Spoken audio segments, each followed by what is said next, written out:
hope everyone's doing well.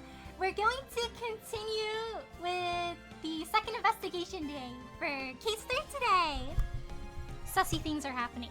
Very sussy things. There's somebody pretending to be Phoenix Wright, but he doesn't look anything like us. He doesn't even dress like us. He just shares the same hair. But everybody's like, oh yeah, that Phoenix Wright, I've seen him around. Something happened after he came back from vacation. And yeah, Mr. Armstrong likes to steal things apparently. So we gotta watch out. And there's a mysterious girl that apparently put the poison in the programmer's drink. And then the old guy lied in court. He's like, oh yeah, I have a great memory. It's like, you sure about that, buddy? You sure about that? But I'm excited. I may periodically pause here and there while playing today. I'm eating my dinner at the same time. So if I go quiet, I'm doing a munch. Hello, Alpha. How are you? Thanks for stopping by today. How are you? Yippee! Hello, Cranium. How are you? Thanks for stopping by today too. How are you? Oh, hello, Kevin. How are you? Thanks for stopping by today. Let me do a shout out for you. Nimiko, how are you? That was phony, right? Yeah, Shin Eop. Wonder who that is, right? Like, I think he's stealing my fashion choices. Only I can rock the spiky porcupine hair. That's a faker. Old man, kinda IDK, right? He's like, oh yeah, kids these days, oh, they dress so indecent. It's like, sir, you are a regular at the maid cafe. It's like, who, me? No, I don't know what you're talking about. I find it kind of funny how, like, the fake Phoenix Wright is like, he looks like a gangster, he kind of looks like a tiger, and he's out here with his, like, bright pink little motorcycle bike thing. I bet he puts, like, stickers and everything on it, and he's like, hey, you touching my bike? It's like, oh, I was just about to compliment how pretty it is. I'm just watching a K-drama with some friends. Oh, nice! Which one? Are you starting from the very beginning? But they keep inducing some words just not making sense. Yeah, like... Bro was saying, oh yeah, the same arm as where his headpiece was. And I was like, but his eardrum, it's... Sir? His eardrum ruptured? What's for dinner today? Oh, I have rice, and then basil chicken, and then some beans. Yum. Hamburger? You know, I haven't had a hamburger in a while. I should get a hamburger.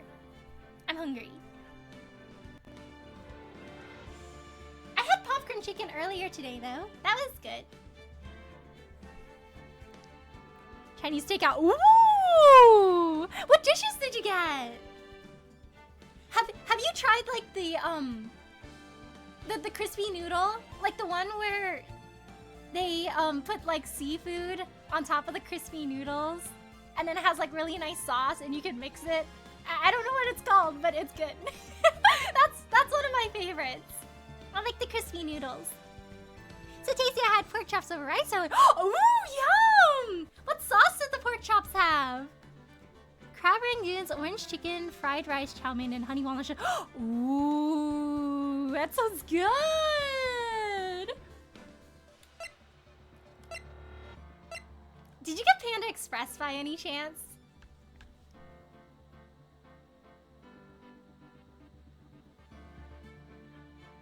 The shrimp is good. I like the honey walnut shrimp. There's just something that hits different when the sauce from the honey walnut shrimp gets on, like, the little, like, chopped lettuce that they put underneath. And it's so good. This is from a spot called China One. Oh! Is it like a chain restaurant? Or is it just like a one shop kind of thing? I'm gonna click on this one. I think it's local. Ooh. I actually don't put sauce over my pork chops. Haha, just all flavor while cooking.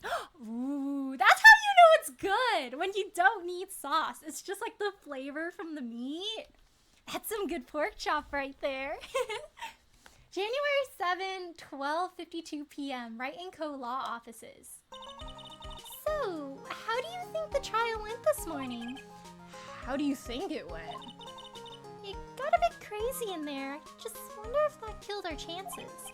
Yeah, I guess it did get out of hand. Mr. Kudo's testimony did nothing to help us. Yeah, I don't even know what I did during the first trial day. Like, bro kept backtracking. But now we don't even know the identity of the waitress who laced the coffee. All we know is what old Mr. Kudo saw, the apron straps and the ribbon. and that the victim was wearing an earpiece when his eardrum was ruptured. Talk about a terrifying case of contradictionitis. Time to play doctor and find ourselves a cure then, huh? Yeah, we've got to find one for Maggie or she's gonna have a terminal case of guilty. Well, I'm officially at a loss as to where to start. Yeah, me too. Let's try some brainstorming. You go first. I guess we should try to put Mr. Kudo's testimony to some kind of use. Yeah, that's true. And we need to figure out the identity of the waitress and who the victim really was. Somehow, I think the key to this case has got to be at Trespian. Well then, let's go back there and check it out again. Oh, and we should drop in on Maggie and see how she's doing too. So, anything on your mind? Actually, there is something. I was wondering about Shinhyop. You know, like, what he's like and stuff. Oh, yeah, I almost forgot about that guy. I had to beat you so hard, I feel like you were smooching the express train. Phoenix, right? You say you Phoenix, right? 'Cause I'm Phoenix, right? The one and only. Actually, I've learned a little something about my doppelganger. Oh, you did? What did you find out? Oh, yeah, Maya was working at the restaurant when I ran into Don Fonione. Let's just say he was such a terrible version of me that I wanted to sue for defamation. What's that guy's story anyway? What does he have to gain by impersonating me? Yeah, what's that guy doing out there? I just ate hard-boiled egg and rice, that's all. I have last leftover pizza on fridge, I'm still keeping it. Ooh, what kind of pizza do you have? Yesterday I just ate chocolate punk. Oh no, the whole day? You gotta eat more. Hey, what's up, Maggie? I guess Maggie's still in questioning. But we've got but we've got questions to ask her too. Maggie! Keep it down, Maya. This isn't a playground, you know. She's in questioning. Gotta go back to the restaurant. Empty as usual. Yeah, and it's lunchtime too. That's how you know the business isn't great. That's it. Come on. Hey, that sounds like... Oh, it's Gumshoe! Hey, just call it 8, pal. Come on, I know you can do it. He's getting really worked up about something. No, that's the wrong number. Looks like an 8 would have only netted me $5 anyway. What a ripoff. What's the problem, Detective Gumshoe? I guess he got into the lottery business too. He's like, I'm gonna strike it big. Oh, it's you. I was just listening to the radio, pal. To the radio? Hey, Detective Gumshoe's having lunch here. He is, and he's having the 20 said. What can I say? This is a nightmare. How am I supposed to look Maggie in the eye now, pal? You really drove her into a corner, you know? I always blow apart my testimony. Why of all days did you do it today? Sorry, there just weren't any holes in it for once. Yeah, what happened? Usually your testimonies are like Swiss cheese. Swiss cheese? Would he have preferred crumbly, like aged Parmesan? Anyway, this case has already been rolled on. There shouldn't be any holes left to find. So, did Maggie say anything to you? About me, I mean? Well, how did she put it again? No, she didn't say anything really nice about him. I can't believe Detective Gumshoe. I hate him, sir. I mean it. I don't ever want to see him again. Something like that.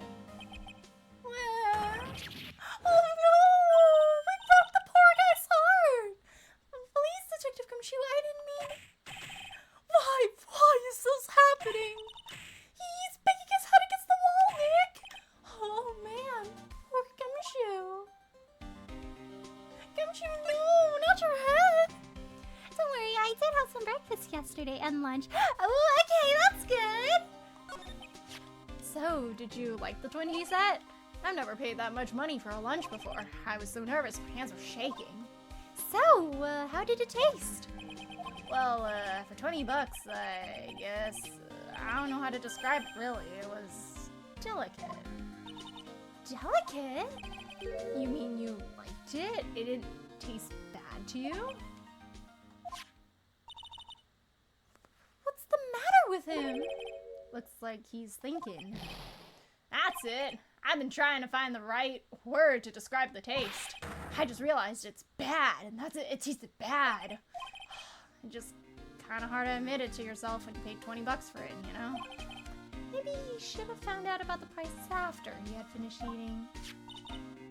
Hey Nick, maybe that's why Glenelle came here. Maybe he heard about the super fierce T&T set. If by fierce you mean fearsome. Speaking of Glenelle, that reminds me. We still hardly know anything about the guy. Why don't we ask Detective Gumshoe what he knows, seeing as he's here? So what were you all excited about earlier? Huh? That's right, you said you were listening to the radio or something? Oh, that was nothing. I wasn't excited. Come on, Detective Gumshoe, you can tell little old me. What were you listening to? Nothing really, it was just the daily exercise show. You are not listening to the daily exercise show. Especially if you're really fixated on the number 8. I'm not buying that. What a psych lock? This lunch specials lobster sure is great. I love how he's trying to delude himself into thinking that the meal he spent $20 on is okay. Like, he's like, you know, I gotta justify $20. It can't be sunk cost. What year does Trials and Tribulations happen? I want to see what's the equivalent. Year. Ace Attorney. 2000... Wait. Oh, Game Boy Advance. 2004. 2004? Is it 2004? I think the other ones are like remakes. 2004, huh? $20 in 2004 today. $34! He paid $34 for that! Oof! Then why are there tears in your eyes? You know, if I were Gumshoe and I paid $34 for like a bad meal, I tried to delude myself it was good too. This guy was a real programming genius. They called him the walking computer at the place where he worked. Where did he work? What happens when he crashes though? Does he just stop moving all of a sudden? That's when you put him in rice. Windows EXE has stopped working. Oh, he wasn't literally a computer, Maya. Anyway, there's nothing between Maggie and the victim. Yeah, that's what we found out yesterday too. Hey, Detective Gumshoe, don't you have any information that's a bit more fun? Fun? I know. So have you paid a visit to where Mr. Alg worked yet? You might as well. His workplace? Where's that? A computer firm called Blue Screens Inc. or something like that. Sounds like a real stable company. This could be fun, Nick. Let's go. Computers aren't really my thing, Maya. We'll be fine. I know all about that high-tech stuff. I wonder about that. Just around the corner from this joint. You should take a look. Computer firm called Blue Screens Inc., huh? Blue Screens Inc.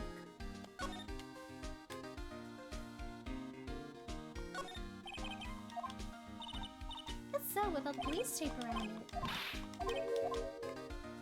The examinations are practically the same. Kitchen. Blue Screens Inc. You know, I wouldn't want to work at Blue Screens Inc. This place looks depressing as heck. Like, it's just no windows, routers. Oh my gosh, I see these two programmers recently started playing Uma Musume though. That racehorse there. I wonder which one that is. I'm not sure if $8 USD is cheap for a coffee because I don't drink it. Also, hi, Gumshoe. Hello, Stevie. How are you? Thanks for stopping by today. How are you? This is definitely not ominous, right? Like, blue screens where? All I see is sadness and white walls. I hope the guy on the right-hand side is wearing, like, blue light protecting glasses. Because I just know these poor guys stare at their computers for more than 8 hours a day. Just not leaving their seat. They're just sitting there, suffering. Oh my god, his back. He's got the shrimp posture. A true programmer for real. That's how we know we're in the right place. Gumshoe didn't direct us to the wrong place. While staring at his computer, his posture just like mine for real. I should unshrimp. I put a pillow behind my back, but like I keep shrimping. See? Yo, what's that under the desk? Are those like instant coffee packets littered on the floor? I hope these guys are getting paid well, because like, dang, no windows. I think I would go insane if I worked at Blue Screens Inc. Wow, this place is so high-tech. You can almost smell the electricity in the air. It's a computer firm, Maya. They can't work without electricity, you know? Who are you? Whoa, hello? Oh, hello? I'm sorry, access is restricted to authorized personnel only. She looks like a robot, too. This is a computer programming laboratory. There are far too many trade secrets that could be leaked. Wow, what secrets? Everything you see here is classified. No information can leave this building. So, I guess they don't get to work from home, huh? Who's this woman? She's like a robot from some kind of whacked educational show. My name is Lisa Basil. I'm eating basil chicken right now! How did she know? I'm the company director. Director? She's human? She seems more like a ghost in a shell. Oh! I know that reference! And that thing over her eye, isn't that the same device as Glenn Elks? Yeah, the DMH actually, like, tracks all your movements and reads your mind. So the company knows that you're not, like, selling company secrets like Ron Delight. That's, DMH, right? Nice drive. It's the other way around, Maya. It's an HMD. All of my programmers here at Blue Screens Inc. are supplied with HMDs. Then, do you write programs too? No, I just enjoy wearing this. They are pretty cool. I wouldn't mind one. Yo, what's in this drawer? This guy! He's just like me! A rally shrimp, see? Literally me, just see. You know the C in my last name actually stands for the posture I have whenever I game? Did you know? Did you know? It's good. I've been playing a lot of games as of late, mainly Blaze Blue Entropy Effect and Central Fiction. And I'm currently in the middle of a Poke Rouge run. Oh, fun! What's Poke Rouge about? Aha!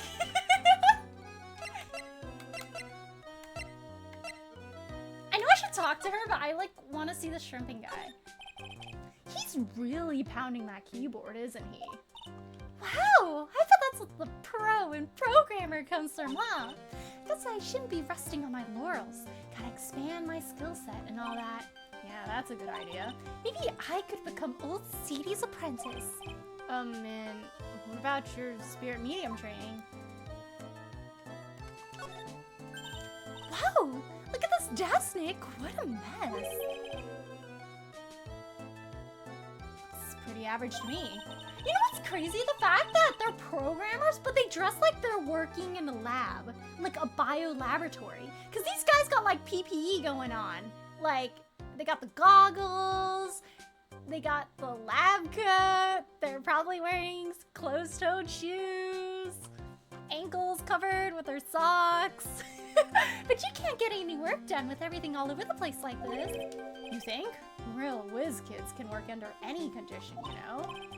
She's trying to hint that I should tidy my desk more. I'll clean up my desk when Maya stops asking silly questions. No hurry then. Hey! This calendar! It reminds me of the trending mobile game! Oh, I'm sorry! What about it? If this is another hint about tidying, you could forget it. Someone's marked December 3rd in red pen!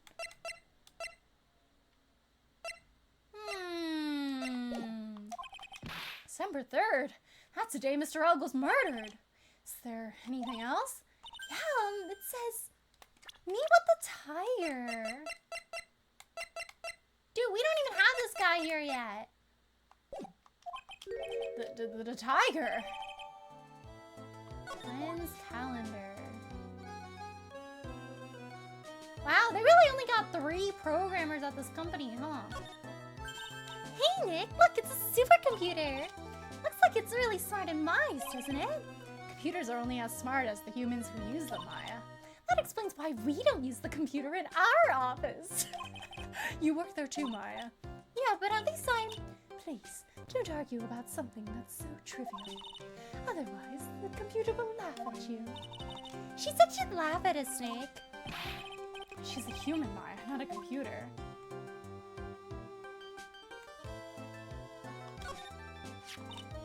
Wow, look at this mess. Looks like they're all betting tickets. What kind of betting tickets? You think he bet on Gold Chip? True gambler. For betting on which horse will win a given race. They're horse racing tickets. Oh wow, his drawers are stuffed full of them. Looks like he's in debt too. Oh no, they're all losing tickets? Maybe he's betting on Haru for good luck. Losing horse racing tickets. Horse racing betting tickets found in Glenn Elg's desk. There's over 500 of them. Oh wow. This many tickets would get you what? Down at the recycling center? But I didn't know you were so hard up that you'd try to profit from the dead, Nick. Just taking them as evidence, Maya. It's a lot of tickets to take as evidence.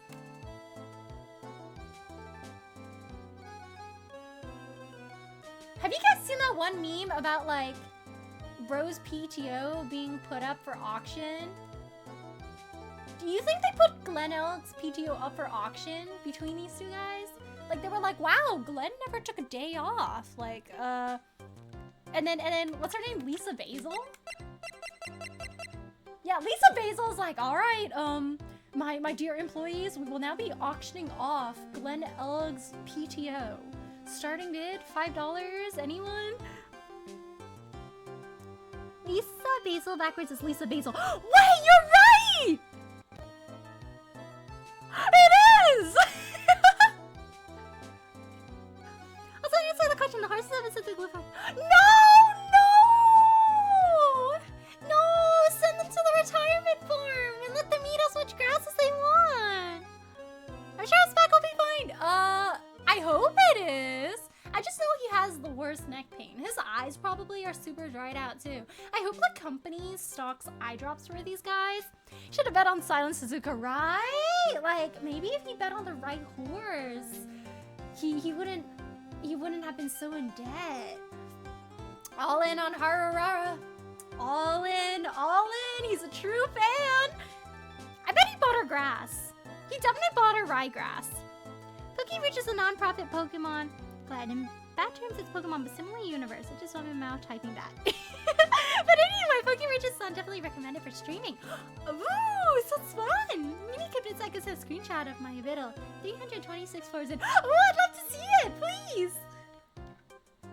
What are these weird pillar thingy-mabobs? Those pillars almost look like they're moving. It's kind of unsettling. Nah, they just look a bit twisted or warped or whatever word I'm looking for. This office was designed with a futuristic feel in mind. Futuristic? Yes, we tried to imagine what things might look like in the future when we designed it. I didn't know the future didn't have windows. It helps to soothe and calm the soul. I'm gonna have to disagree on that. On second thought, I agree with you, Nick. This place is really unsettling. I think it's us actually escalating the unwellness these employees feel. The only green thing in sight are these betting tickets. Tell me more about your employee, Glenn Elg. About Mr. Elg. He was a top programmer. I would even say he was a genius. But he did suffer from 1 or 2 bugs in his personality. Oh, like what? He was a bit of a loser.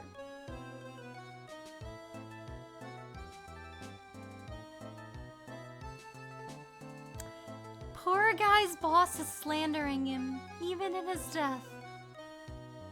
Now this boss straight up going like, oh yeah, so there's 2 things wrong with this guy. One of them, he's a loser. 2, he's broke. He was a bit of a loser. Perhaps that would be the best way to describe it. That's what got him in trouble. What's the matter? He was a top programmer. I would even say he was a genius. So he was really no trouble at all. A model employee. Hey, wait a minute. You just said something about him being in trouble. Gotta find out what this trouble was exactly.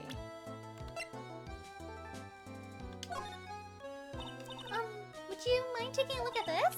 I'm sorry, that data is super admin restricted, desktop access, password protected. Super admin restricted, desktop access, password protected? What? This is madness! No, Maya, this is Sparta! She won't tell us unless we say the right code word. The code word? I bet it's power. Sesame! Or motivation. If it's not Sesame, then it must be her mother's maiden name. That's how it always is. There's no point in having a password if it's always the same thing, Maya. Guess she just doesn't want to talk about this. Perhaps we should focus on asking about Glen Elg. What do you say?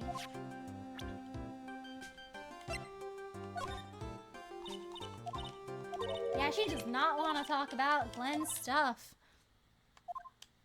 I love the pause where everyone just stares at Maya and she's like, I guess Sesame wasn't the best word. Glen Elg's name backwards is Glen Elg. I think I'm noticing a pattern with this company's employees. Usually the minute you join the company, they're just like, oh, so actually, if you want to be hired, you gotta legally change your name. Your last name and your first name, when when said backwards, has to be exactly the same, or we can't hire you, I'm sorry. You think it's a requirement on their company website where it's like, requirements, 10 years of experience, a bachelor's degree. Also, your name has to be an anagram. Is anagram the right word for this?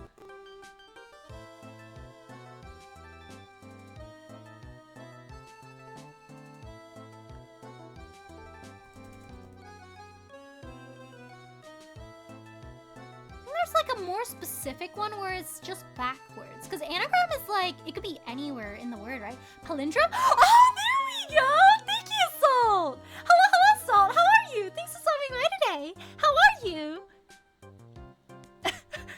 Requirements to work at Blue Screen Inc. 10 years of experience. Bachelor's degree in, computer engineering. Or computer science. Your name must be a palindrome. No, we do not take exceptions to this. Please legally change your name if you would like to work for our company. Must be able to adjust to a fast-paced environment.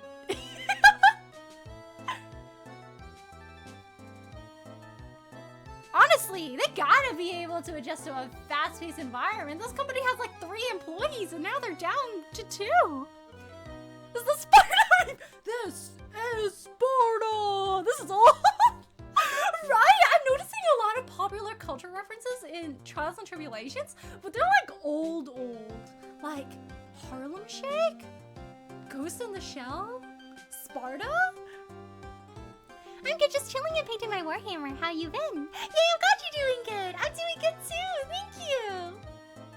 How's the painting going? What color are you painting it? That's like not even 2010. My God. Don't you just feel old sometimes?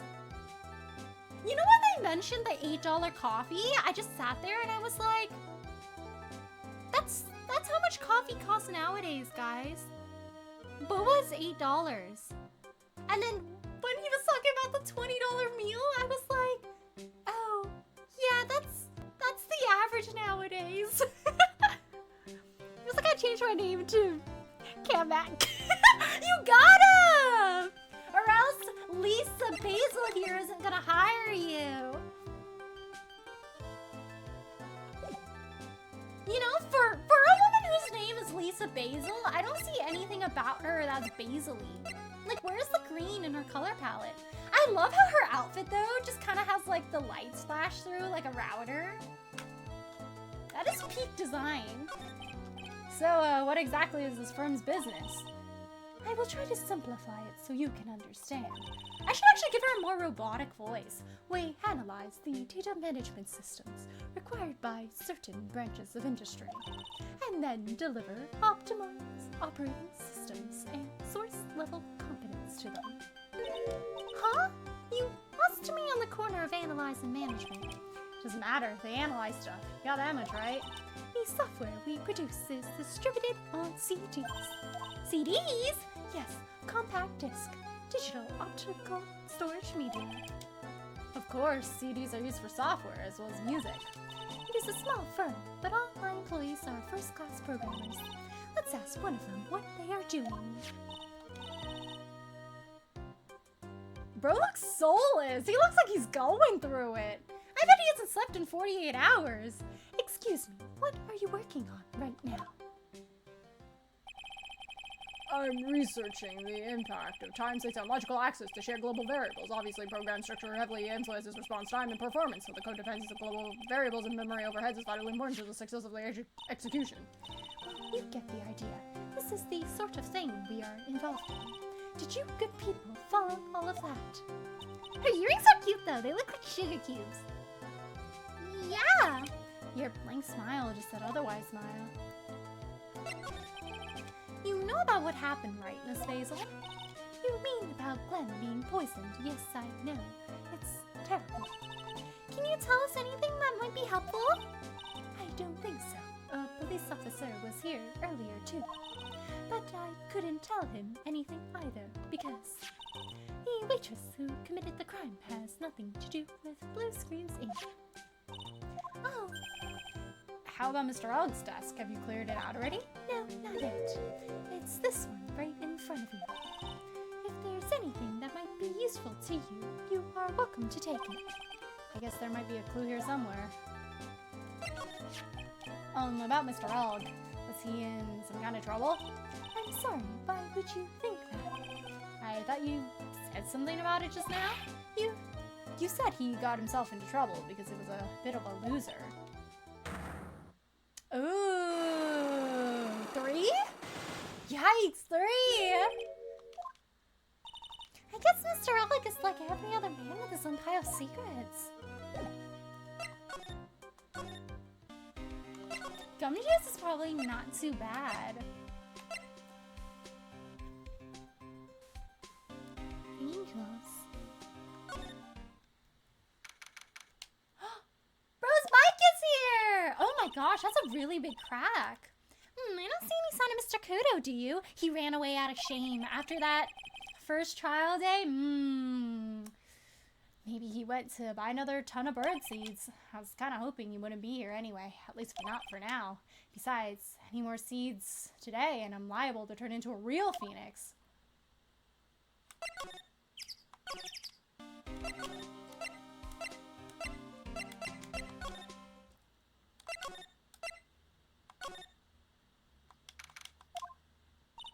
Looks like Gumshoe's not here. Never mind that what's going on. It feels different in here somehow. You think? Everyone seems to be on edge. What are you doing? Calling the officers for the briefing, quick! Can't you shut down the station server? Chief, quit playing on the internet! But my email pen pal, 1337, Asian princess, no! Chief, you're getting catfished! No, that's my Discord kitten. Save it for later, I'm turning it off now. No! 1337 Asian princess! Everyone's keeping busy in here, huh? Keeping busy, more like panicking if you ask me. Something's going on, something big.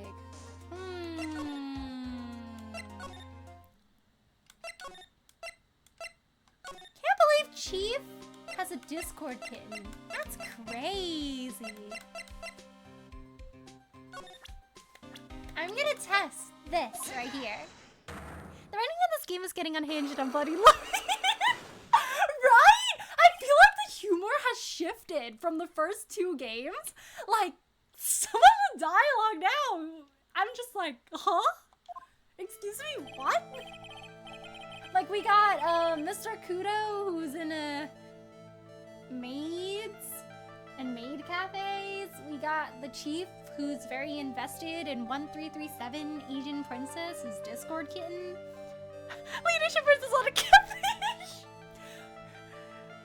It's like, hey, can I have Discord Nitro, please? Oh, of course, my Discord kitten, 1337 Asian Princess. I got you. Oh my gosh, thank you. Thank you, Discord father. Alright, Detective Gumshoe, tell me the truth. What were you listening to? No way, pal. Now that you made a big thing out of it, I'm not gonna tell you. We'll see about that, pal. Considering all the noise you were making while you were listening. It's pretty clear what kind of radio program it was. I'd say it was related to... What evidence do I have? I think it is about lottery.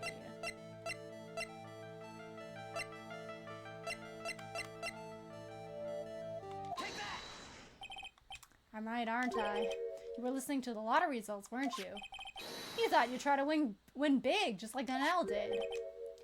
It's like you could see right through me. Oh, I've cracked him already? We didn't even need new evidence. See, pal, that's why I said it was nothing.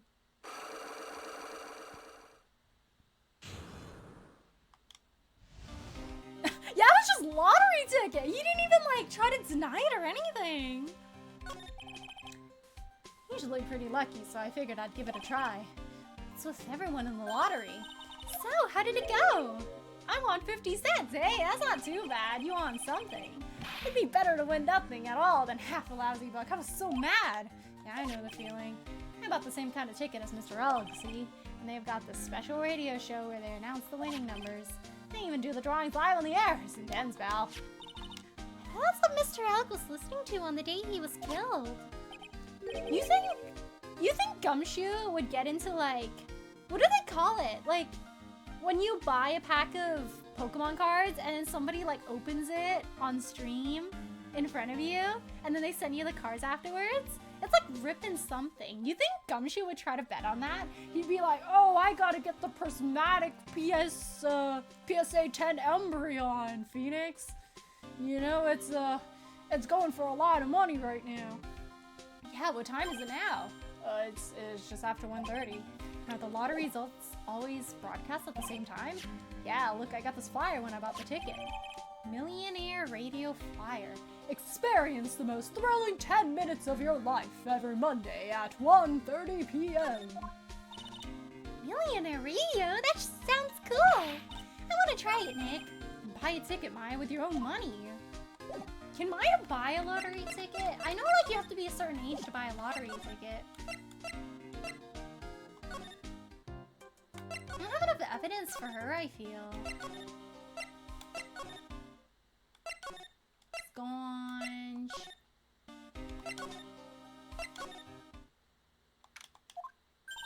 Huh? Mr. Armstrong's talking to someone. The tiger guy? Oh!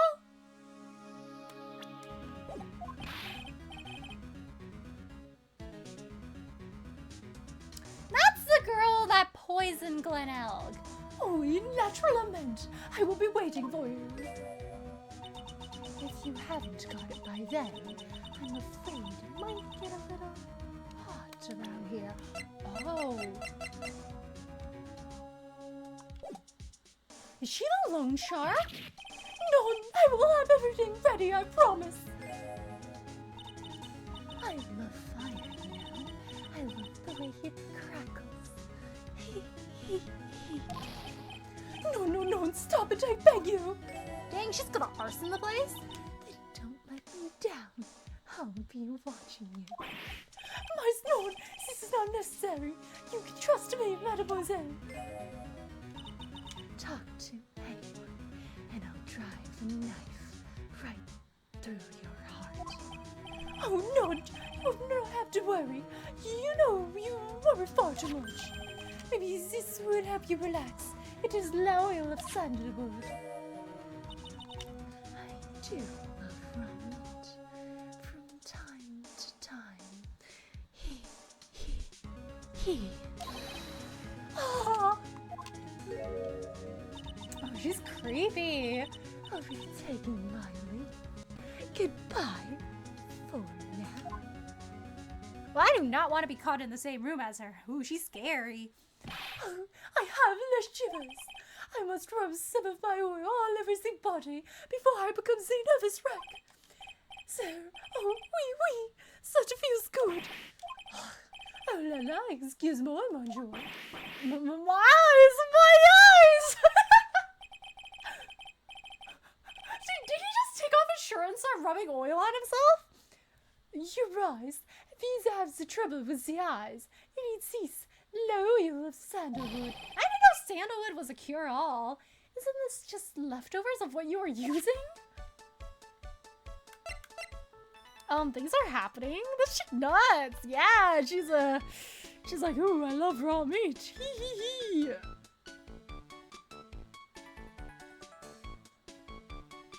I hope she doesn't mean people meat, because oh goodness gracious. My ticket, ooh, gamble. Gumshoe trying to make it big. Gumshoe, I thought you were better than that. He fell victim to the gambling. Gumshoe? Gotcha player? Gumshoe, the kind of man to religiously use a one-star gotcha character because she is oh, absolutely, he would. He'd be like, oh, she's my favorite. I know she loses all the time and her stats are bad, but that's my girl. That's my favorite horse girl right there. Can I have you back here on your own, buddy? What's the best place to hide in this kitchen? I think I'll hide in the oven. That's a good hiding space. She won't find me there, right?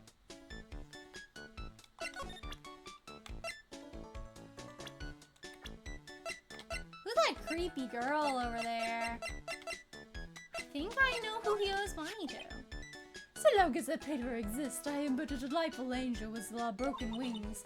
An angel, huh? It doesn't bode well when you think about it. Wait, they kept harassing me month after month. In the end, I had to give in. I agreed to help them. Help them with what? Must be so if I did not owe some of the money I was used. But my hands are tied. Please, what did you agree to help them with? No, I cannot say. If I tell you such a woman, she will slice me up and eat me with salad garnish. Yeah, it's gotta be that lady. I'm gonna guess that woman has something to do with your loan contract, am I right? Ah, please, Mr. Armstrong, tell us anything about that woman.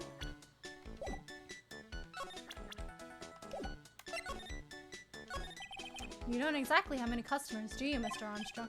No, you are right, monsieur. But perhaps that is the perfect time for you to visit me, no one? That way I could give you my undivided attention and cook for you la dish supreme. Putting on a brave face, huh? What's a girl's tunic? But you are right, business is very difficult these days. That's the name is the problem. People do not understand it. They think it is trend. I just wanted people to think that my restaurant was exclusive. But they think you just serve fast food on cheap plastic trays? Nick, that's the kind of thing that can make a girl cry. Have you forgotten that Mr. Armstrong is a man, Maya? But this restaurant is my life. It is everything to me. I will defend it to la finale. No one will take it from me. That woman who was here earlier, I take it that she is a... Why has this come to this? What a tragedy. Suddenly I find myself so deep in la debt. It is a sign of the bad world we live in, huh? No, I'd say it's more of a sign of the bad culinary skills. The woman who was here, the scary woman, she is from the loan office. Loan office? Is that where you borrowed $500,000 from? We tender lender it is called. Catchy name. Just hearing it makes me want to borrow some money. Please, you must not borrow from them. If you must, no more than $10. $10 sounds like your whole monthly stipend, Maya. Hey, I get a bit more than that, thank you very much. So Tender Lender is the loan office you borrowed $500,000 from, huh? I wonder if they've got anything to do with this case. I am a weak woman. When I am upset, I have to buy something nice to cheer me up. You know, he just likes trinkets. Like, God forbid a girl buy a little trinket as a treat. You think Mr. Armstrong collects Smiskies? I bet he has like a little trinket shelf full of blind box toys. Thanks to loaning me la millie. Blah. Thanks to loaning me la money, I have to pay back $500,000 now. Dang, that blind box debt is crazy. I am like the slave. I have to do everything that he tells me. Oh man, Mr. Armstrong didn't read the fine print. Who is he? Ooh, they work for the same company, huh? Le tiger. The tiger? Oui. He is the manager of the Tenderlander, a terrifying man, the big city mobster. No wonder he looks like a Yakuza. When he shouts at me, my knees are trembling, and the voice is ringing in my ears for 3 days. As soon as I hear the noises the battered old scooter rides, I start to cry. Big C mobster who rides a battered old scooter? Does this guy resemble me by any chance? Oh, no. This man is a presence, a most formidable personality. Although he's just have the spiky hair, just like you. Louise, there is a resemblance there, I suppose. Sounds like this loan office is worth checking out after all. If you want to visit the Tenderlander, it is just beyond Vitamin Square. Hey Nick, if you need money, I can loan you some. As long as it's less than $3. I can't buy anything less than $3 though. Thanks for the offer, just beyond Vitamin Square, huh?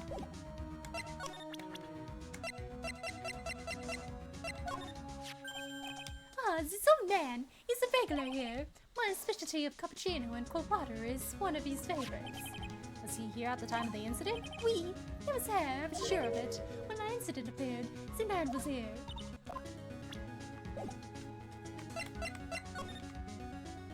I'm gonna go over these again and see if there's anything else. The two of the actors like a film, the coffee's still unshrunk. Sweet nothing is over too soon. On that Sunday morning, the foolish cocktail so delicious. Take the last sip of your tea, and I know what I must do. I must lie to you, I must. Dang, that is one yearning, a sad poem.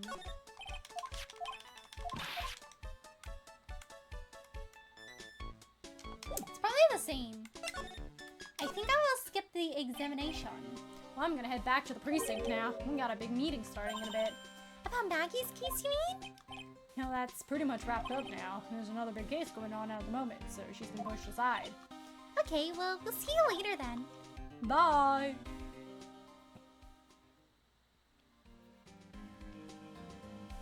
Oh, he's back! I guess they said he didn't need to join? You'd better get going, detective. You're gonna be late. Actually, I kind of got a favor to ask. It's a big one. A favor? Yeah, it's for Maggie, actually. I was kind of hoping. Oh! Oh! That's so sweet! You made her a little lunchbox! With little hot dogs inside! I was kind of hoping you'd give her this for me. What is it? It's a lunchbox. I got up early so I can make. Oh! It's a homemade lunchbox! Been real worried about her. She looked like she lost a lot of weight. Detective Gumshoe! How many wees are in here? There's not a person on Earth who could down this much meat! She needs her protein, man. He's worried. Dang, I love weenies. Can't get enough of their tender juiciness. So you give it her. Took me ages to make, so please say you will, pal. Can't exactly say no, can I? Oh, Gumshoe's lunchbox, a tenderly handmade lunchbox filled with stomach with love and plenty of weenies. I bet there's like 50 in there. Maybe I'll eat it myself if I get hungry. No, it's for her. Don't forget, okay? I'm counting on you to give that to Maggie. Okay, now I have to go straight to Maggie then. It's finally gone. That's so sweet. Oh, she's not even here. Oh, man. Aww. I hope, like, at the end of this, Because you know how, like, Maggie was like, I hate Gumshoe. Why did he do this to me? I hope after this she realizes how much Gumshoe cares. Like, a homemade lunchbox, chat. That's so sweet. That's so sweet. Go hide in the stove if you're so scared. In the stove. I can lend you $3 at a 10,000% interest per week. Do you work for Tender Lender by any chance, Salt? Because those interest rates.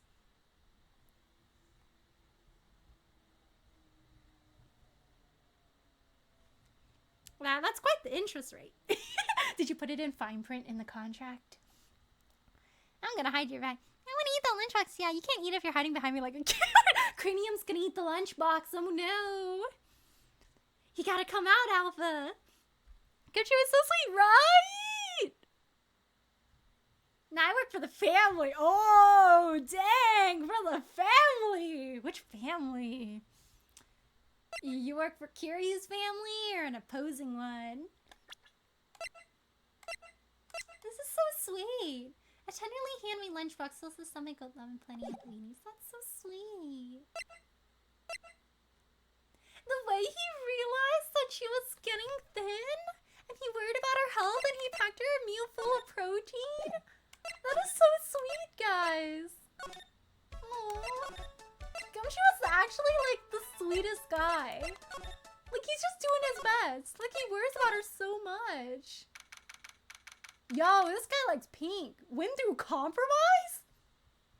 What kind of compromise? You mean like threatening people?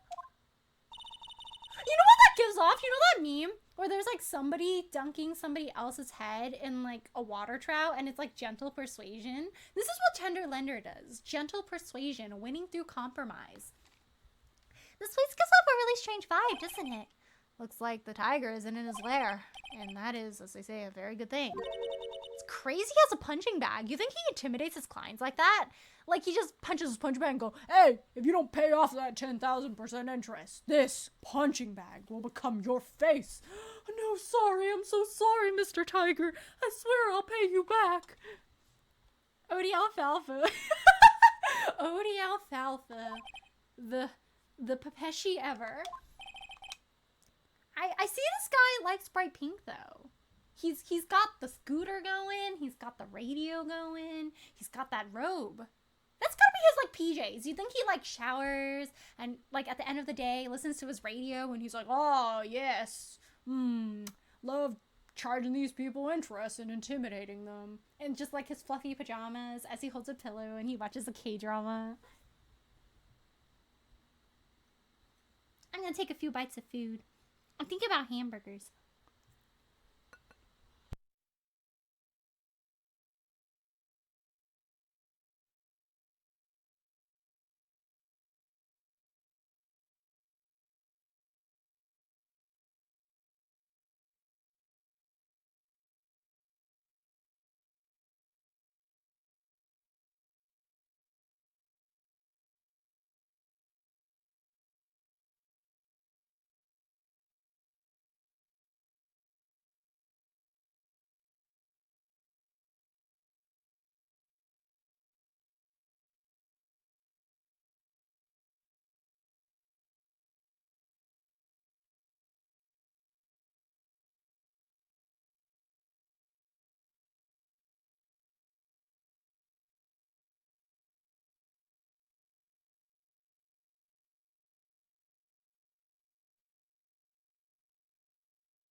Gumshoe's lunchbox makes me hungry. Suddenly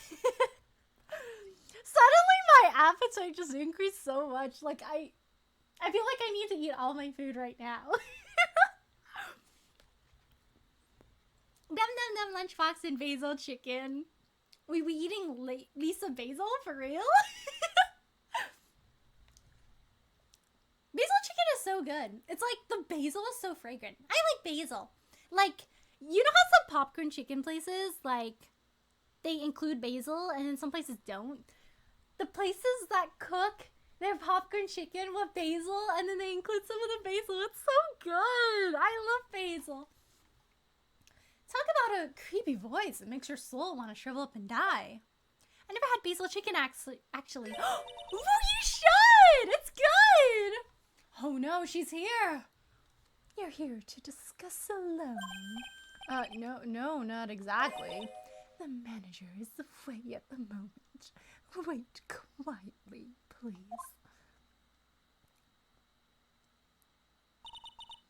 She's gone, just like that.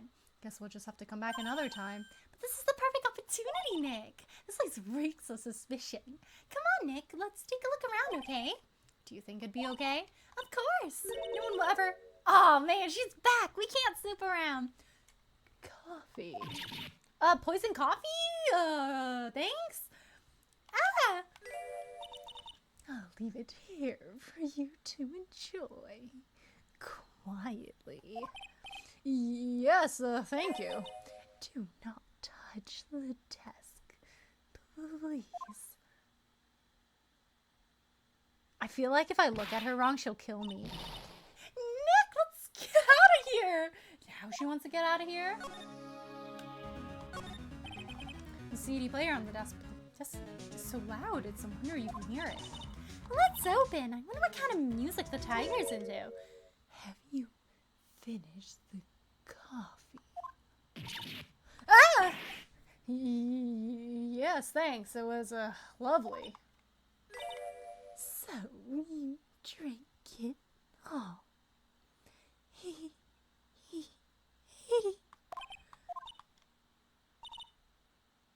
That was poison, wasn't it? Oh my gosh, we're gonna die. Bye, Phoenix, right?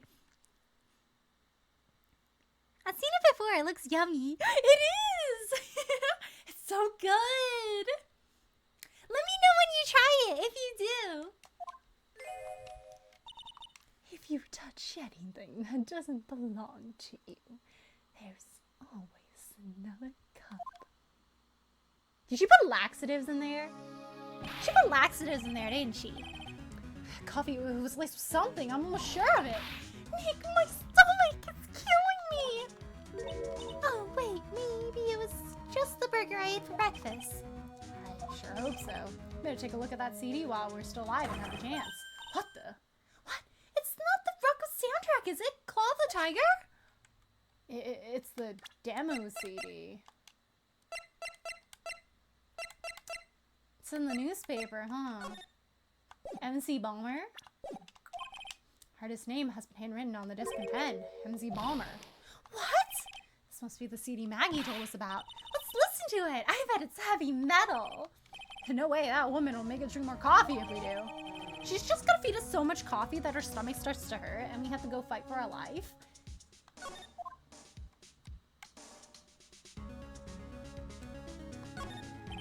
Win through compromise? I wonder what that's supposed to mean. Must mean something if they took the trouble to frame it like that. Yeah, well, it doesn't make any sense to me. Ah! That's Tender Lender's guiding principle. Oh? Compromise the customer to win. Oh, I see. What about you, Nick? Yeah, well, as long as we don't have to compromise by hair, I'd say we're okay. This one slogan no business owner should ever have to explain to other customers. Shudder.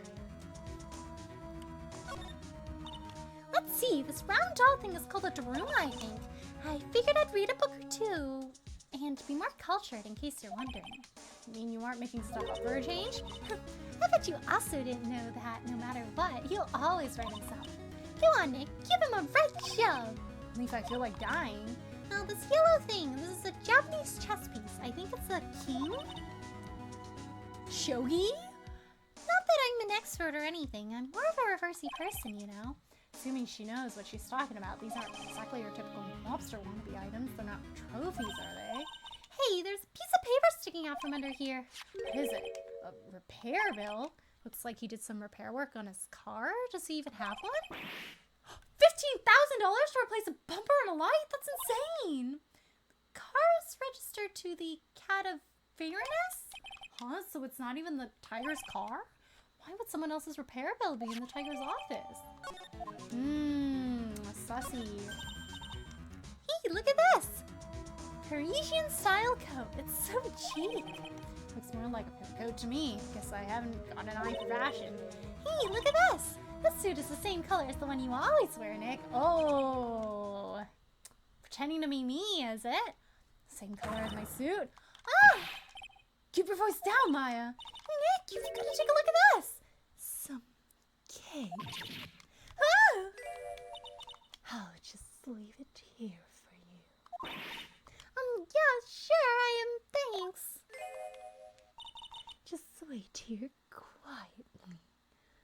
Otherwise, Sure. Did you hear that, Nick? Wait quietly, she said. Yes, sure. I have my eye on you, only so I can take care of you. Understand? You don't have to take care of me. I'm good, thanks. I'm scared, Nick. So, what were you getting so excited about earlier? Look, I'm the wipe off the suit.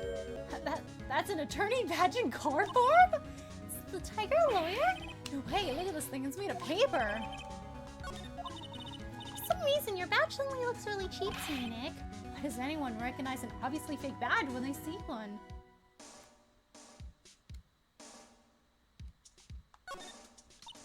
Oh no, someone's dropped the ashtray on the floor. It's gonna be a nightmare to clean up. Yeah, it's all over the rug and everything. Suddenly knocked over a really big space heater once. Cleaning up was such a pain. It's one of those super antiques where you have to burn a ton of charcoal. How did she manage to knock one of those over? Aren't they supposed to be super heavy? Oh hey, there's the book of matches here too. Is that the same poem book that was in the kitchen? Matches, places don't give those out much nowadays. Hey, wait a second. What is it? Look what's printed on the cover. It says just yen. Matches used for advertising. These matches could come in handy. We might be able to use them. Yeah, the pilot light for the office boiler keeps going out. Swing and a miss, Maya. Swing and a miss.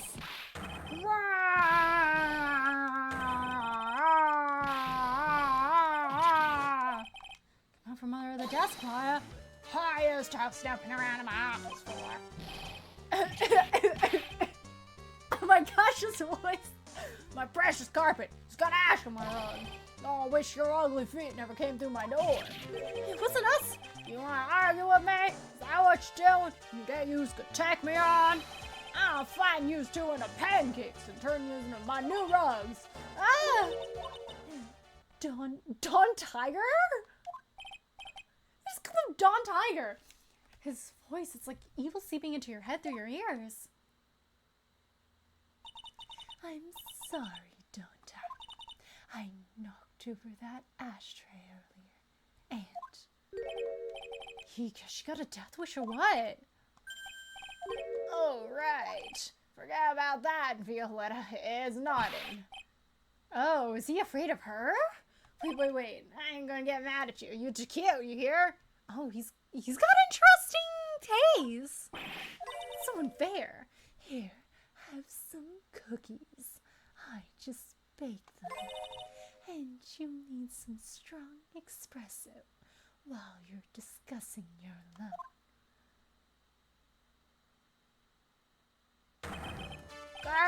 Phoenix, right. Yes, you's either crazy or just plain stupid to chase after me. I worked so hard, but now you's gotta come up and mess up my plan. So it's him, he's my phony. Heh, I don't care. No one gets in my way. What? I mean, excuse me? Hey, she left a little girl home, right? I have a few things. No questions. This is the last time we meet. Wait! But police! That was pretty weak, Nick. You waited until he was out of earshot before you shouted after him. Like you want to talk. I didn't hear you scream, hold it either. The espresso. And cookies. This woman's definitely not good for my heart. Now, what was it the tiger called her? Violetta? That's one impressive desk on one impressive rug. It's solid gold, Nick! Gold! Just look at that shine. Only real gold shines like that. Do you really want such a shiny desk, though? I don't know, but let's see what it's like to sit at a solid oak desk. Wow, I'm completely dazzled! That's because it's completely dazzling. I can see my nose in the reflection. That's gonna be really distracting. So the desk isn't practical, no surprise there. What's this? It's a punching bag. What? No way! You wouldn't catch me walking around with a bag like that. What do you mean walking around? The design's gross to start with, and it's way too heavy to be practical. What's it called a punching bag? Don't people know messenger bags are in? I knew it. I was right before, back at Très Bien. Paris fashion is more my thing. I really, really hope she's pulling my chain on this one.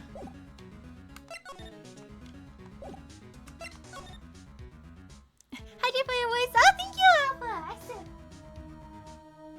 Yeah, that suit looks suspiciously a lot like ours.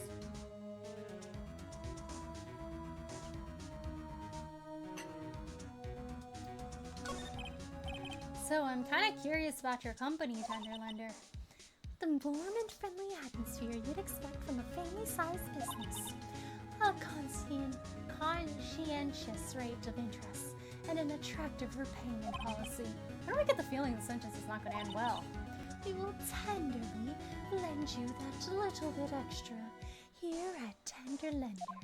Hey Nick, things are a bit tight for writing co at the moment, aren't they? I mean, there's that $500 you owe me from our card game for starters. Why don't you take out a loan? Would I like to take out a loan from a place like this? Not so much. Tenderlender is on your side. He.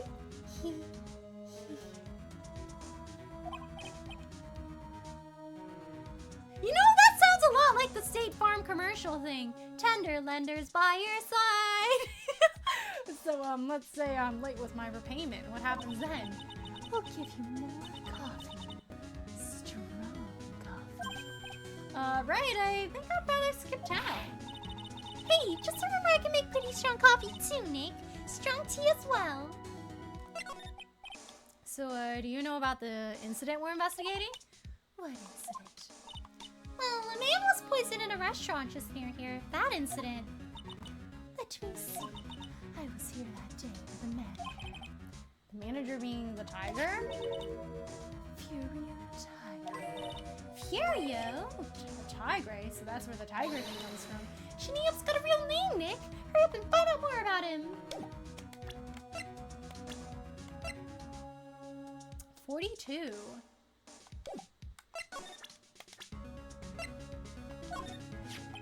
Can I ask you about the tiger? I mean, Mr. Tigre? Cookie. Sure? How do you like the cookies? I paid for them myself. Go ahead, Nick. The honor's all yours. No. Ladies first, Maya. No matter how I look at this, I just don't get it. What are the tiger and the scary girl doing working together? We're lovers. Lovers? Well, they seem like they'd get along just well. That's not exactly coming across in your tone of voice. And I owed Tiger my life. He's the one who saved me. The tiger saved you? Please dress them properly and don't tigering. Otherwise, I'll have to. Okay, John Tigre, of course, I'm sorry. He saved your life. I'd sure like to know how that happened. More coffee, you must have more. I don't leave the office. I can't tell you about anything except John Tiger.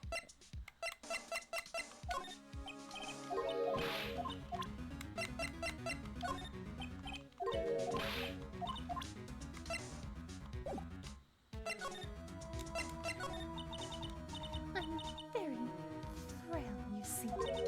Just recently, I died once. You died? Then how are you alive? About 40 months ago, the doctors said to abandon all hope. Guess they were expecting her to take a boat ride across the River Styx. But Don Tigre, he saved me. He gave up everything. Everything? When I found out what he had done for me, I was happy.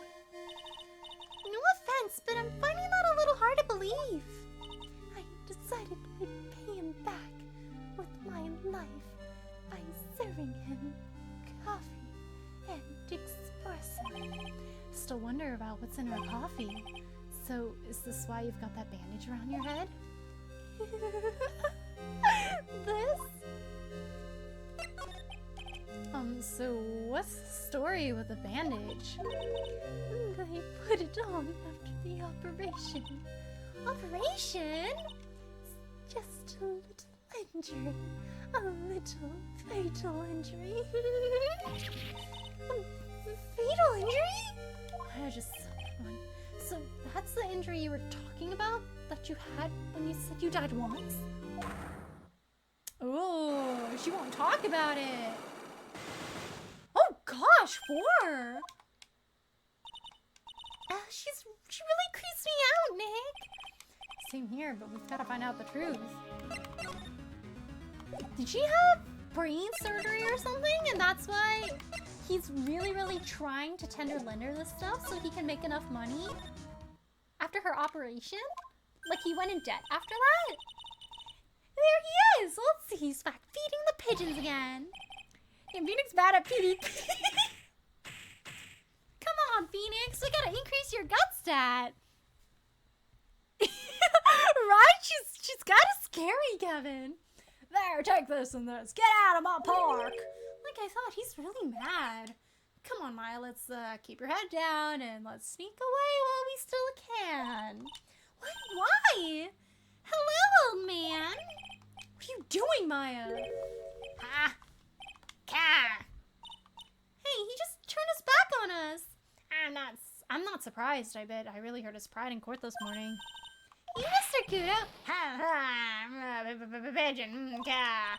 Look, we really need to talk to you, alright?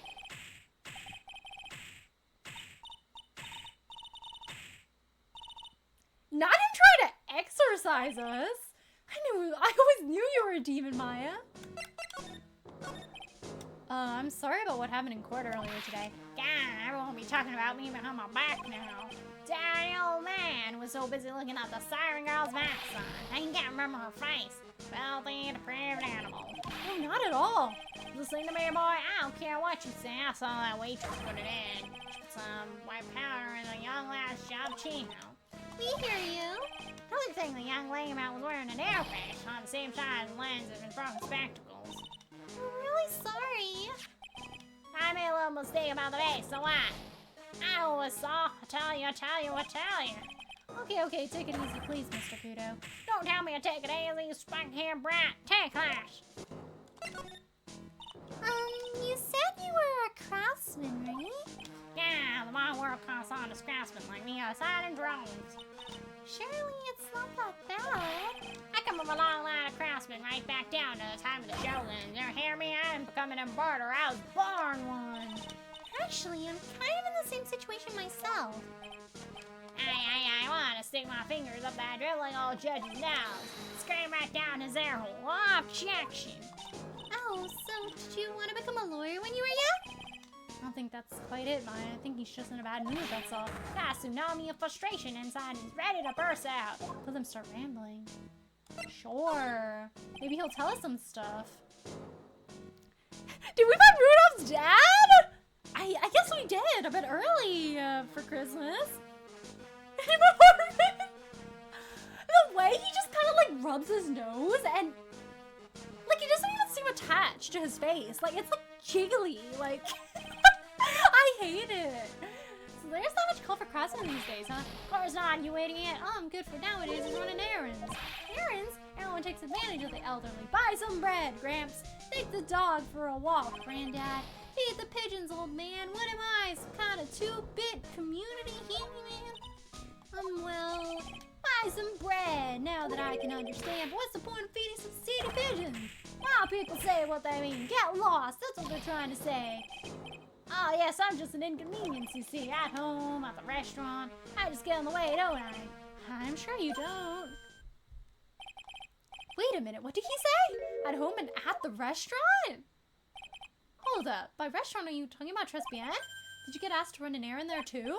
Yes, I did. The very day that young brat was poisoned. What? Huh?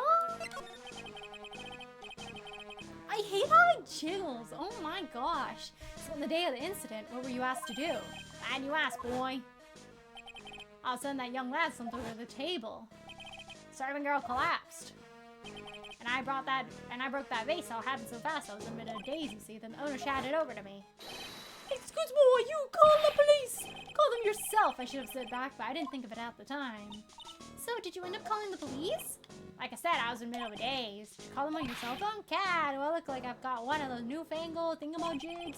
I went out looking for a payphone. Dang, that's a while. No wonder the delay. 5 minutes. Yes, sirree, the owner was at trespass on his own. Sussy. Why didn't you mention this in court this morning? Well, I would have if you'd given me a chance. Y'all bullied me out of the courtroom. She kept saying, like, false things. Oh, thank you, Mr. Kudo. You certainly earned your kudos for today. Wait a minute, if that's the case, there's one more. I've got more to say. Oh, yes, I remember something else. Bailiff, escort the witness out of the courtroom. Not my fault. You're the ones to blame. You could have at least told us before we got to court. Is it really that important Mr. Kudo was the one who called the police? What's important is the counted time before the police arrived. The victim was dead and Maggie was unconscious, which leaves that man alone in the restaurant. Mr. Kudo might have been chased out of the place on purpose. What do you mean? Maybe someone didn't want him in the restaurant. Oh, sure. You go ahead and say, the woman was there. He knows the woman poisoned her, and she was like, I'm gonna threaten you. If you don't pay that back, things will happen. I suppose I should have been getting myself covered in vision film. Oh, no! We need more details. What about the errand?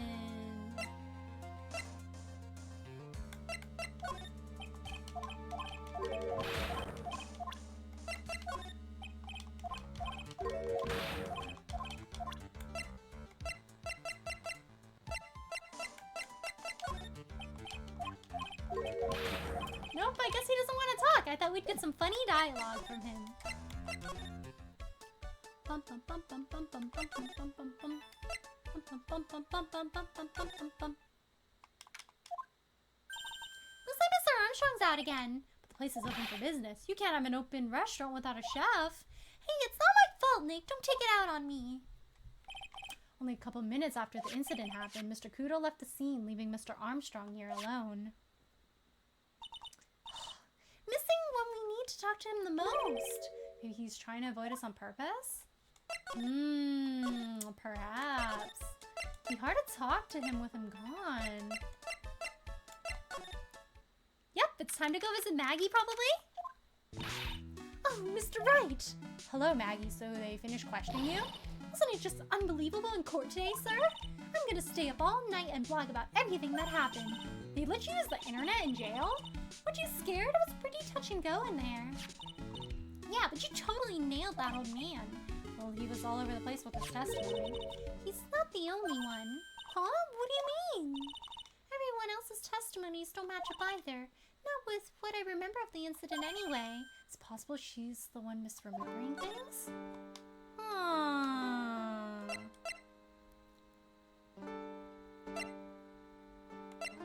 I'm gonna see that nose shake on my nightmares. No! Imagine like sleep paralysis and it's just Mr. Kudo's nose. Oh goodness. Maggie, you know how you said that everyone else provided testimony that doesn't match up with what you remember? Yep, there are so many things that don't seem to add up. The biggest contradiction is the other guy I saw at the victim's table. He was the one who slipped something into the victim's coffee. I'm sure it was him. But didn't Mr. Kudo testify earlier today that it was the waitress who put some white powder into the coffee cup? So you really think it was this disappearing man that did it? Well, he's not the only thing that disappeared. The CD vanished as well. You know the CD with the writing on it. Oh yeah, the MC Screwdriver album, right? It was MC Bomber, Maya, and that name was scrawled on this sports paper as well. You never did find that CD at the crime scene, sir. Or the victim's medication. That's gone missing too. Ouch, my head! This is getting way too complicated for me.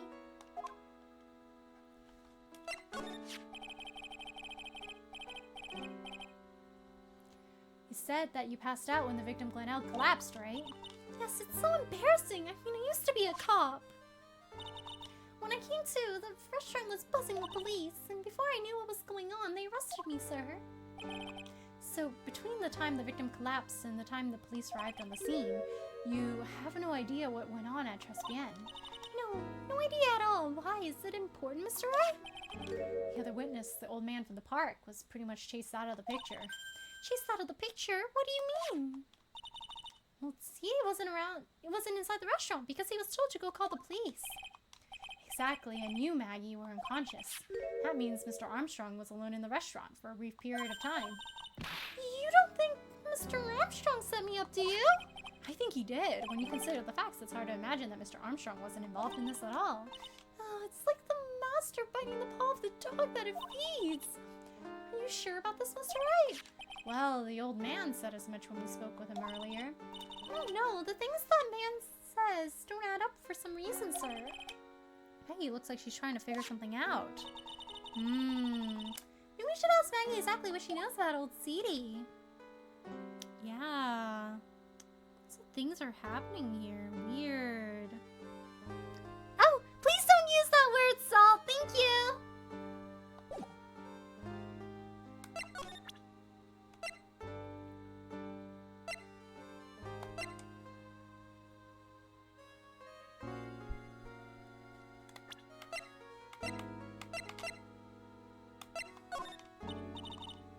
I feel much better after the trial this morning. It's been a bit of a courtroom proceedings addict for years now. It feels like forever since I saw a witness as slippery as that old man. It's not really that bad of an old man, though. Still, I feel a bit uneasy. Huh? I thought you just said you felt much better. Maggie, if there's something on your mind, you've got to tell us. Especially if it has anything to do with Mr. Kudo or his testimony. Roger, I'll spill it all and see what you make of it. I just got haymakered by Automod. Yes, please don't use that word, Salt. Thank you.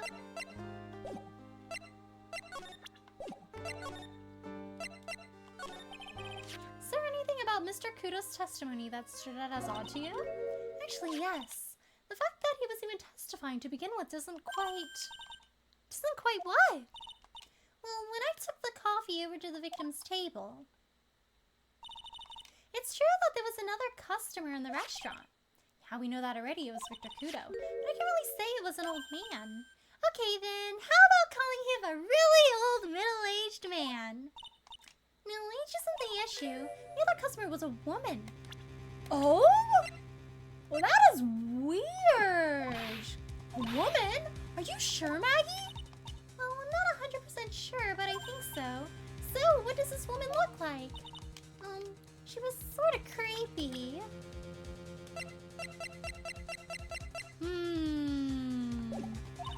And she had a kind of cackling laugh. Creepy? Cackling? Why do I get the feeling I've come across a woman like that recently? That's strange. Everyone has different testimonies. I used to be on the police force, sir, but I'm incarcerated now, so I can't use my connections to help you. But I can tell you about now. All I can tell you about now is info about ex-cons or the Cliente of Trespian, sir. Oh, don't let it get you down, Maggie.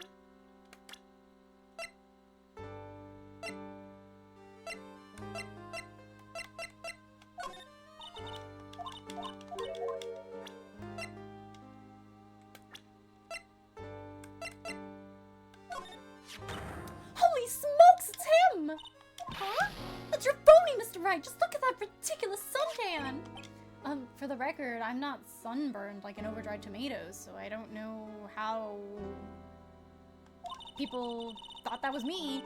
Told me you'd been on a business trip to Hawaii, and that's where you got the tan. I'm not hearing this. So where'd I get the eye scar then? I guess we were fist fighting some sharks there. Oh goodness.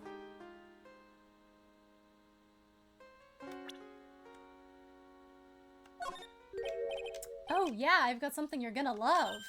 Really? What is it? A lunchbox just for you. Here. Wow, lunchbox. Sweeties too. I can't believe it. Thank you, sir. Did you make this just for me, Mr. Wright? Nah, it was Detective Gumshoe. Who else would make such a nice lunchbox for you? Detective Gumshoe? He's really worried about you. Looks like he put a lot of effort into making this, too. I can't accept it. Detention center rules. No gifts allowed, sir. Hey, come on, Maggie, don't be like that. Rules are rules. They'll lock you up if you break them.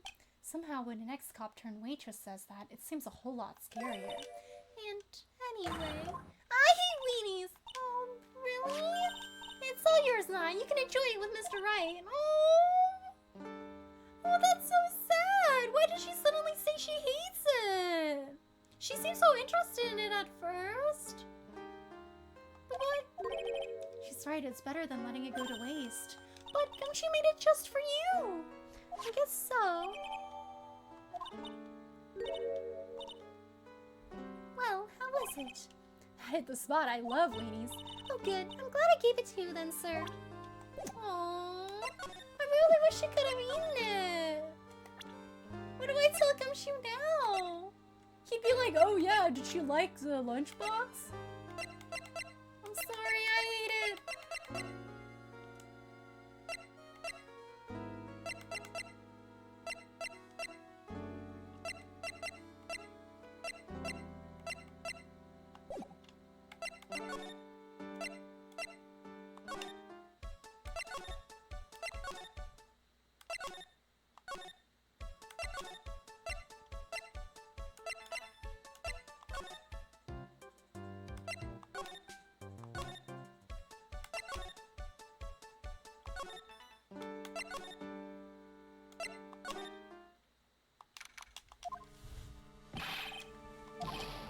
Oh no!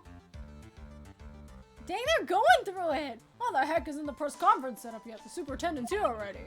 Yeah, there's a problem with the internet too. I already told you to stop using your computer, Chief! Stop trying to text 1337 Discord kitten or something! But I'm watching videos online. I'm catching up on my Asian soap operas. It's gonna have to wait, Chief. I'm throwing the switch. No! Just when some young guy was about to confess to his son's hot attract girlfriend. Wow, this place is really buzzing. Something must be going down. Something really big. Huh? What are you doing here, pal? Detective Gumshoe. Can't be here right now. You'll be roped into the briefing if you stay. Huh? We got big problems here today.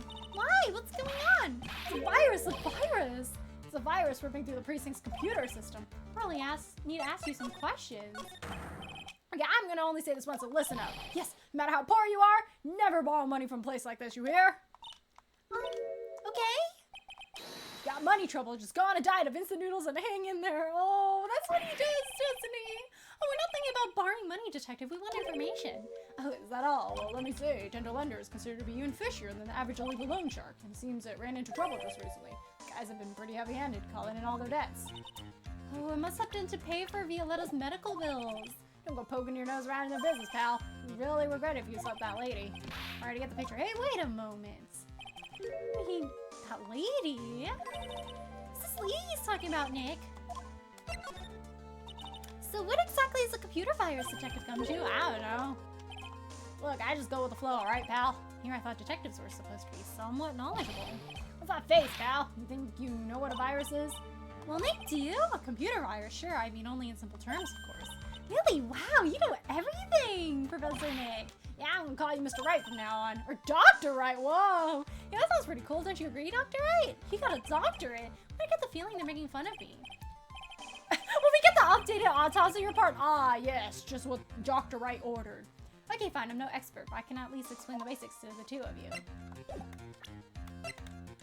You mean this suspicious lady?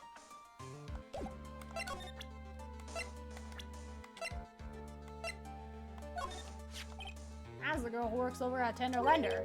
Want to stay away from her, okay? I mean it. She does look kind of unforgiving, doesn't she? That should be the least of your worries, pal. What's that supposed to mean? Means Viola Cadaverini. Oh! Oh, shoot!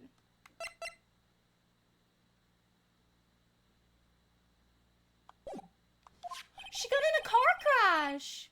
She's the only granddaughter of Bruto Cadaverini. Cadaverini. Do you know who that is, Nick? Never heard of him. Bruto Cadaverini is the boss of the Cadaverini family.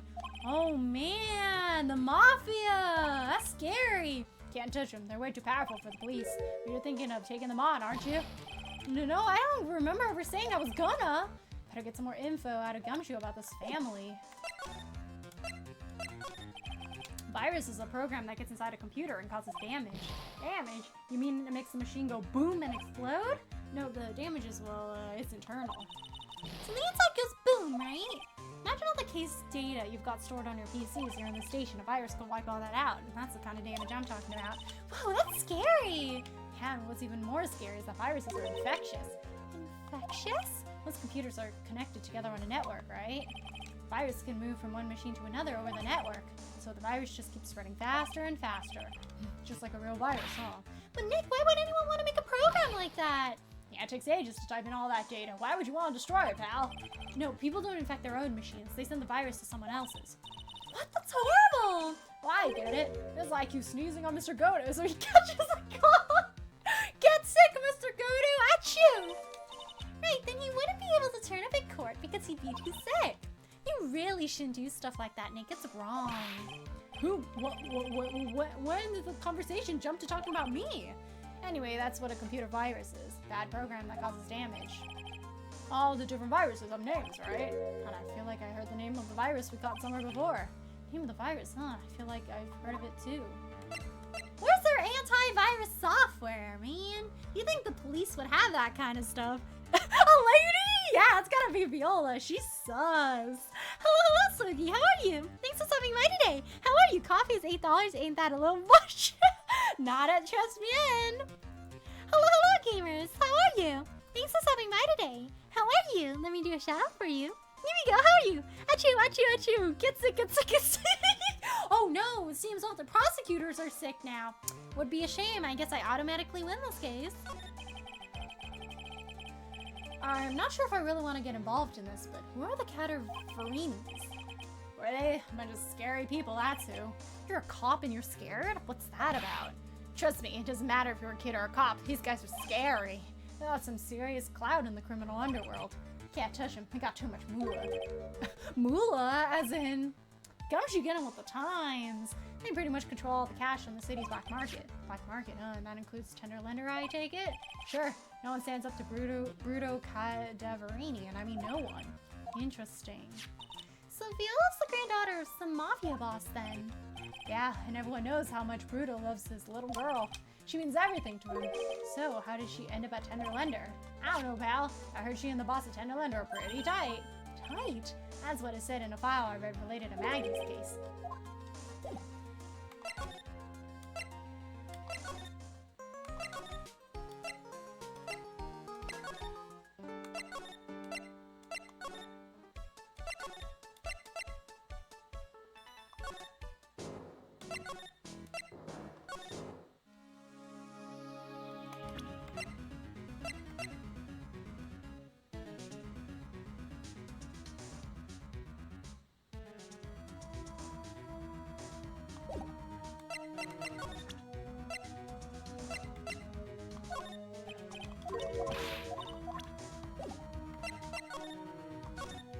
No info from her.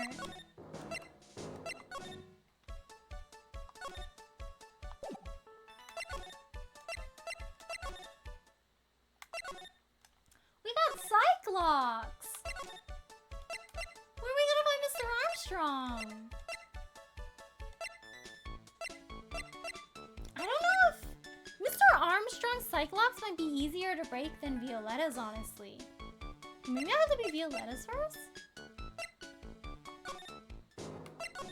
Let me see if I can with the given information I have. I can't stop racing horse girls. Who's your favorite so far? I played a Shy Guy only lobby in Mario Kart today. Ooh, fun! And had a great time. Ooh, yay! Do they do like different colors of Shy Guys? Still? Can you imagine all the little Shy Guys with like different hats. Sounds cute. So what did I miss? Oh, so Viola is sus. Apparently she's working for Tigray and they're lovers. And Viola's from like a big mafia family and Tigray saved her life. They had like a really expensive car crash. She keeps giving us suspicious coffee. Mr. Kudo said that he was chased out to call the police after like the guy got poisoned, which means that at some time Viola and Mr. Armstrong were alone in the building. So things could have happened there. And Maggie says that Viola was the other customer that was present. So some people's testimonies don't match up quite well. Elia, the real villain is the Blue Badger! The Blue Badger strikes again! Oh no! Not the Blue Badger again! Suddenly no, there's only 2 all costumes with 24 people. Ooh, I came in 3rd overall after 16 races. Oh nice, let's go! Ooh, that's a lot of races!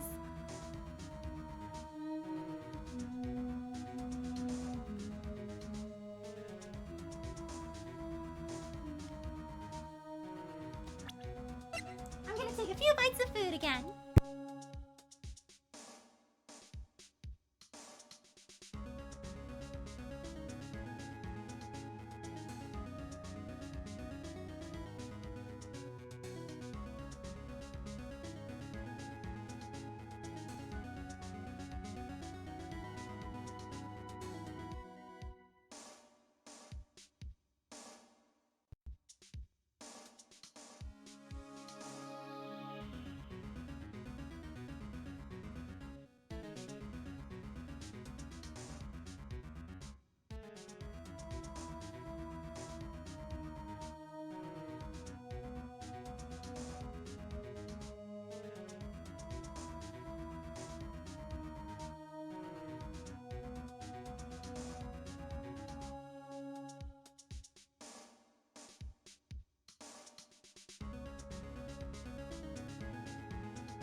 Food, what food? I have basil chicken and rice. And also some black beans. It's my dinner.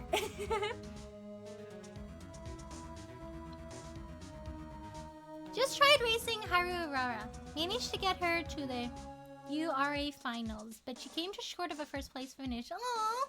Came in second by 1.75. Second is still really good! Yay! Good job, Haru! Goldship, my beloved. Goldship amuses me. I love how she drop kicks you when she wins. When I play, I'm definitely going to be playing a lot of Goldship. Oh no, I missed what you said. Oh, I had basil chicken and rice, and then also black beans. Seeing Gumshoe's lunchbox makes me hungry again. Now I'm hungry. Get some food, gamers! What did you have for dinner? But it's 1:30. Aw, dang, it's a bit late. If you're hungry, maybe... If you have bread? It's pretty light.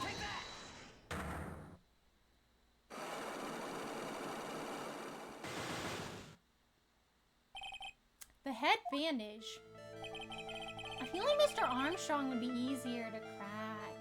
You said the bandage around your head was from an operation. You also said you suffered a fatal injury to the head, correct? Yes, the operation was very difficult to bear. Now, by fatal injury, you meant you were hurt very badly somehow, right? Did the injury in question have something to do with...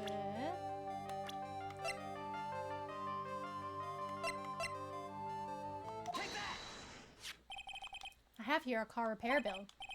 From this, it seems pretty obvious that this car was involved in an accident. Let me see that. The bill is made out to the Cataverinis. Yes, it is. I don't think I ever introduced myself. Tell me, what do the Cataverinis have to do with me? Something tells me she's not about to say hi and introduce herself. Alright then, your relation with the Cataverinis is very strong. This is why.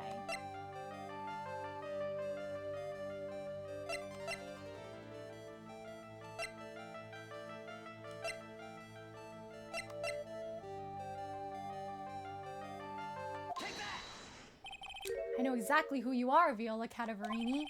You sustained that injury in a traffic accident, didn't you? It happened about 4 months ago. I was driving in one of our family cars when someone pulled out in front of me. It was a motorbike or something like that. I don't remember it much. Anyway, I swerved to try to avoid it, but... So he didn't exactly save her life, though. Like, he caused the accident. I took a blow to the head, bad one. I can imagine. So what happened to the person on the bike? Guessing they didn't get away with injuring the Viola Cataverini, right? I don't know what happened to them. They ran away, or so I heard. Ran away? It stayed. I'd have... Is it possible? Could the person who committed the hit and run have been... Ooh, I don't think she's gonna like that guy after knowing this. It was this man, wasn't it? He was the cause of your accident. Wasn't Don Tiger? I refuse to believe it. We collided the motorbike in my car. But Don Tiger isn't injured at all, is he? It's the tiger who caused Viola to crash. She could feel it. Plus, one of her locks just broke, so she must suspect it was him too. Sorry, Miss Cataverini, but I have proof that the tiger was involved in a traffic accident on his bike.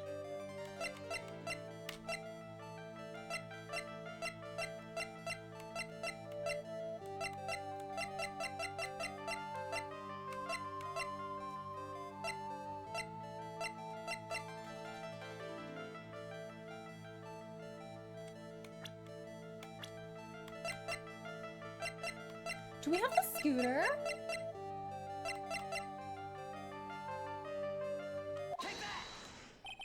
It's not exactly a motorbike, but Mr. Tiger rides around on a scooter, doesn't he? And you'll notice that the front wheel guard is badly damaged. Miss Cataverini, you know the truth, don't you? This repair bill was paid by Furio Tigre. The Cataverinis have known for ages who caused the accident, haven't they? It's possible, perhaps. Somewhere inside me, I know that they may be true. I knew it. But Tiger still saved my life. The operation was very complicated. It was very, very expensive. How much are we talking? Very, very, very expensive. She seems kind of hesitant about giving me an actual figure. I should back off. Well, anyway, it was the tiger who paid for it, right? After I recovered, Don Tiger told me. He said he paid for the operation because he cared about me. I believe him. Really? But do you honestly believe that to be true? He could have just paid because he didn't want Granddad to be mad. Do you want to know what I think? I think the reason he paid for the operation wasn't because of you, but someone else. Perhaps I shouldn't be saying this, but your grandfather, Bruto Cataverini, controls a lot of dubious cash, right? And you are his beloved pride and joy. Sure, I don't know exactly how much the operation cost, but if you weren't the granddaughter of Mr. Cataverini, do you think Mr. Tigre would have paid the money? I do feel bad for her to have to break this to her. She wanted to believe he genuinely did care about her. 4 months ago, I was in a traffic accident. That's why I needed the operation. When I woke up, they told me it was nothing serious, a simple procedure. Oh, really? Well, I guess if she recovered in 4 months, it couldn't have been too big. He said the operation cost $1 million. $1 million bucks? My grandfather ordered Don Tiger to pay $1 million in compensation. Compensation, huh? It's underworld lingo for paying money to settle a score. Basically pay or get into some serious trouble. But $1 million bucks? This has gotta be related to our poisoning case somehow. I wanted to believe him. I wanted to trust what Don Tigre said. He said it has nothing to do with my grandfather being Bruto Cadaverini. So they're trying to get Mr. Armstrong into it so they could take his money, huh? I wanted to believe he helped me because he cared about me, not because of my grandfather. Oh, but I knew that wasn't really true. Wow, I'm so sorry. What he did to get the money was... it was evil. He said it was all for me, so I helped him. You helped him in what way? Here, take these. What are these medical papers? Bruto Cadaverini's granddaughter had to pay compensation. It was made an offer he simply couldn't refuse.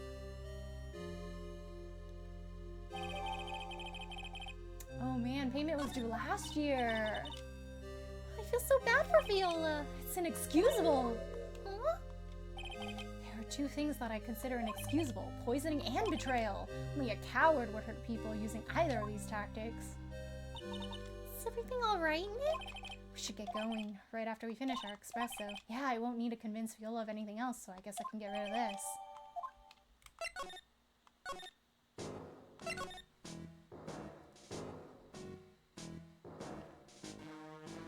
We unlocking those! Yay! On day in the Pookie Rich situation, Vidal has 4 stats of black glasses and now had multi-lens, giving it attack double strike. Also, it's now level 594. Ooh, dang! It's leveling up! Cadaverini's. I think his last name is pronounced Tigre. Oh, yeah, that would make a lot more sense. Thank you, Kevin. Tigre. Okay, got it. Thank you. Because I'm trying to think about what Cadaverini stands for. Because Cada's like every, right? Cada.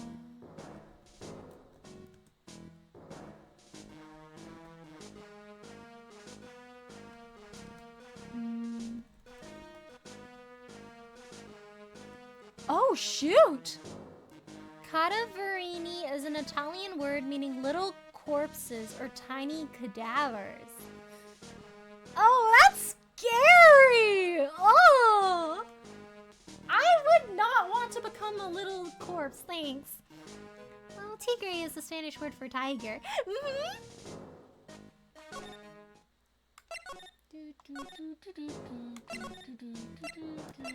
think Mr. Armstrong is here now? Cause like, where is this man? Hello?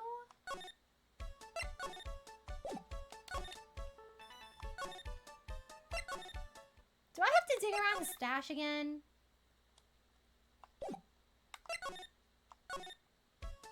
Going back to Gumshoe, maybe?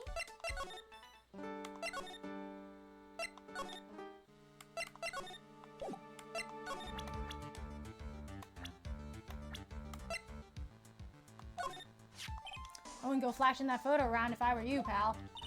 Why not? That guy rules the criminal underworld. You could get yourselves in serious trouble. I'm talking say your prayers trouble. You're shaking, detective. Like a leaf. I'm just, you know, kind of on edge at that moment, if you know what I mean. Oh, this guy, the tiger. Is he famous? Yeah, this guy's not a loan shark, you know. Nope, he's a big loan cat. Hence the name. Don't pay him back, and you'd better say your prayers, because he'll eat you alive. You're shaking, detective. Like a leaf. It's just, you know, kind of on edge at that moment, if you know what I mean. Where is Armstrong?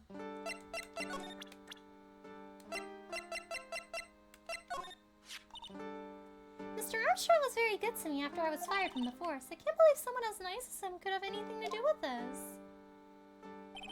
Well, in the time between the victim being poisoned and the police being called, the only person who was on the scene and had a chance to do anything was Mr. Armstrong. There was no one else there. Mr. Armstrong wouldn't set me up, would he? I wish not, but it seems like that's the case.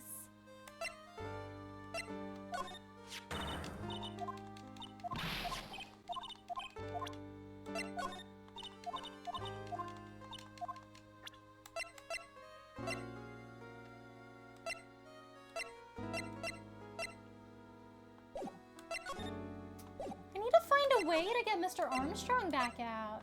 I must have missed something somewhere. You know those like offhanded things they mention sometimes where they're like, oh, maybe I should ask this guy about it. I wonder if I missed one of those. I feel sorry for her, yeah. Like she thought somebody truly did it because they loved her. And like not because of her relationships with the mafia, but for her. Last time was pretty messed up when you think about it. Yeah. Like little corpses? Ugh.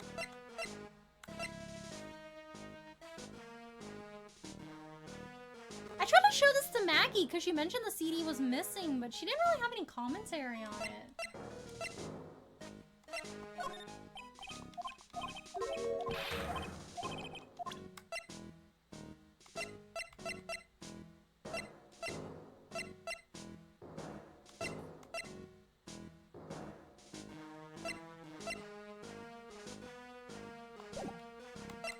So it looks like there's 2 guys in debt right now.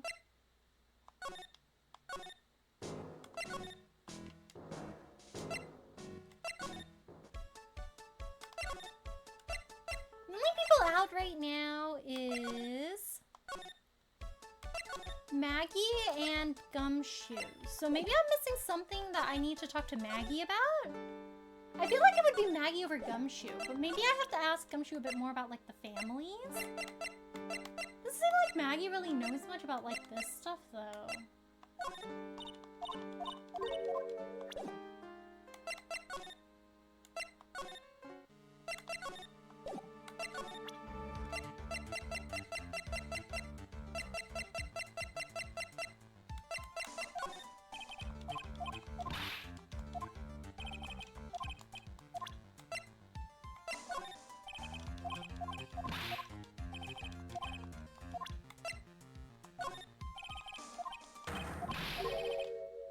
Oh? Just nod to yourself and keep me in the dark, Nick. What's going on? It's okay, Ma. You don't have to cry about it. The name scribbled on that sports paper written on that CD, that's the name of the virus. Oh, shoot! It's a virus! What?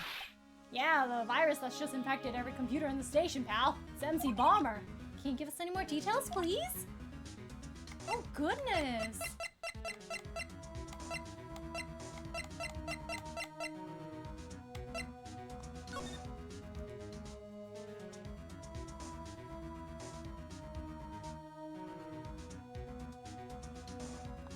So someone's gonna install a virus!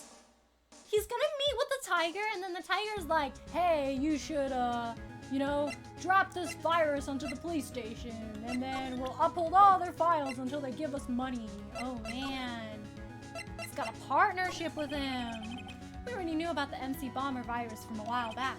A group of criminals issued a series of demands to the head of honchos of law enforcement. They threatened to release the virus if their demands weren't met. Who are they?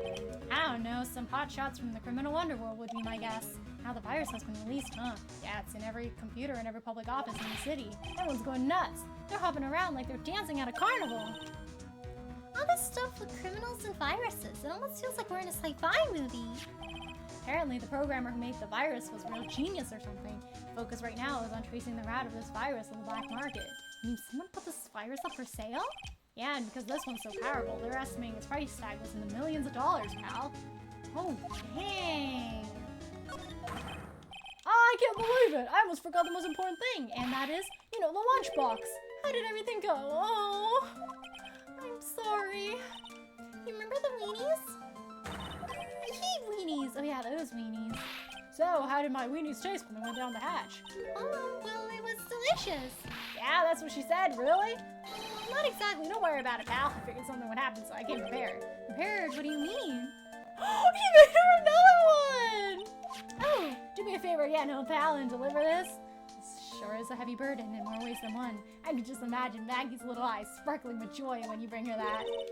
Please, again, Nick. Tell me we don't have to eat all these too. I really can't eat anymore. Oh. No, we can't even give it to her anymore. She's gone. What? He's still gone? Who am I supposed to talk to? This guy? What are you doing here? I don't have anything to say to you.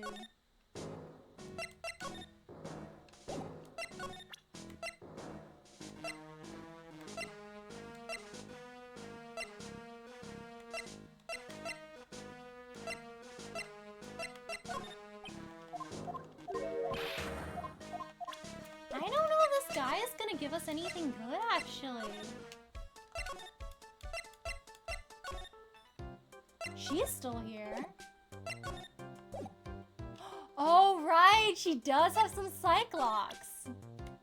Let's go ahead and do that. I totally forgot. Okay. We should be able to break her Cyclops now that we know more about the virus.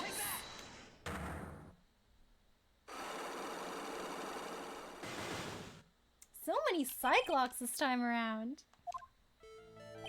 So, how about you tell me what kind of trouble Mr. Alec was in? Sorry, sir, but we don't deal with troubleshooting here. Perhaps you'd like to speak to someone in customer service? What's she talking about? I guess I'd better just take a shot and see where it gets me. Miss Basil, let me ask you something. Did Mr. Alec's troubles have something to do with...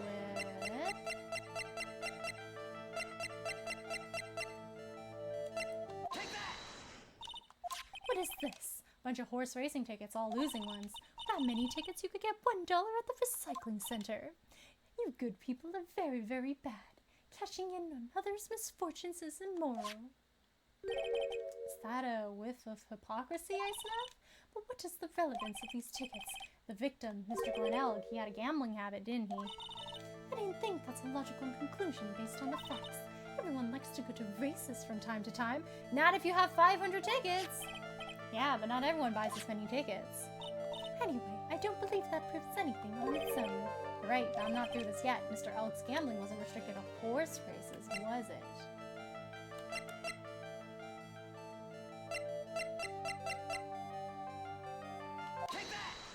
Dang, bro was like gambling.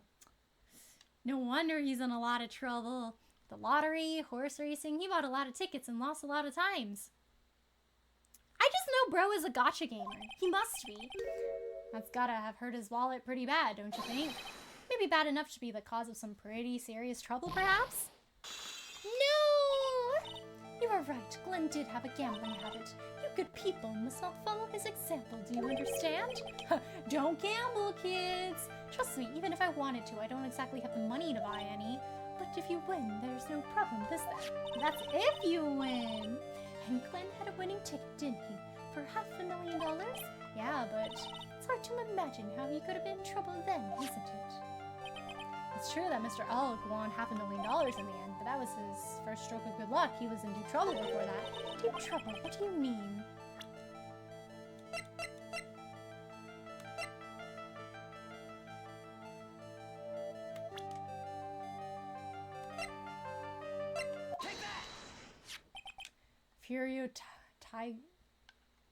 Furio Tigre, the boss of a loan office called Tenderlender. Tenderlender? Like you're one to talk. Well, what do you think? Our firm is doing very well at the moment. I don't think we need to borrow money. No, I mean Mr. Elg. You think Glenn had something to do with this Furio Tigre? Yes. I'm sorry, I don't know of any connection between the two of them. Really, because I've got proof that they knew each other. Furio Tigreaka the Tiger is the boss of a loan office called Tenderlender. This is who Mr. Elg met with on the day of his murder. And the only thing a loan shark would talk with him about would be his death. No! It's true true that Glenn had racked up quite a bit of debt from his gambling habit.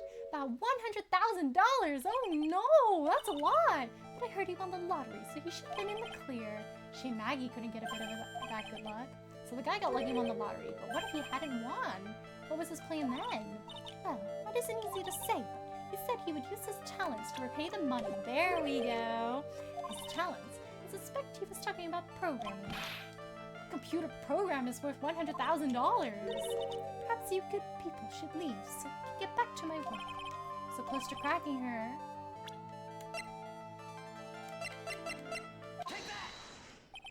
Well, this is it, isn't it? This is the virus that's infecting computers worldwide as we speak. MC Bomber. No! Da-da-da! This is why I'm free to play. Don't be like this guy out here who's selling viruses and getting into lots of debt. Mommy, can't put your money where your mouth is? No! See, I'm a responsible spender. Glenn Elg isn't. Glenn Elg spends $100,000 on horse racing gambling and scratch tickets and lottery tickets. I spend $4.99 a month on the Star Rail monthly pass, so we are not the same. $4.99 is sustainable. Glenn's head had more processing power than any computer, but it had been infected with the gambling virus. Glenn was in too deep. You mean he was in debt? Yes, $100,000 in debt, an amazing amount to repay. So, he said he was taking on some extra work, something a bit risky. Honestly, like, who tells their boss this, though? I guess he was on good relations with his boss to tell her, hey, I'm doing something kind of illegal. I'm really in debt. Risky, how? Maybe he was going to become a waitress at just... Yeah, that was the job interview. Where do you come up with these ideas? So it's safe to say Mr. Elg was the creator of this virus, huh? MC Bomber virus, yes. It was a work of genius, in a bad sort of way, of course, but still genius. Something like that would probably fetch several $1 million in the black market. Inconceivable, Gumshoe was right for a change. This date, December 3rd, that was marked on his calendar. That was his deadline for repaying his debts. Ooh, and I guess it didn't work out, so they poisoned him and they took the virus. I guess we won't be needing these horse racing tickets anymore. Throw him back on the floor! Use the trash can, Nick! Trash can? Ooh, I don't know. Okay, is he back here now? Don't take that as an excuse to drop more on that dot hug. No!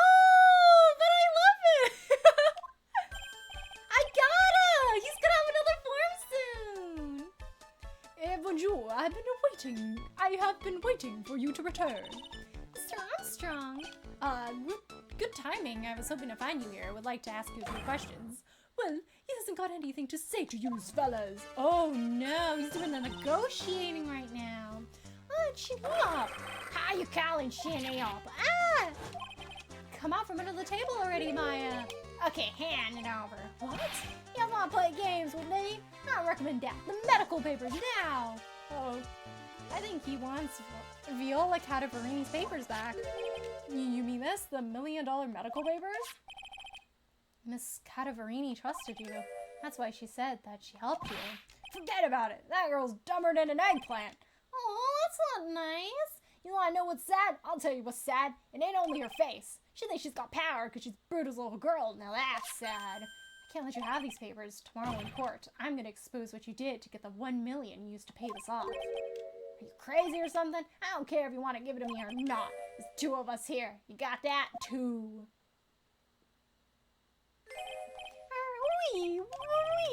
Mr. Armstrong, forgive me, just like, can I argue with him? Oh shoot, he assaulted me too? Ow!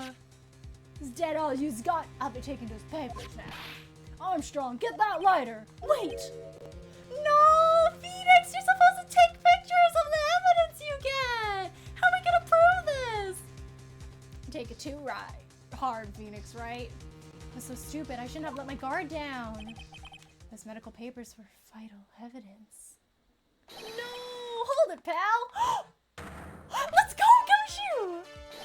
Detective Gumshoe! Detective? Yes, thing you gotta stop me, copper. Beat it. Whoa, come on, Gumshoe, keep it together. You guys get out of here. Leave this guy to me. What? Go, pal! Take this! Get hurt. Who's gonna look after Maggie, huh? Gumshoe's gonna start fist fighting shit here? Alright, thanks, Gumshoe. Wait, Nick, don't leave me behind. Bro, that's 2 against 1! I hope Gumshoe is okay! I'll get even with that guy tomorrow in court. Our lender's going down.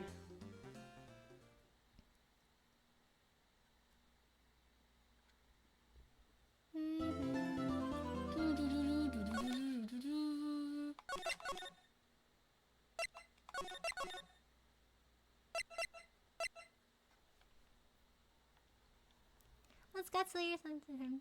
No, CB, no! Not done home! He didn't do anything. Gumshoe, my boy, let's go! I hope there's like a really touching scene with Maggie and Gumshoe after this, where Maggie's like, oh my gosh, thank you for what you do, Gumshoe. And he's like, oh shucks, don't worry about it, pal. That would be wholesome. I think this is a good place for me to eat a little bit of food. I'm gonna have some food right now.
I am also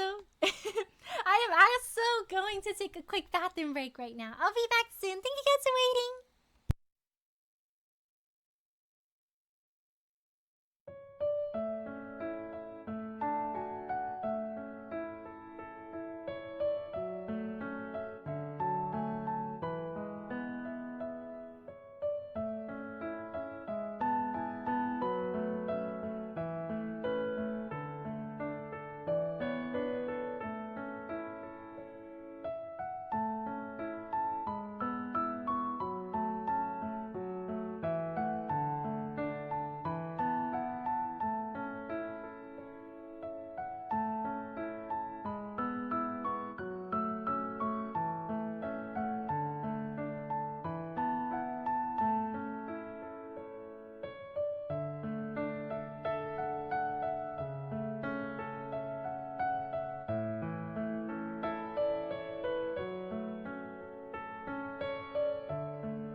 Hello! I'm back. Thank you guys for waiting. Okay, let's start. Ooh, let me. Ooh. My finger started bleeding. Whoopsies. I will have a tissue around it. There we go. Welcome back. Thank you, Kevin. How's your K-drama going? Okay, I'm gonna start the first day of trial. Man, we never got to give the other lunchbox to Maggie. January 8, 9:46 a.m. District Court Defendant Lobby Number 1. Good morning, Mr. Wright. Good morning, Maggie. So, what do you think is going to happen today, sir? Yesterday's session didn't go so well and ended on a giant mystery. That's true, and we still haven't solved a single part of it yet. Are you okay, Nick? Yeah, of course. I saw that little flash of doubt in your eyes. No, that wasn't doubt. That was determination. Why don't I believe you? It's nearly time, Maggie. You'd better get going to the dependency. Roger, don't let me down, Mr. Wright. I'm counting on you. Hey, pal. Hey, Detective Gumshoe. Quit stressing Maggie out. She doesn't need that. How do you know she was stressed? I was watching through the doorway. Oh, you look like you lost the case already. Show a bit of confidence, will you, pal? Here, maybe this'll help. Nail polish? Huh? Have you taken up aromatherapy too? Not in a million years, pal. Don't tell me you don't remember this thing. Come to think of it, that doesn't look like one of the aromatherapy bottles. This is the small bottle that turned up in Trespian's kitchen a couple of days ago. Right! And he was doing testing on it. Wow, look at these little bottles. Oh, they're aromatherapy oils. He's got so many, they're overflowing onto the floor. Oh, wait a minute. There's one bottle that's different from all the others.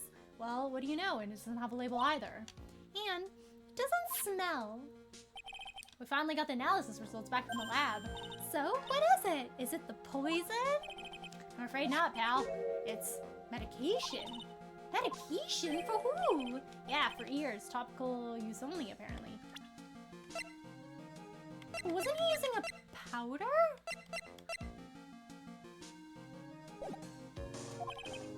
For ears, you mean? Yeah, it's a medication Glenn Elg was using for his ruptured eardrum. Oh. Ah! There's something that flew in my face. What was Glenn Elg's ear medicine doing in the kitchen? Yeah, what was it doing in the kitchen? A small bottle refilled into the court record. The victim's ear medicine found covered in identified fingerprints in the kitchen. Yeah, so the other one we had was just the bag. What about the unidentified fingerprints? Anything on that?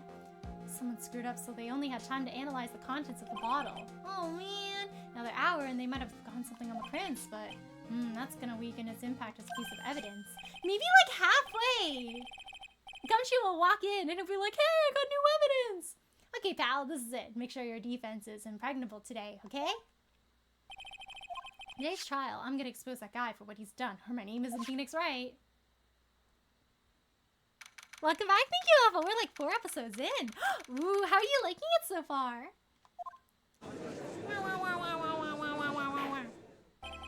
Court is now in session for the trial of Maggie Bird. The defense is ready, Your Honor. Ready and waiting as always, Your Honor. Very good, then we'll get underway at once. Yesterday, we heard the testimony of Mr. Victor Kudo.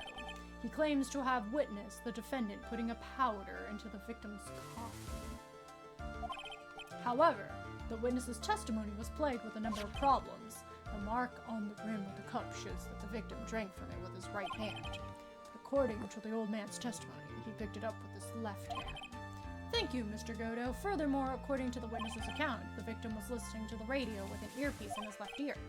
Yet, the victim's left eardrum was ruptured, which made him effectively deaf in that ear. It's amazing how many contradictions a single case can have, huh, Nick?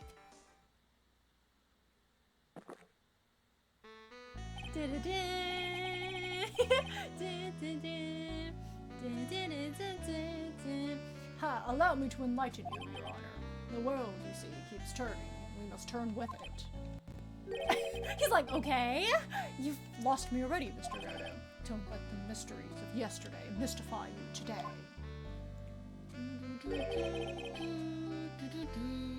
Only losers think like that. You've got to change with the times. That's one of my rules. Are you implying that you've resolved these contradictions? You know the answers to these riddles? The old guy was just throwing seed in here. He's throwing us off the scent. And today I'll prove it. Very well, let the first witness take the stand. Hey, it's Mr. Armstrong. And you are? Oh, bonjour, everyone. I am Jean Armstrong, the owner and head chef of La Trespienne restaurant in Chantal. Not the ... Forgive me for asking this, but are you a woman? Oh la la, bonjour. As you can see, I am la potent gentleman, no? On the day of the incident, you were in Trespienne's kitchen. Isn't that right? As you, bonjour. Everything feels right.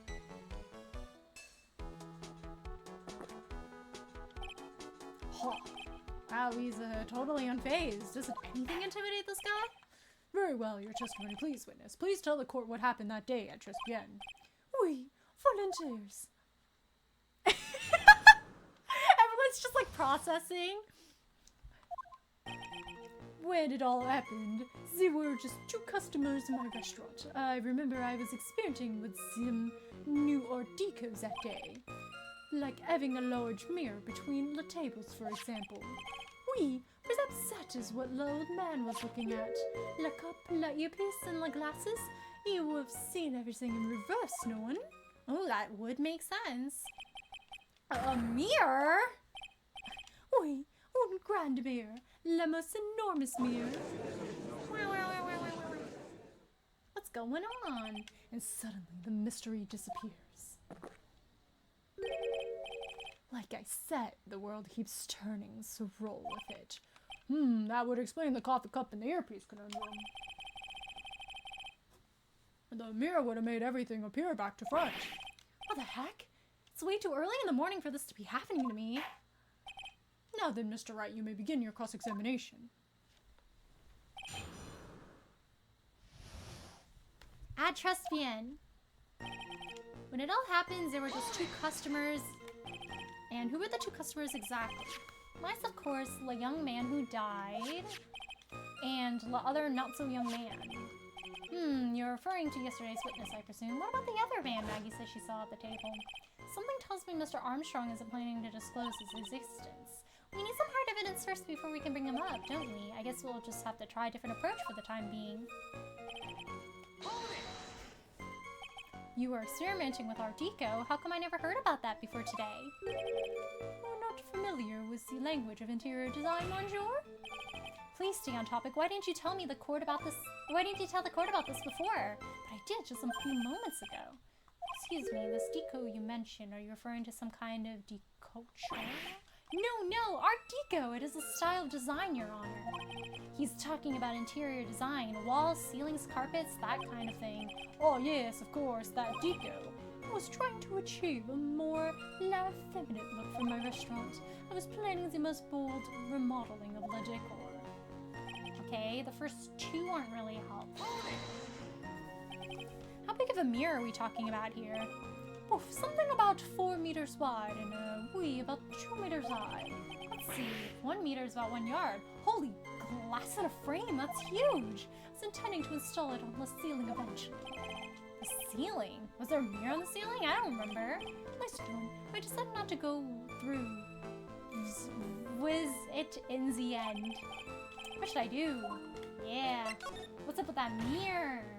If you really had such a large mirror in the restaurant, someone would have noticed it. There's nothing about a mirror in Mr. Kudo or Maggie Bird's testimonies. Objection! Yeah, I didn't see a mirror. You didn't have to try. You have only yourself to blame for such sloppy work. What? Mirror was delivered to Trespien the day before the incident. Really? As Mr. Armstrong testified, he was carrying out some design changes, and so it turned out he didn't actually use the mirror in the end. This just doesn't add up. Even if a mirror was delivered to Trespin, it doesn't prove that it was in the restaurant on the day of the crime. It could have still been in its packaging. Well, I doubt someone tried. Look in the mirror. I'm sure the person looking back at you will be dubious enough. Dang! So the witness yesterday had seen the victim reflected in a mirror. Normally, I'd expect people to know the difference between a reflection and a real object. Normally, how does normality come into this? That's lame trite, even for you. Huh? Are you trying to say that if something isn't normal, it isn't possible? Is that it? Or does that leave the porky-headed lawyer and the top-notch chick over there? And the ungodly cool guy with the mask over here? Yeah, this incredibly cool guy. What about it? I do not have a top knot. Mr. Kodo is correct. A lack of normality is no basis for discounting an argument. Bien, not just one a day.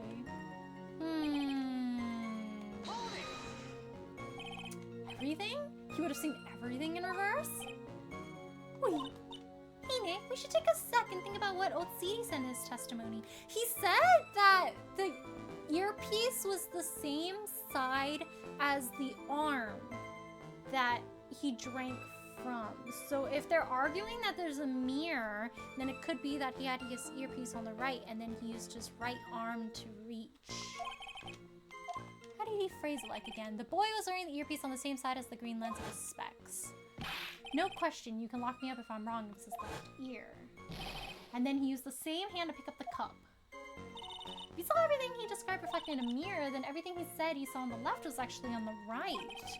That clears up the problems with this testimony, I guess. Or does it? Huh. It's kind of hard to believe everything's the fault of a mirror, but do you think Otsiri saw everything through a reflection? If he did, it would explain all the contradictions in his testimony. Well, that just makes the situation worse for Maggie. There's gotta be something in that old man's testimony. We just got deeper. I mean, look at what evidence we have. Same side, huh?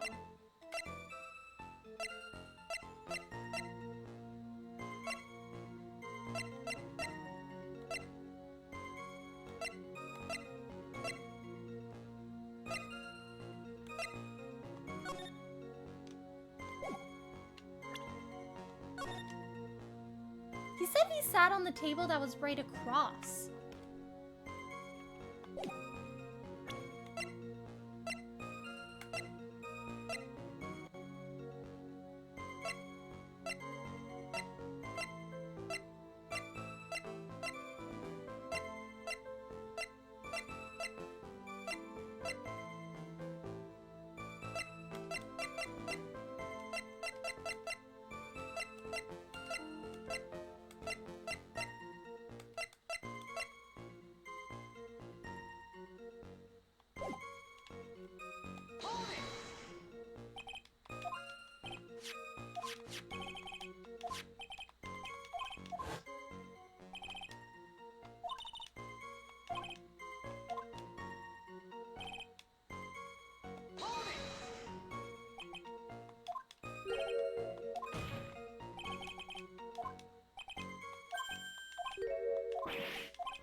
Large mirror between tables.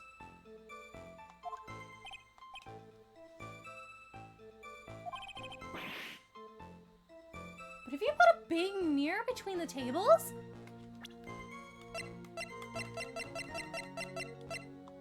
Is he putting them right between the two tables? Then how would you even see the other table then? If there was a mirror, the mirror would block out everything. The ceiling.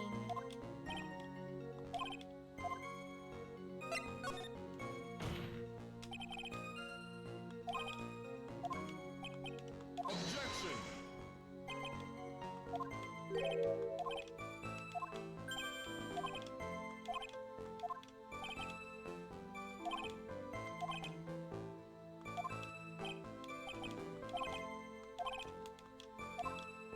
He wouldn't have seen him if there was a mirror, though. It would block your vision. Unless it was like a...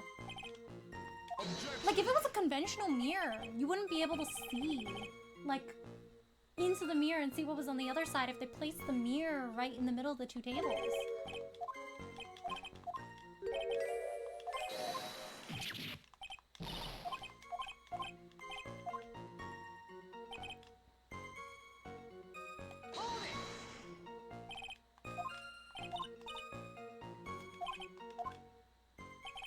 Boy was wearing the earpiece on the same side as the green lens.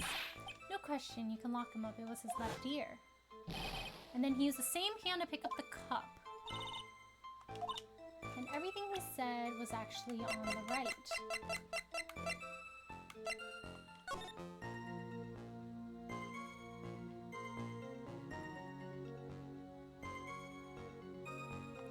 Makes a little bit more sense.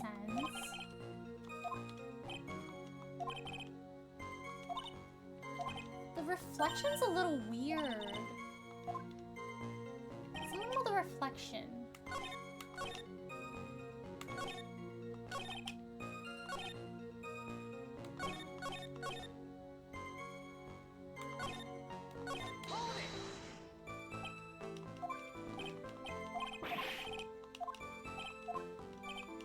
Put it on the ceiling, it wouldn't even have... I don't think bro would have looked at the ceiling. So if you place it on the ceiling, it wouldn't have mattered unless you put it like between the tables. Yeah.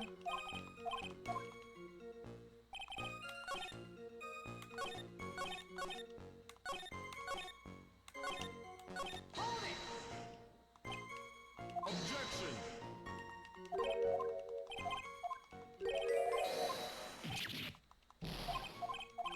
It's the mirror. I think it's the last statement.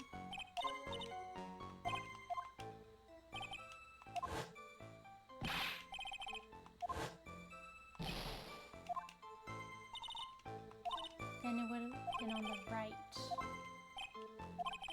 kind of hard to believe everything's the fault of a mirror. Yeah, there's something more to this. Let me see what I have. Broke the vase at my seat. I'm sorry. Potassium. Scene of the crime. So it looks like his hand is more on the right-hand side of things. Then that would explain the coffee cup. Because if he used his right hand, then the lip mark is where it should be.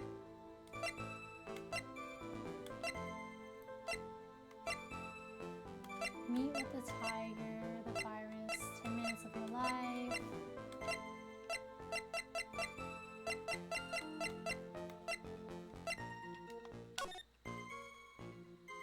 Put the mirror. I don't see a mirror here. Do I show a picture of the crime scene and I'm like, no, there was no mirror. Objection!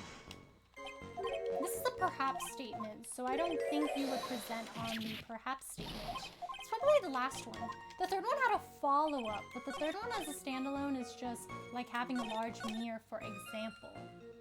I've seen everything in reverse, no. The cup, like earpiece. So if we consider the cup, the print here is like right hand sipping, that makes sense. Then the earpiece, if they saw everything in reverse, then the earpiece and the glasses, that would have made sense. He reached for the right, he drank like that, and then it's on the same side, so we insinuate that's the right.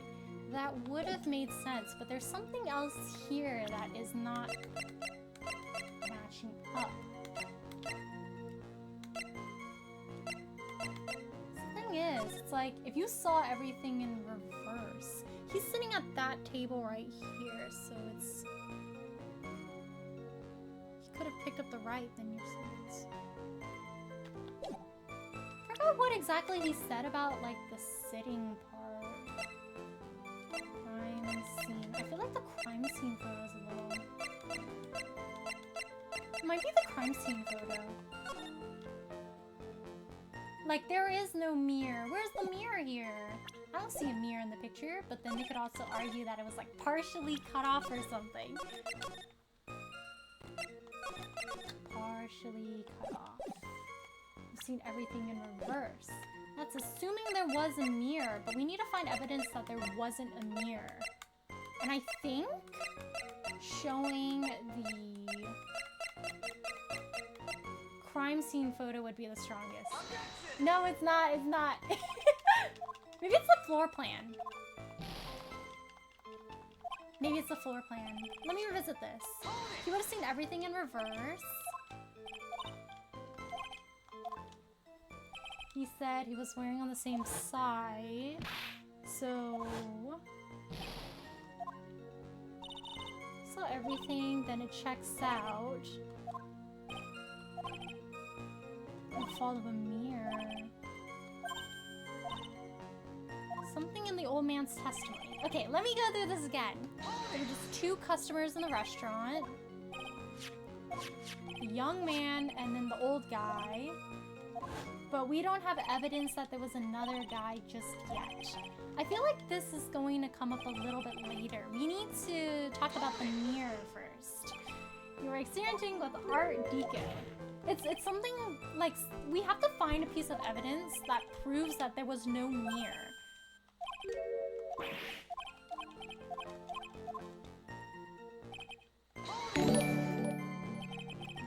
Big of a mirror. That's a really, really big mirror. There was no mirror on the ceiling. Dude, who was actually like looking up at the mirror like, oh yes, that's his, cause you could just look at the guy across you. Yeah, there's something in their testimonies. And he's like, yeah, you didn't ask, so that's your fault. This reminds me of case 3 in the first game of The Great Ace Attorney, cause there was one case where they were like, oh, did you check? It's like, no, I didn't. It's like, so you're wrong. And it's like, was it really wrong? Prove that it was in the restaurant on the AF. So we need to prove that it was not in the restaurant.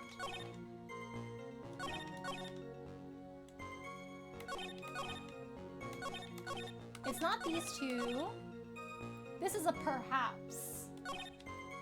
Having a large mirror between tables.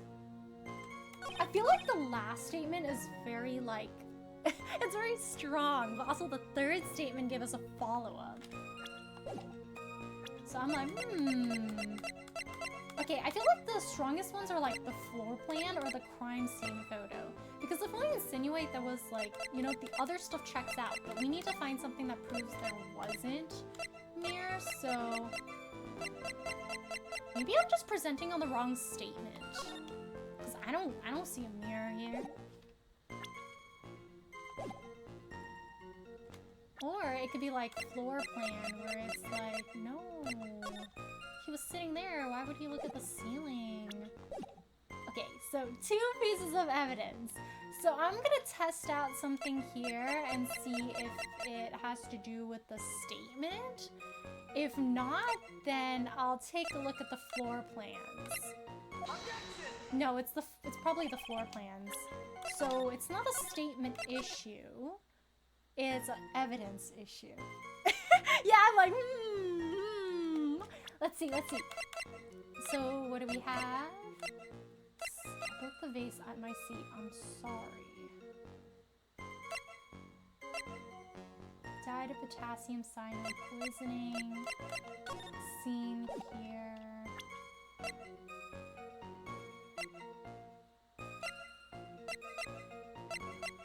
Yeah, the other stuff isn't quite relevant just yet. Like all this new stuff. So it's probably like a floor plan thing. Like where did you put the thing? Large mirror between the tables. How would you have seen anything? No, it's not. It's not. Okay, let me think things through again. I remember I was experimenting, like having a large table between... How big of a mirror are we talking about? Something about... That's a very big mirror. Press harder. If you really had such a large mirror in the restaurant, someone would have noticed it. There's no mirror. Objection! Mirror was delivered, he says, but we don't know if it was actually displayed. Doesn't prove it was in the restaurant on the day of. That is what the old man was looking at, they're saying. So people know the difference between a reflection. And this is not him saying anything constructive. That is just him making fun of us for saying normally people would have done this. Would have been in reverse, Norm. Because then you would think it's on the right, and you would think that the arm is on the right. And then his left eardrum is ruptured over his thing.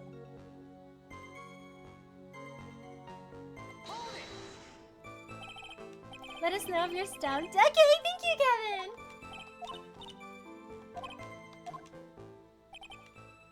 Earpiece on the same side as his lens. Oh.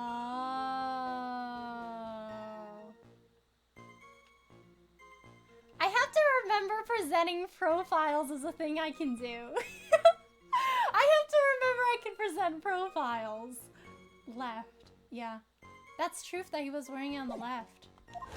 So if he was wearing it on the same side, then you would think the earpiece was on the left, actually. And that's kind of confusing. Why would bro wear an earpiece on the left if his eardrum is shattered? That's kind of weird. No, I didn't mean to go that far. It's time to go back. Okay. Let's see. Okay, yeah, it's the side thing. The coffee cup, the earpiece, and the HMD. Let's think back over Mr. Kudo's testimony for a second, shall we? The boy was wearing the earpiece on the same side as the green lens of his specs. Yeah, that was a profile check. Yeah. Okay. So to summarize, we were told both the HMD and the earpiece were on the victim's left side. Now, if Mr. Kudo saw all that as a reflection in a mirror, it means both the HMD and the earpiece were actually on the victim's right side. But that is not what it says on his profile. That's where we run into a monumental contradiction with the facts. If Mr. Kudo really did see everything in a mirror, why is the HMD now on the wrong side of the head? That does raise some questions. Order! If the witness genuinely observed the victim reflected in a mirror, then we would expect the victim's earpiece to have been over his right eye. How bitter. Trite, you should have a taste of his bitterness. It'll calm you down in no time. Are we talking about your coffee or something completely different? You don't understand the way the witness thinks. How he thinks. You remember this, I presume? I broke the vase, sorry, apology letter. I mean Mr. Kudo's sworn testimony. The old man has one previous habit of enjoying seeds. The more of an impression something makes, the more muddled his mind makes it. So what's the most striking thing about Mr. Elg? It's his eyepiece. Made a big impression on the old man. That's all the earpiece and those newfangled spectacles he was wearing. Oh yes, they were both on his left ear. Do you hear his left ear? Oh, well, trite. That's the worst but best impression of Kudo ever. He's like, ooh, I'm getting the chills. I really thought he was a little ziti for a minute there. Good is good. Enough. I must agree that yesterday's witness was irresponsibly rash in most of his testimony. Bad luck, Nick. Looks like the boil of a contradiction you found is just a rash. Mirror can't be beaten by a handful of seeds. So, what exactly was the old man looking at? Fill us in, Mr. Armstrong. Go on, tell the court. We're all ears. Oui, I can explain. Please, if you look at the plans of the restaurant. What are the plans of the restaurant? Pray tell. The mirror.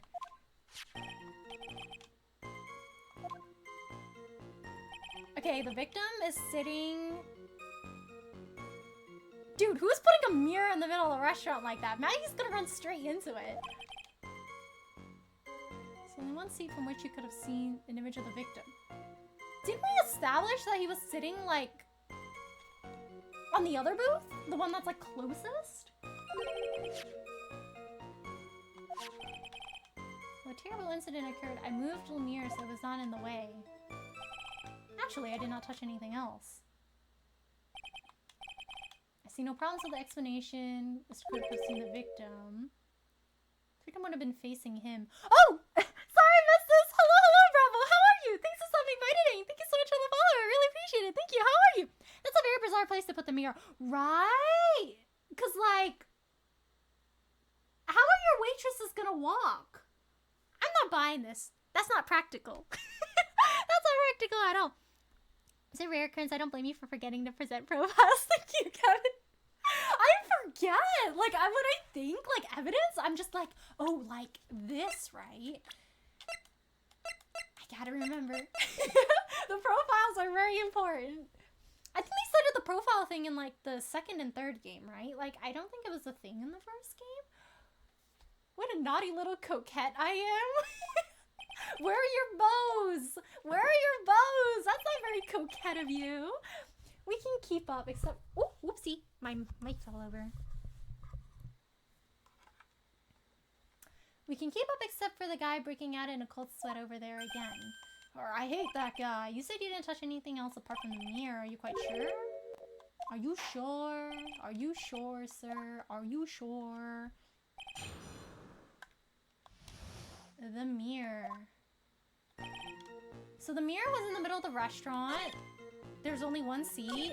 He's claiming that he sat behind. Okay, let me picture this in my head. Okay, so victim is sitting here, and then the other guy, if you look. But then they're not even in the same direction, you know? Like, if you have a mirror, and then you're like, looking like that. It seemed like there was like a guy across. Move the mirror.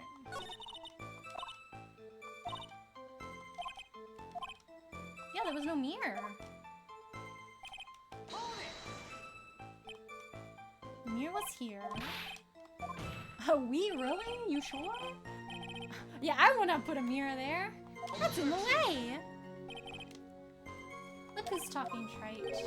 You're obstructing my view among other things. This is my seat in the courtroom. Justin's charm is that it gives you the impression that you're the only customer. Does it? Temporarily placing a mirror that would hardly be in the way. No, because like how do your waitresses bring stuff? Like you tried. In the middle of the restaurant. There was only one so you could have seen the victim. I wish Trunks the younger voice. Oh no! Tell the court what you knew at once. Oh, no, sir, just tell me. Sir, no, just tell me. I'm already seeing a very hot someone, so I'm afraid you'll be waiting for a long time. She's like, sorry, I'm not single. But she had mocha cream skin and cappuccino perfume. Yeah, and I will tell you, there was only one seat which you could have seen. Yeah, he's actually dating Coffee, the go-to blend number 107. If you look at the plans, it would have been reflected in a mirror like so. If you were sitting at the table next to him, you would see everything. No?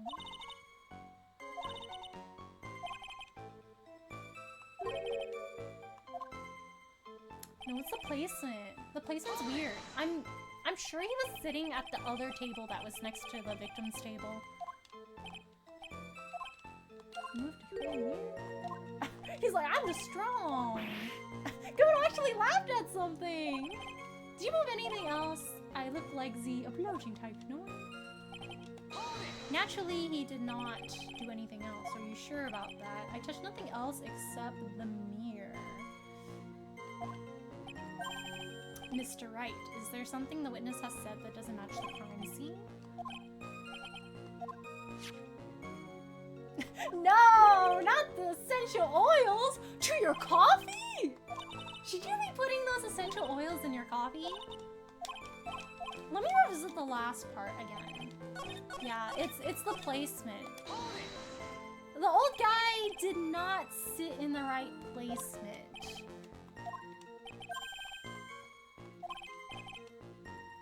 He said he didn't touch anything else. He did. He did. He did touch something else. But now we have two things we can call him out on. The fact that he's claiming that the mirror is not right. Maybe that's like a later point. Because he's saying he didn't touch anything except the mirror. he did touch something.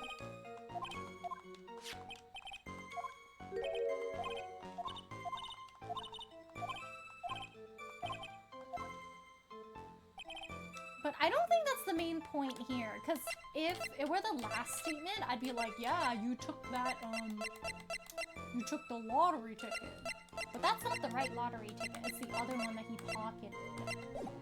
So maybe that's like a minor detail, it's just something that's offhandedly like, oh yeah, we know that's not true, but I think the main topic we have to focus on here is the mirror. So the mirror was in the middle, it's only one seat. It's the seat. I don't think it's these last two. It's like these two. There's only one seat from which you could have seen an image of the victim.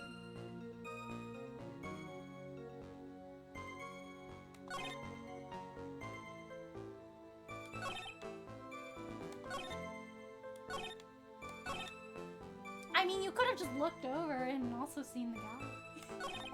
That was the seat at the table next to the victims. That was where the old man was sitting. I think it's this statement. Because he's very firm on, like, this is the seat at the table next to the victims, and that was where the old man was sitting. And this is when we're supposed to call him out and say, no, that's not where the old guy was sitting. The old guy was sitting somewhere else. So I'm gonna press this again and we'll see what he says.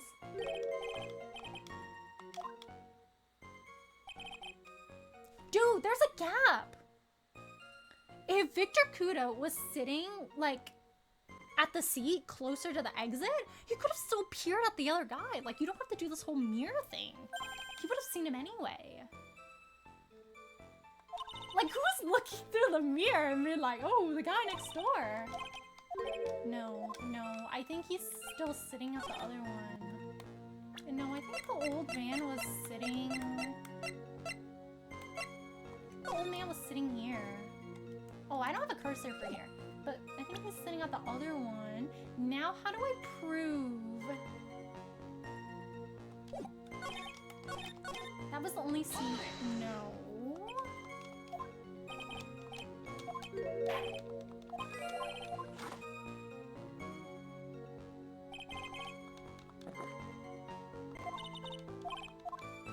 Yeah, I think it's this statement. That was where the old man was sitting. No. You can still see the vase at my distance.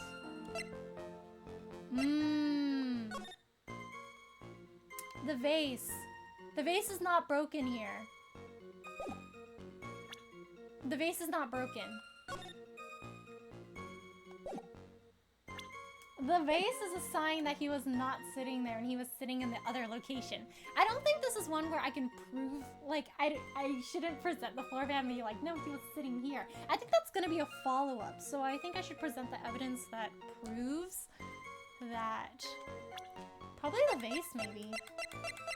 That was not where the old guy was sitting because he broke the vase, and the vase was not broken. Maybe it's like the broken vase and then afterwards we show the floor plan? Because then, it's kind of like both. Like, I could say his testimony said he broke the vase at the seat. And then you can also show the picture and say, oh, actually the vase wasn't broken. But I feel like both of them can be used in tandem. So I'm like, which one should I do first? He's gonna say, no, we're just really good at our jobs. We just replace the vase really quickly. Is a testimony good enough to stand for evidence? I feel like the fact that they kept it as a piece of evidence means it's gotta be kind of significant. So maybe it's the vase. Then maybe the judge will say, so why is the vase significant? Then we'll show him the crime scene photo and he'll be like, oh, okay, then where was he actually sitting then? Is it this one? Because we don't have the vase on here anymore. Just this testimony. Yes! Yay! Your Honor, Mr. Kudo's words contradict with what this guy is saying. This is the letter of apology that was written by Mr. Kudo, is it not? I realize it looks useless, Your Honor, but this is still a testimony. Ha! I guess useless people are really only good at identifying useless things. No, it's useful! What relevance does the scrap of paper have to the trial, Mr. Wright? Mr. Kudo's testimony is actually very relevant to the question at hand, Your Honor.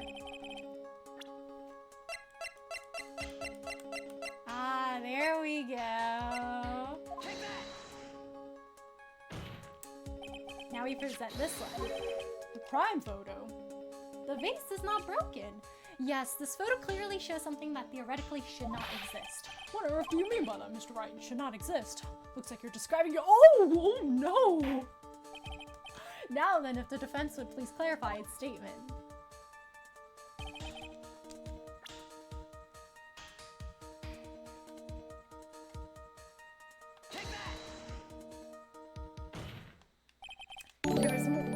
There was one thing that was clearly demonstrated by yesterday's testimony. Mr. Kudo broke the vase that was on the table where he was sitting. And yet, as the court can see, there is an unbroken vase on the table next to the victim. Why? Because Mr. Kudo was not, in fact, sitting at the table next to the victim at all. So there was no mirror. Don't be an idiot, Troy. That's impossible. That's the only one Kudo could have seen the victim's reflection on. That is assuming that there was a reflection. There was only one conclusion we could draw from this contradiction. There was no mirror in Trespian that day. Oh, hello, Auntie. How are you? Thanks for stopping by today. How are you? Let me do a shout out for you. There we go. Thank you so much for the raid. Hello, everyone. How's everyone doing today? My name is Ellie, and it's nice to meet you. We are currently working on case 3 of Ace Attorney Trials and Tribulations right now. We are in the second court day, and we're trying to figure out what happened.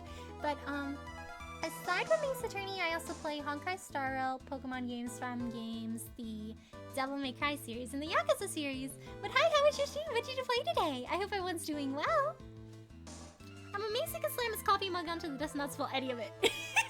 He's very mastered at his craft. He must have gotten a lot of practice. Like, instead of, like, actually learning the law, he was practicing slamming his mug onto a desk. He's like, I gotta do this, man. I gotta show everyone I mean business. He's sourcing his mugs from the right place. That's indestructible. Your testimony, Mr. Armstrong, is an elaborate lie. Mon Dieu!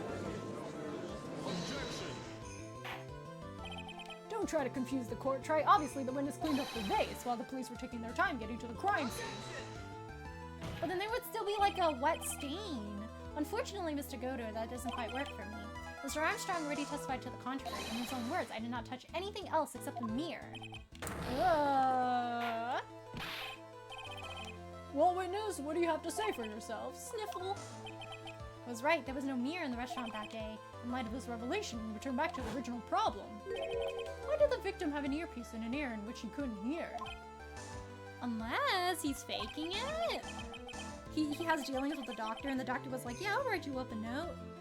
Only get one shot in life, there's no turning back. If you want to claim the mirror wasn't there, then this problem is all yours. How to explain what the old man saw? If I can answer this, then I'll be so much closer to the truth.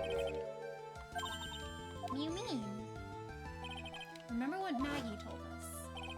There was another man at the victim's table, and there was a sample CD on the victim's table. It all flies in the face of Mr. Kudo's testimony. And I think I know the reason why nothing in this case is adding up. Well, Mr. Wright? Yes, Your Honor. The reason behind all the contradictions in Mr. Kudo's testimony is simple.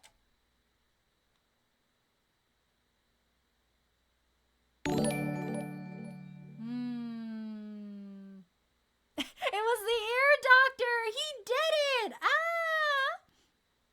A lot of fun? Yay, I'm glad you're having a lot of fun! Ooh, Deltarune! Ooh, fun! Oh, hello, Zena! How are you? Thank you so much for the raid! Let me do a shout out for you. There we go! How are you? Hello, everyone! My name is Ellie and it's nice to meet you! We are currently working on case 3, the second day of trial for Ace Attorney Trials and Tribulations right now. But aside from Ace Attorney, I also play Honkai Star Rail, Pokemon games, Farm games, the Devil May Cry series, and the Yakuza series. But hi, how was your stream? What did you play today? I hope everyone's doing well. Also here to raid and run by gossip. Oh, no, you're okay, MT.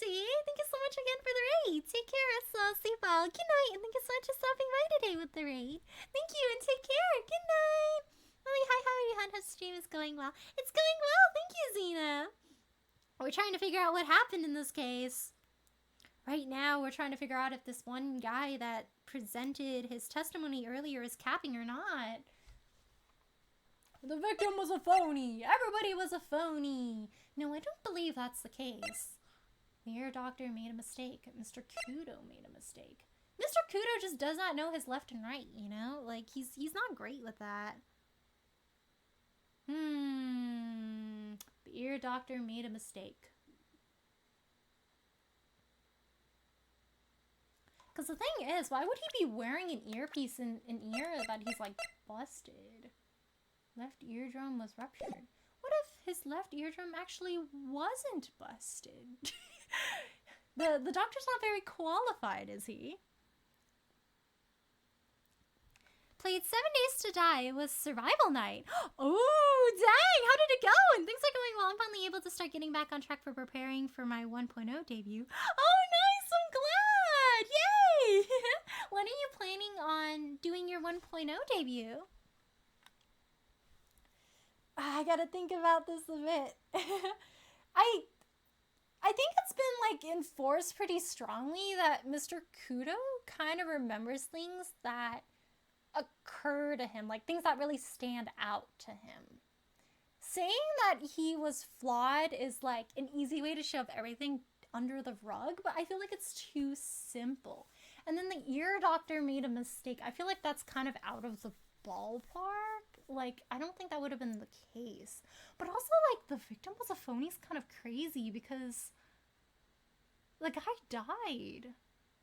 Unless he, like, lied about his ear or something and he didn't actually need ear medication and that's what they mean?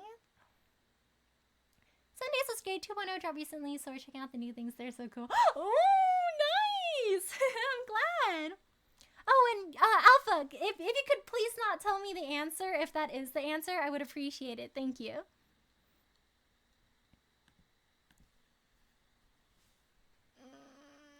Thinking.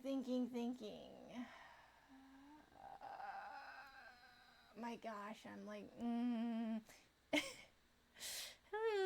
What evidence do we have for each of these?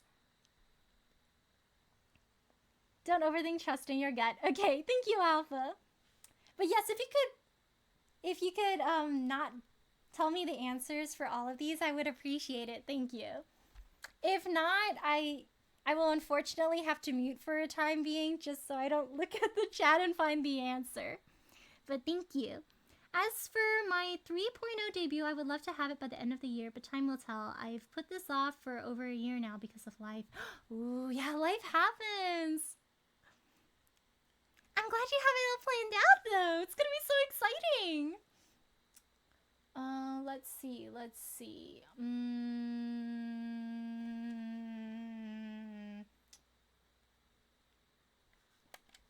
Let me see what I have.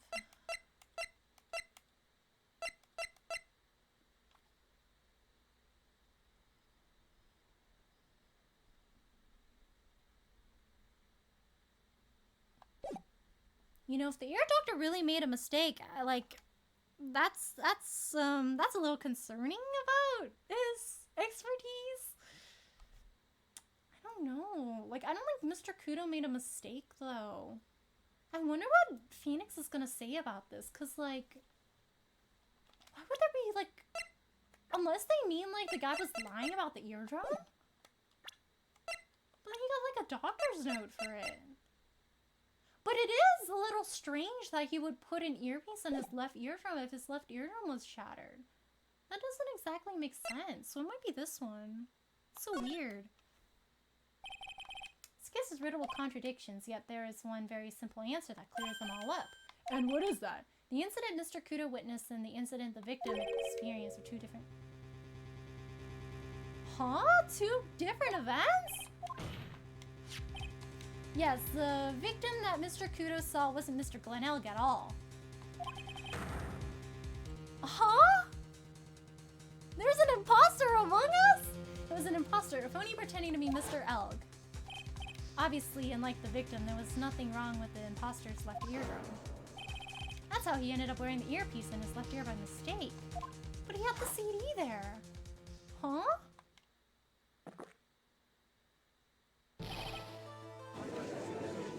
So who's selling that CD then? Wait, then who's the imposter? Huh? What? Out of all the possibilities. I did not think having an imposter among us would be the case. Yeah, Glenn is sus! Like, what if the real Glenn is actually okay? Like, this is like another guy he hired. Glenn actually, like, works in the black market. Like, he's distributing that CD. I'm gonna hit the hay for select with this case. Thank you, CV. Take care of yourself. Stay well. Good night, and thank you so much for stopping by today. And have a good rest. Good night. It's already exciting. I have the model done completely, and now I'm working on revamping my entire streaming setup. So I'm going to take time, but it will totally be worth it. Seeing all the work the artists I commissioned do and how amazing their works are. It's already making me super excited. I really want to skip forward so I can debut. Ooh! I'm so excited for you. That's so cool.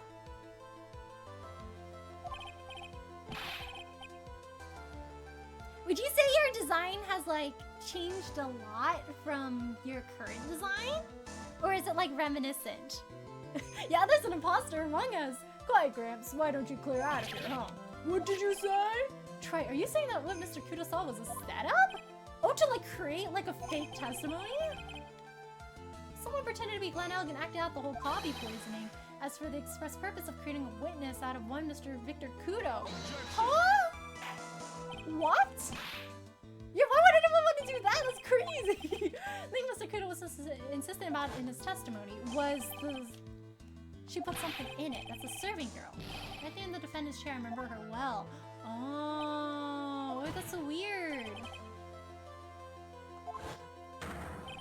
To show Maggie Bird in the act of poisoning the coffee. Insinuating that the waitress in the old man's story was a fake as well? It's true that there were other customers in the restaurant at the time, but it's also true that the chef was there. He would have noticed what was happening. That's right, we'll witness, unless the chef was in on it too, because I think that's the case. If your restaurant really was the scene of such theatrics, you would have known about it, correct? Yeah, you would have known. You would have known, sir. No, it's quite simple. All you have to do is testify. You are under oath. It's like, yeah, don't lie to us now. Was there in fact a phone call? The defense demands that Mr. Armstrong tell the whole truth about what happened. I'm so confused. What? What? There's like an imposter now? The defense's request for additional testimony is accepted. You will accurately explain in detail the events in the restaurant that day. These guys are just lying under oath, man. It is. If you like, I can message you when I have the date for my debut. Yes, yes! Well, my design hasn't changed much. I mean, I'm making my PNG model come to life and be alive 2D. I saw a sneak peek of it a couple months ago. Oh, cool! The victim, Monsieur Elg, he came to the restaurant alone. I remember the old man arrived. There were no other customers. Then he was like, wow, lottery! And then 5 minutes he died. Then there was no... He's insisting that there's no phony. There's no mirror in the restaurant. I lied because I wanted this mess to be cleared up quickly.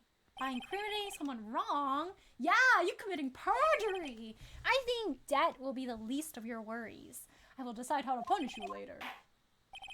For now, we will hear your cross-examination, Mr. Wright, if you please. He took that perjury charge a bit too well, but I'm guessing he'll be in more serious trouble after this cross-examination.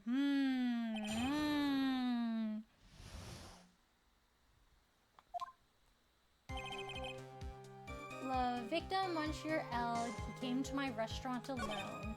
I remember the old man arrived not long after him. There were no other customers.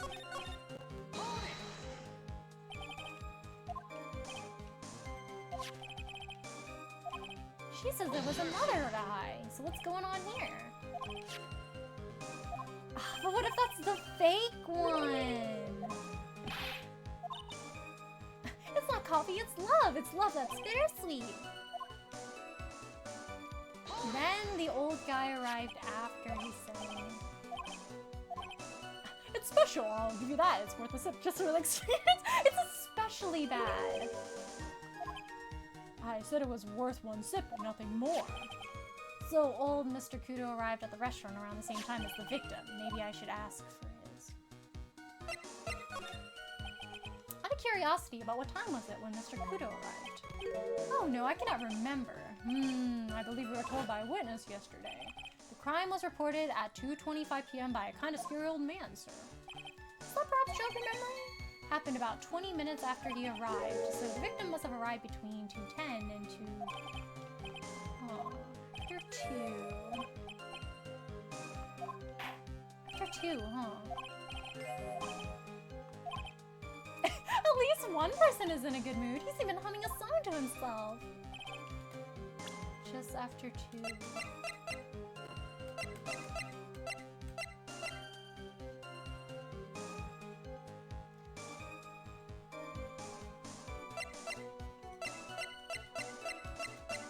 After 2.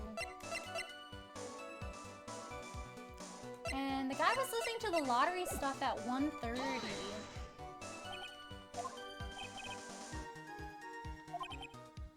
Stop serving lunch menu.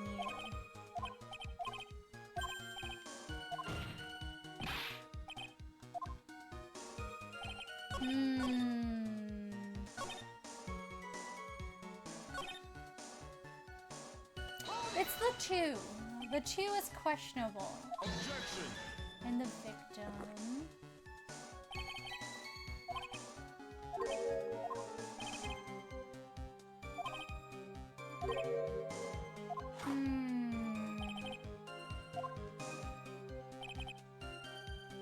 He became very excited. Do you remember what time that was?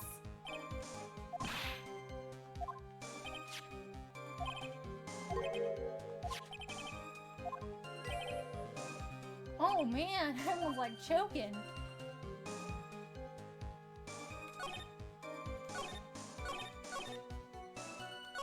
So you telling me that Mr. Kudo arrived after 2, and then Mr. Kudo was there when the programmer got really excited, but the program's at 1:30. And then 5 minutes later, he got poisoned.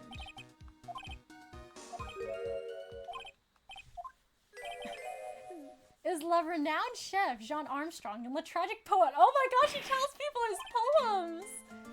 An angry tailor chef in $500,000 of debt. Cooking for a man who won $500,000 on the lottery. Sounds kind of familiar, huh? Pourquoi? No, pourquoi?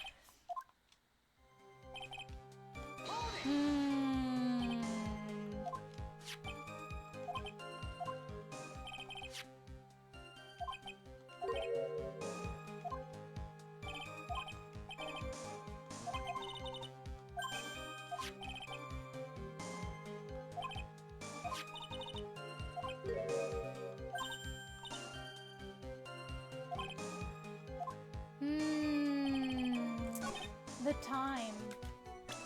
Not long after him, just after 2. The death happened between 1:30 and 2:30.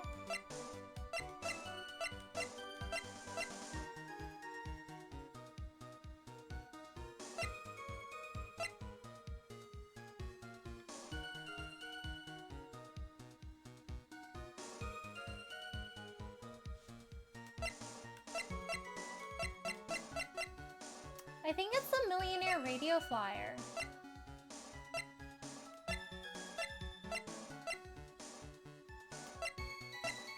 Because the only things we have that are time related are the autopsy report and that.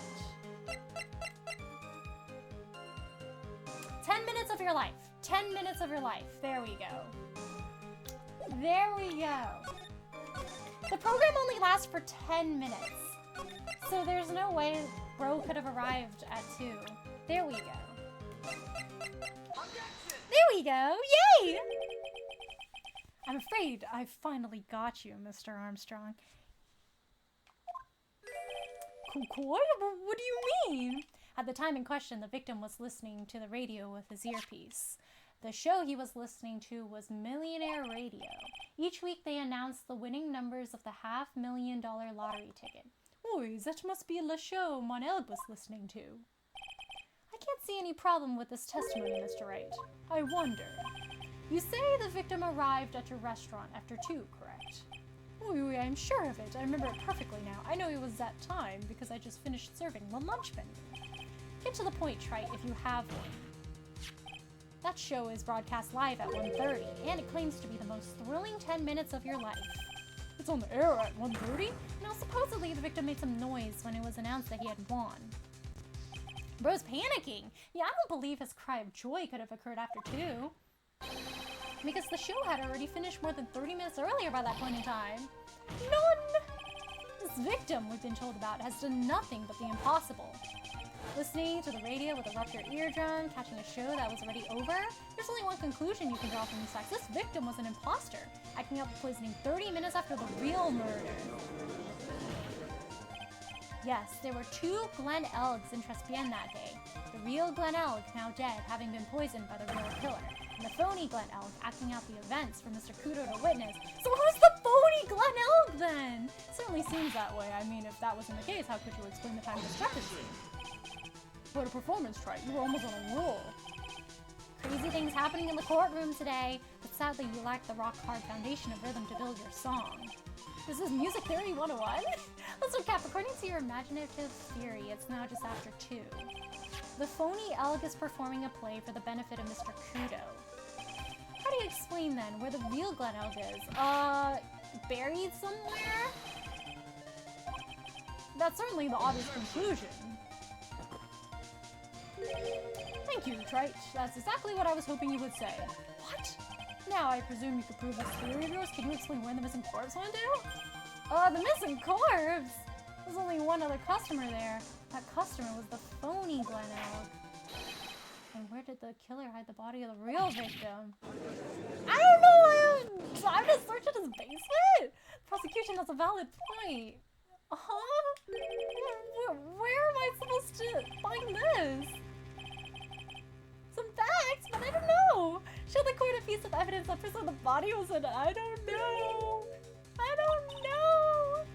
What's all the intense pressure in here all of a sudden? You know, I do know that somebody's last name has to do with corpses, so I thought I had him with that contradiction. But he's turned it all around and backed me into a corner instead. Well, the court will now hear the defense's theory and evidence. First, where is the body? I don't know! No! Outside Trespian and inside Trespian.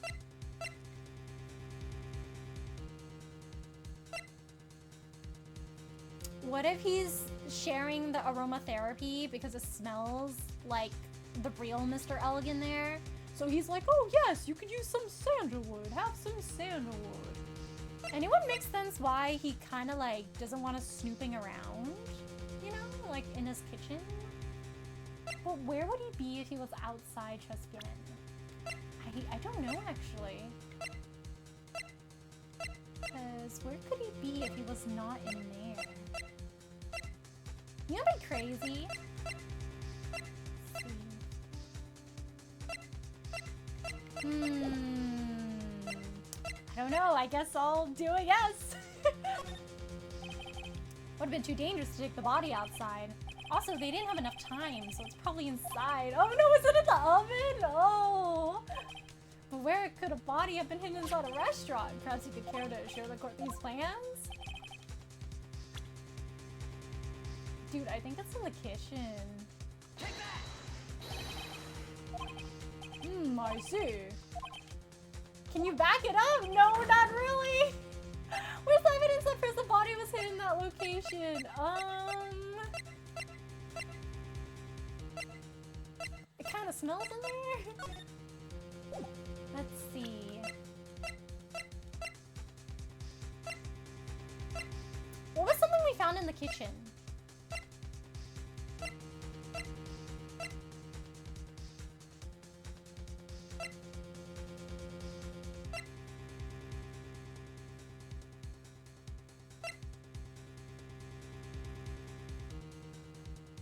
What if he had like the ear medicine on him and it like fell out or something?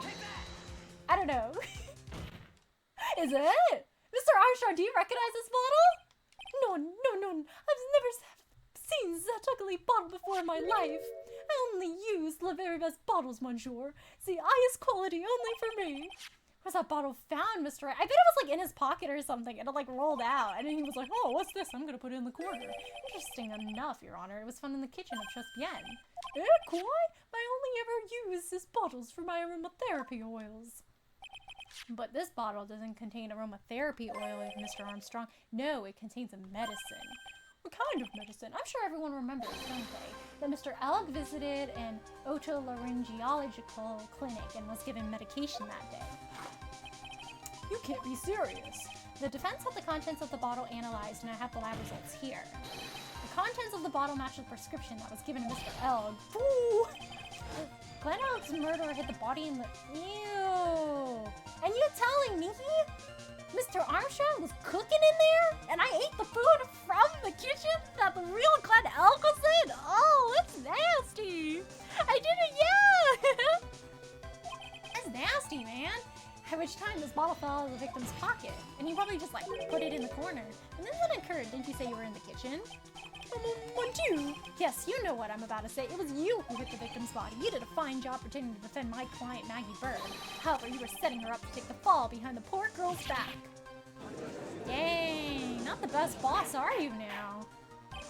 Order, order. This is an extraordinary development. Witness, did you murder Mr. Glenn Elk?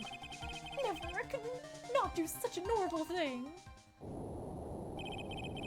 No! Oh man, he's down in the coffee. The bitterness every time I get lied to, I always down a mug of coffee. It's one of my rules. Do you have the slightest idea how many cups you've had by now?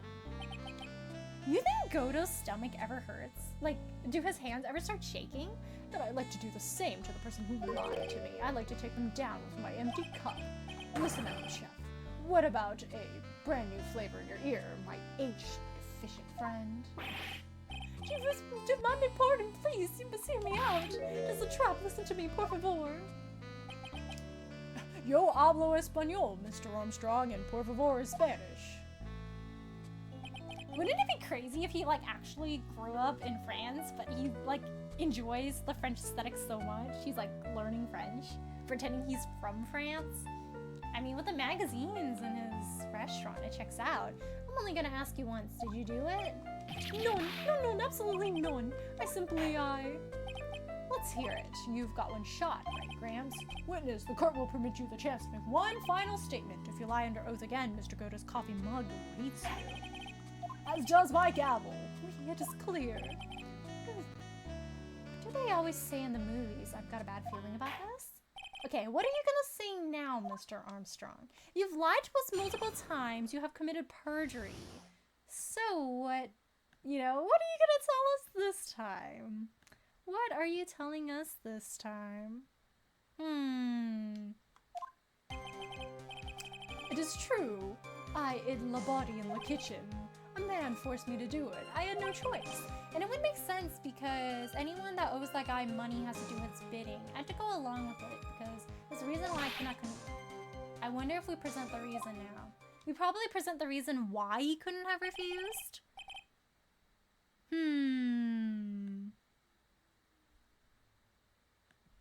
You were forced by who? I cannot say or I'll be erased. When Mr. Elk died, was he really the only person at the table? There was the mysterious gangster man. I knew it. Maggie was telling the truth. You may cross-examine the witness now. There's just one more thing I need to do. I gotta break this guy and get him to tell us the name of the real killer. Ooh. Okay, the confession now. It is true, I hid the body in the kitchen, the man forced me, I had no choice but to go along with it. Okay, I think I know what statement. He's a strong, very strong person. She saw the victim collapse, she fainted. He carried them both! Mr. Armstrong got gains!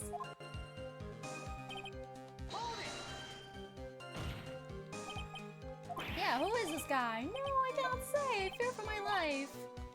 Yeah, we just have to show him, be like, is this the guy? It must have been this guy. You know, Monsieur. Surely you cannot expect a young maiden to talk about such an embarrassment. can finish the cross-examination, so I'll have to prove it with evidence. Yeah, I think we have to show him the thing that was like, oh yeah, you couldn't have done it because this guy was blackmailing you.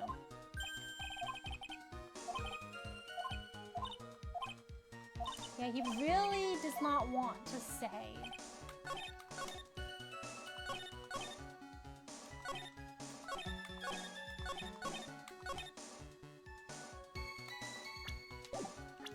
So one thing I could do is I can either show him the guy or show the reason why he couldn't refuse. And both of them would prove who's blackmailing him. Let me see what statement is better.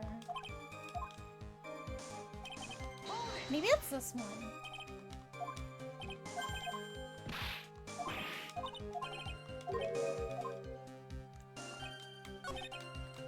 There was a reason I could not refuse.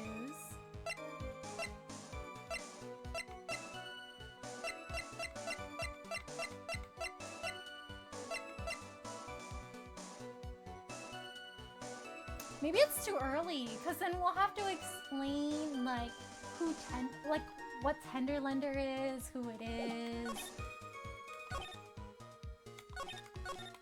Or maybe that's like a follow-up, where the judge will be like, who is this Tenderlender? I don't know who this is. And you're like, actually, so, it's this guy that, like, heads it. So I need to establish a correlation between Armstrong being afraid to say who's blackmailing him and Furio Tigre. So,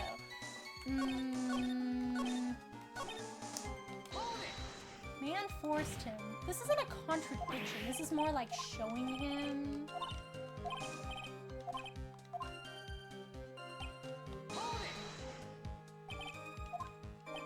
Do we present the reason or do we present the guy? Prove it with evidence. Let me see what it says at the end.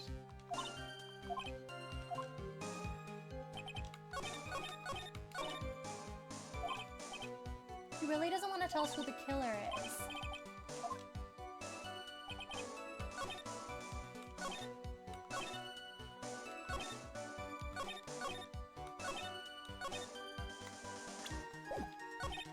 What if we let the reason go for the time being and then we show him?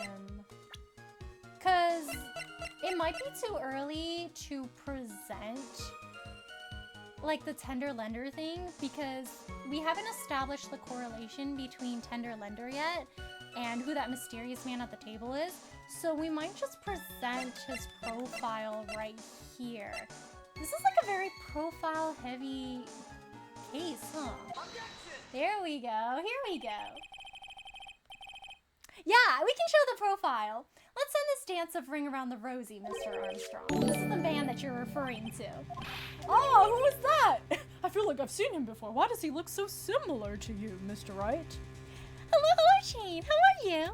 Thank you so much for the raid. Let me do a shout out for you. There we go. Hello, everyone. How's everyone doing today? I hope everyone's doing well. My name is Riley, and it's nice to meet you. We are currently working on Case 3 of Ace Attorney Trials and Tribulations right now. But aside from Ace Attorney, I also play Honkai Star Rail, Pokemon games, Farm games, the Devil May Cry series, and the Yakuza series. But hi, how was your stream? What did you play today? I hope everyone's doing well. Hi, it's like Ace Attorney Investigation stream was good. Oh, nice! How are you liking Investigation so far? There were actually 2 statements you could have objected to and gotten the right answer. Oh, was it the 2 that I was contemplating? I could have objected to both of them and showed this profile. A lot of games I played too. Oh, let's go! Nice! Edgeworth is great. I was on the 2nd case. Oh, nice!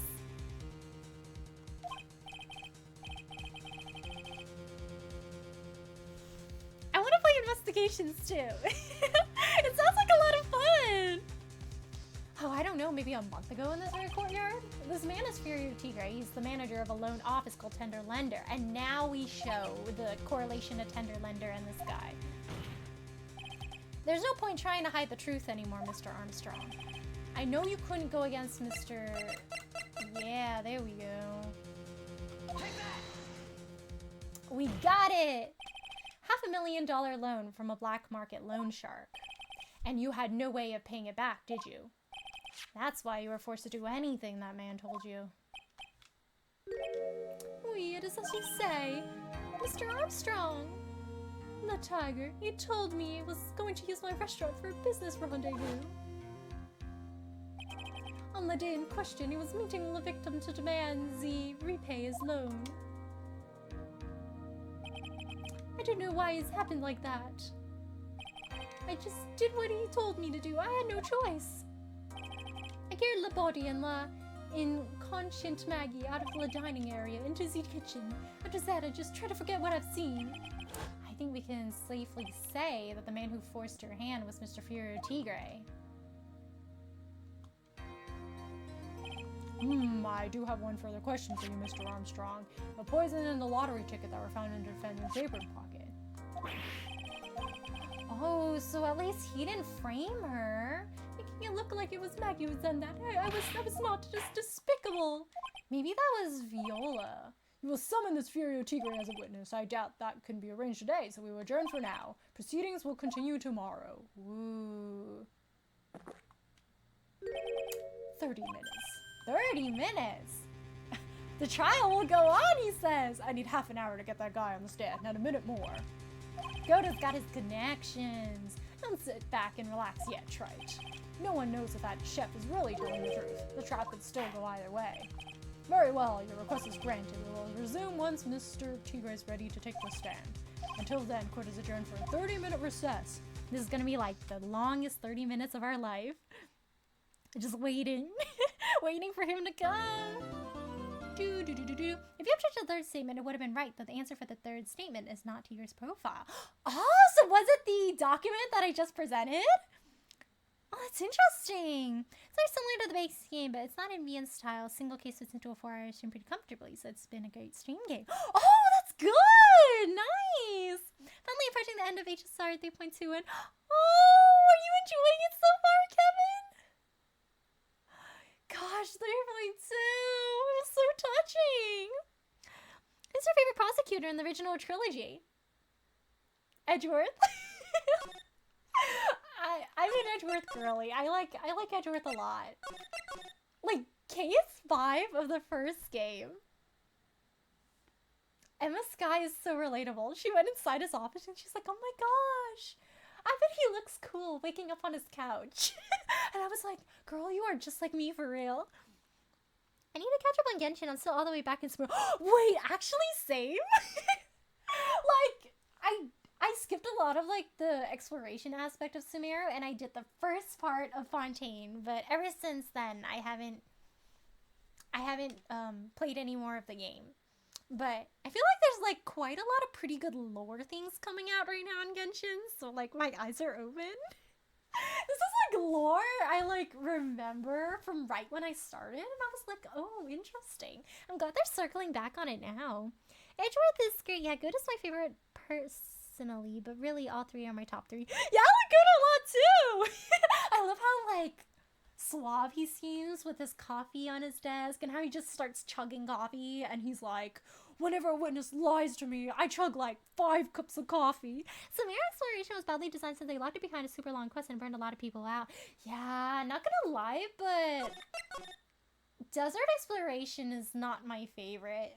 Like, there's a lot of caves underground, there's like a lot of sand, and the region is quite big, so after a while I was like, I don't really want to look at sand anymore.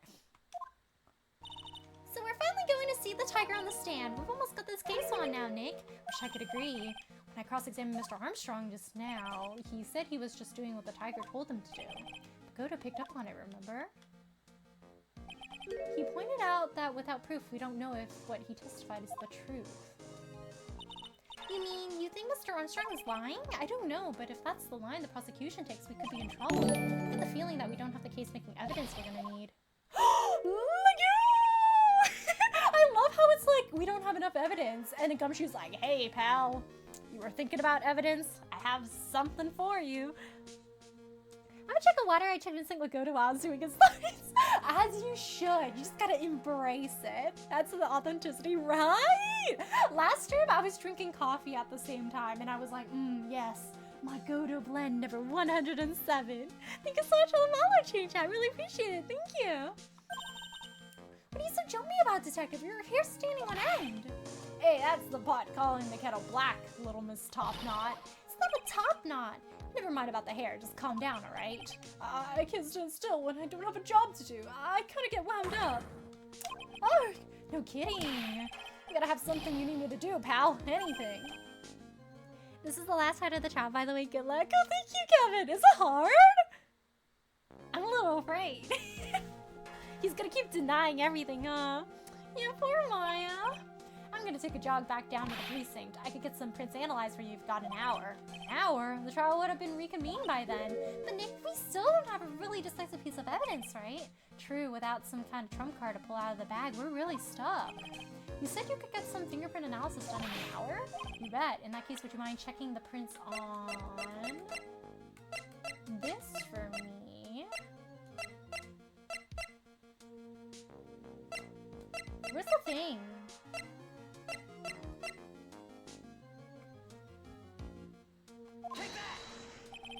If you're going back to the station anyway, could you find out whose prints are on these?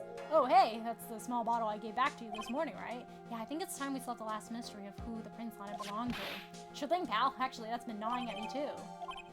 Alright, I'll get this off to the lab right away. Just make sure you don't lose the case before I get back. Thank you, Gumshoe! I'll say it's a bit of a gauntlet. Oh, man. This is pretty much the final showdown, I guess.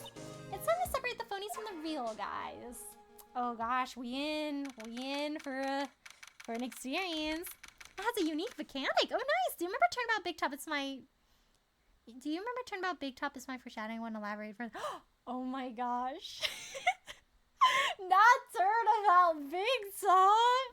I have feelings about that case. Like, very, very complicated feelings about that case.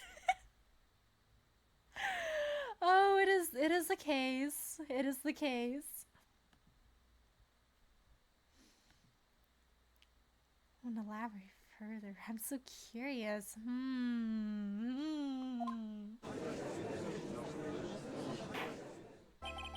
I'd love to talk to you about all the cases, but I don't want to distract you from stream. Oh, no, you're good, Shane. Corporal Neri can mean Mr. Godo. Did you find this Furio Tigre? I did indeed. I even tamed him for you. It was a 3-cup job, no problem. He just handed him 3 cups of coffee. And he was like, you know what?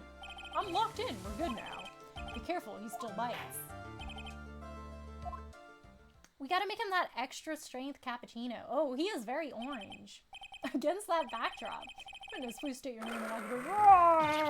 Ah! No, she's hiding under the table again! And he's just like, hey, make room, I'm gonna hide too! What you say to me? No, nothing. I didn't say nothing honest. I could have guessed that Fear would induce a bad Brooklyn accent. Going back to his roots. We got business to take care of, you hear me? So, they'll call me out of this hole. You, Spiky? No, of course not. It was the judge. Not the judge hiding too.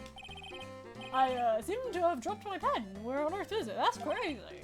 Don't mind me. Just carry on with the proceedings as normal. I hear everything. Don't worry about it. Maybe you didn't hear me. I said, who the hell was it that called me in here? There's no need to shout. We can all hear you. Oh, he taming him. There's no point struggling. You're caught in the snare, the relentless snare of the law. And I'm the one that hauled you in. Too cool. Don't let him get the better of you, Nick. She says under the table. Dang, guys, I want to hide under the table too. Hit him to his face, I think. Oh, I would say this case has the biggest. So in the entire series, I have a lawyer friend who's watching me play the entire series and stood out to her like really badly. Oh no! Did she get bamboozled by the imposter part? Because the imposter part kind of got me thinking. Like, I was like, huh? Where did this come from? I'm watching with my new mint Fantome pillow. Yay! I hope she's enjoying the stream too. Let's start with the basics. You know about the incident in question, correct? I don't know nothing about the stinking incident, Mask Boy. He did, as a lawyer. Maggie, who I got more important things to do than watch courtroom dramas. Of course, This sounds like you tell the day of the murder. I love how it's just like empty chair frames. Phoenix right. You's the one who set this up, didn't you? He's gonna regret the day you ruffled the tiger's fur. You hear what I'm saying? Maybe I should have brought a diaper with me today. Oh no! Get a grip, Nick! Nick's like, suddenly I feel like I need to go to the bathroom and never come back. I smelled imposter, but that's not what bamboozled her. Oh man, this is a case. Just something like this where a solid snake showed up. So, actually, Solid Snake's gonna show up 30 minutes. 30 minutes later. We gotta call him in just for a minute. Empty chair is the best portrait. I wonder if it's gonna come up later. It's so funny to see empty chair. I dropped my pen. Yeah, I'm totally not scared of this guy. I know nothing about the murder. I was tied up with business. I got whales lined up to borrow cash. You wanna check my alibi? I don't know if Violetta wants to really defend you anymore after I, like, shattered her hopes and dreams, telling her that you're using her. At last I found my pen. Very well. I dropped my pen again! You remember shouting like that? I know the kind of games that guy in blue plays. That lowlife ain't a lawyer. He just punches away at stupid details till he wins. But I have an attorney's badge. Every time you ask me something that doesn't relate to this case, I'm gonna bill you.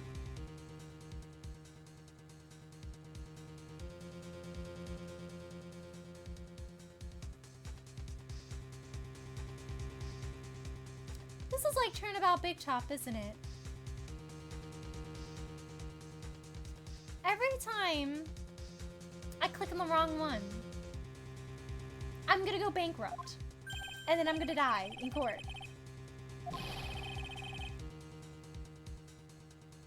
I hate it out here.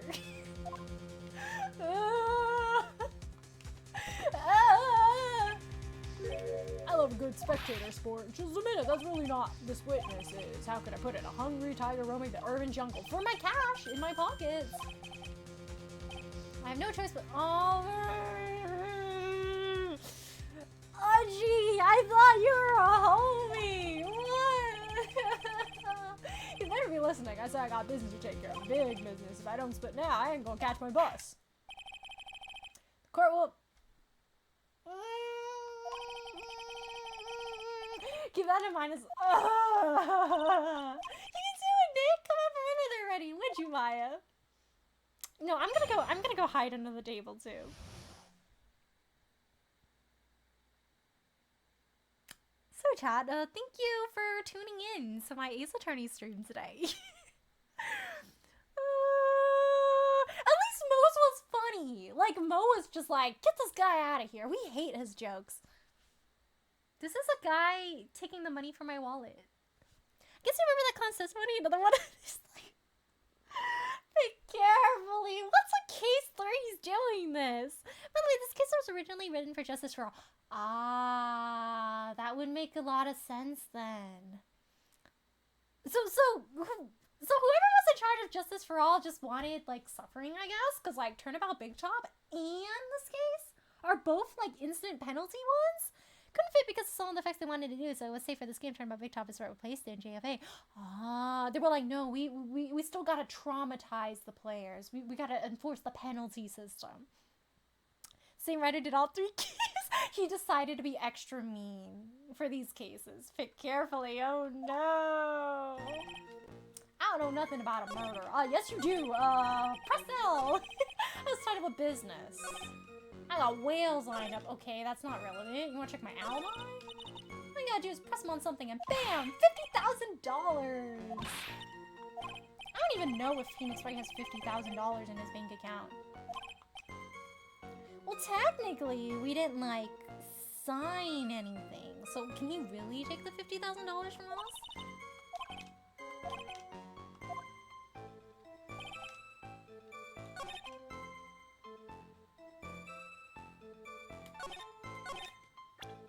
You say you don't know anything about a murder, but you're talking about December.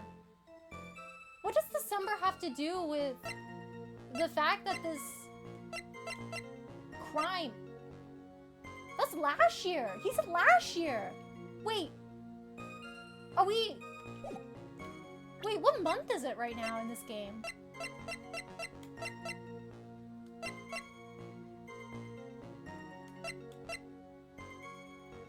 then who's this guy here?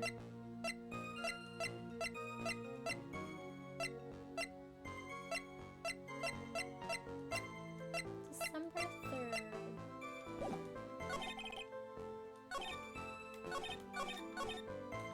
It's the statement. It's the statement. It's very specific. He said he tied up with business in December, spent all my time in the office.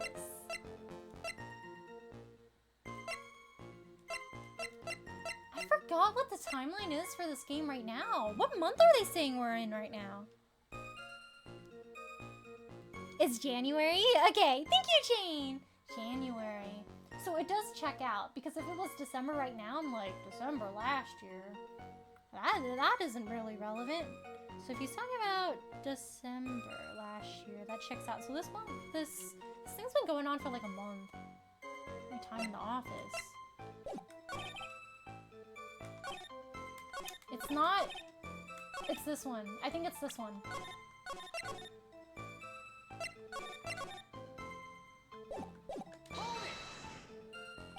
Are you talking about that? We're talking about 1 month ago, you know? You see the sheep? That's how sharp my secretary is. Sharp? Is he talking about Viola Cadaverini? Sure, it's everything in my scheduler. December. Mainly in the office. That's what it says, so that's where I am. Looks like a rather sketchy schedule. Grrr. There he goes again. What the tiger did all December isn't the issue. What's important is what he was doing on the day of the murder.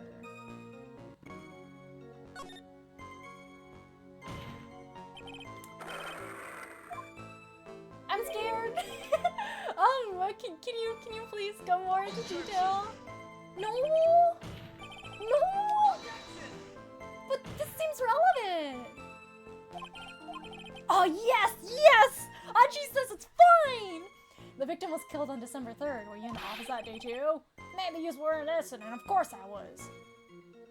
Then you don't go home then? I had meetings all day with a bunch of cats wanting to do business with me. I had never seen that young kid before. I do believe the witness's last statement. Yes, that is important. Yes, that is important. Thank you. I will now do a save.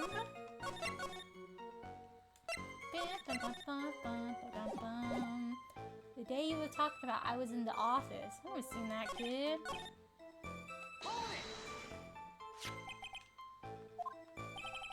I'll mess with the guppies when they're bigger fish to fry. What'd you say, boss? I hit you with a fat $200,000. Well, I was thinking about... Oh, the Tiger's a really good salesman, no. If I want to solve this case, I need to copy him. How about you hit him with a fat piece of evidence, boss? I see.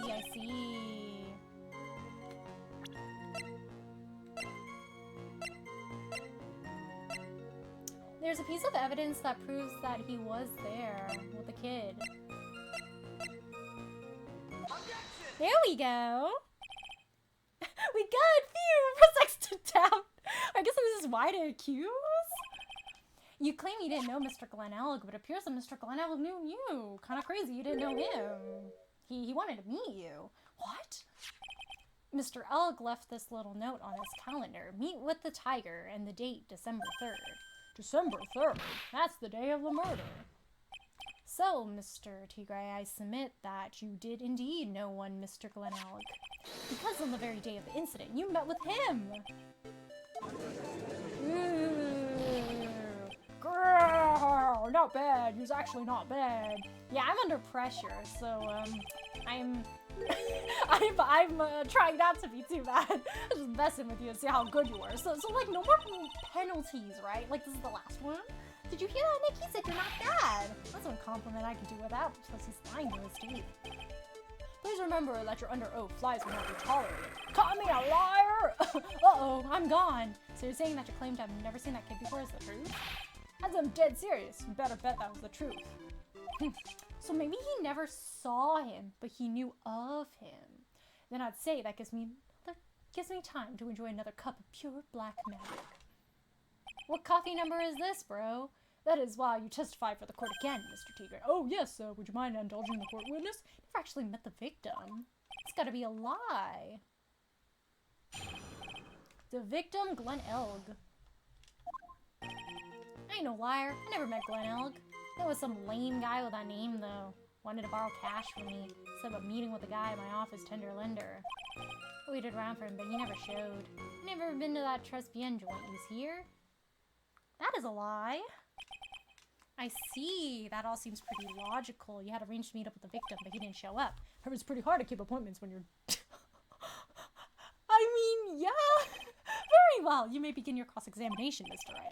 Yes, Your Honor. Didn't I tell you I got a big deal going down today? I am gonna make my bus now. I'm gonna have to take the express train. That bill's going straight to you, Wright. Everyone's billing me. I don't make a lot of money working as Phoenix Wright. I never met Glenn L. He was some lame guy with that name, though. Wanted to borrow him cash, so...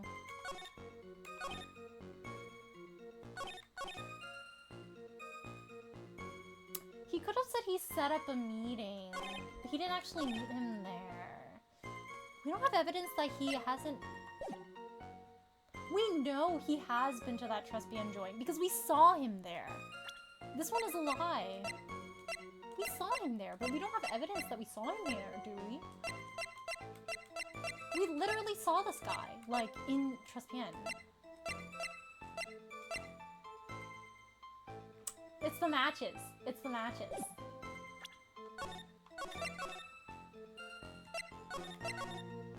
Let me press on it first.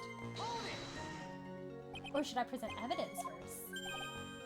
Not even once. I was in my office the day that went down. I didn't put no poison in no kid's coffee, bish. Think he really didn't meet Glenn Elk? No, he definitely did. The testimony he gave was a lie. Okay, so maybe I can actually press on this guy's statements multiple times? Because he said I'm not bad now. Used for advertising. But then they could also just like pass the matches everywhere and be like, hey, trust me in, everybody come here. Because another thing I could prove is like the record, right? But then we don't have any evidence that he stole it from Glenn Elk, because then you would have to establish that Glenn Elk had the computer virus with him when he was at Trespian. So I think the matches are probably like the... There's no more press button. Thank you. Thank you, Kevin. We will go wild on the pressing. Thank you. And yet your name was written on the victim's calendar. We passed the vibe check. Let's go. No one for the whole case. I'm so glad. Get that horse calendar out of my face. I'm the tiger. I don't race horses. I eat horses for breakfast. Oh no. There was a case once where he was so hungry he ate a horse.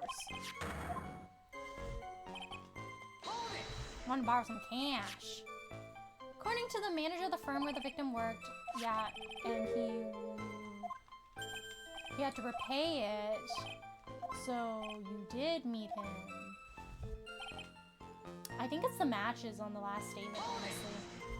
Because he could say that he, like, set up a meeting at his office, but it doesn't mean that, like, he actually followed through on that meeting. Because you could be like, yeah, I set up a meeting. Actually, let's go to Trespian instead. He didn't show because he died. In the last segment also, there was only a penalty if you did the press harder on the wrong statement. Cool, okay. I'm glad. They only make go to commit to the specific number of cups in the case he mentioned, and sadly. Other cases just drinks however many times they feel like making him drink. Oh! So this guy could be on his like 50th cup of coffee and we wouldn't even know. Let's see, how does a dead man get from a French restaurant to a loan shark's office? He just dragged his body. Yeah, it's the fact that he said he didn't go there, but it's the promotional stuff. It's the promotional stuff on this one. There we go.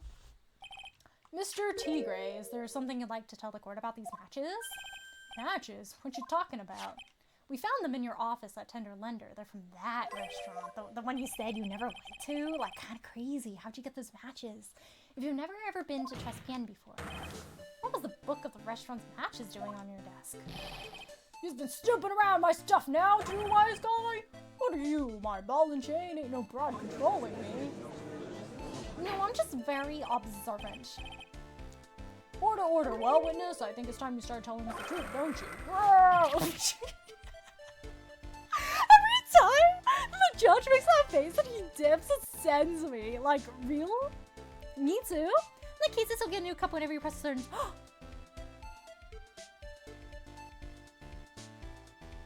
So what I'm hearing is I need to press on every single statement. We're gonna caffeine max poor Godo. I don't go back on what I said, but okay, I was at the joint. I might have been there, but I still never met that kid. So what time were you there? Because, like, you must have seen the kid. What do you mean you didn't see the kid? What time did you go? Looks like an order just came in for another testimony. What time did you go? I'm this close to proving it was him. He did meet Glenelg that day, and he did put poison in his coffee. He must have. I wonder if Violetta's gonna take the stand, too. Or maybe it's just, like, El Tigre. With the kid, and then open the door, and he's like, oh, shoot, the guy died. And he was like, I'm gonna leave. And then I'm gonna really leave. Say, you didn't actually meet him. Well, Mr. Wright, your cross-examination, please. So like the CD? How'd you get the CD, my guy? If I went around here, I ain't gonna make the normal express. Ha! It's okay, you can reschedule your meetings. Anytime try pressing... Again! Again! Job is to slam that little hammer of yours and call it guilty verdict. Again! The special express ain't cheap, right? Just so you know, since you're paying. Oh man, doesn't the rule of law mean anything around here? Not the penalty again! Just cancel your meeting! You can meet the dude another day. I'm sure delaying your paycheck for another day will be okay for you, Mr. El Tigre. With the kid at the restaurant in the afternoon. Okay, what time? Saw the scene and he was like, oh shoot, I'm gonna run. So, if he said he heard the cops' sirens, it was past 2:30 then. And then he was like, oh, never mind, I'm gonna go.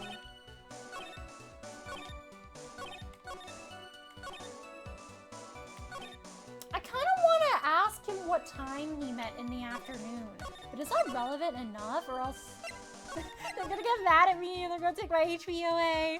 Welcome to the Kicker Court. Oh man, I thought we were done with this.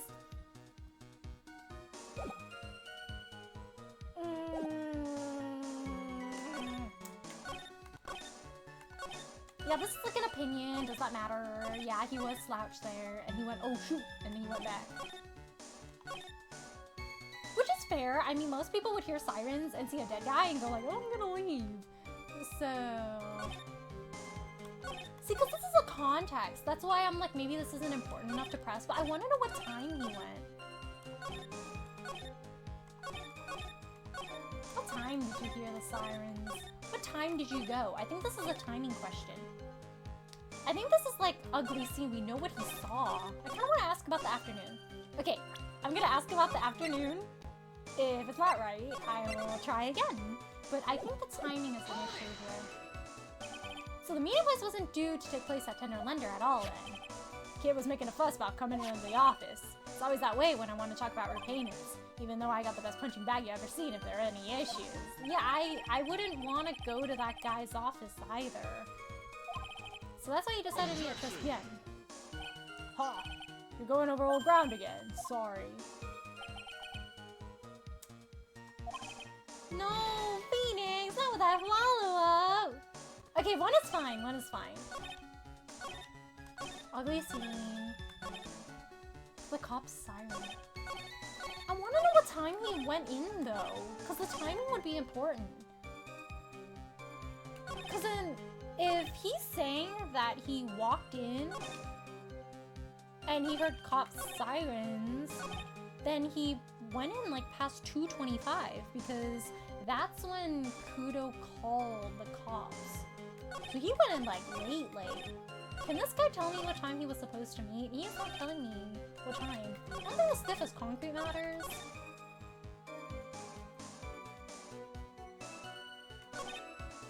You see, the timing is a little weird because he's saying, I figured if the place wasn't hot already, it was gonna be. And then, cops sirens. What if we press him and we go like, so what time did you hear the sirens?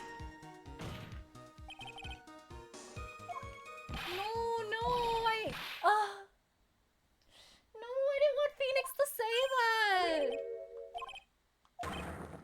No, Phoenix, I thought you were gonna...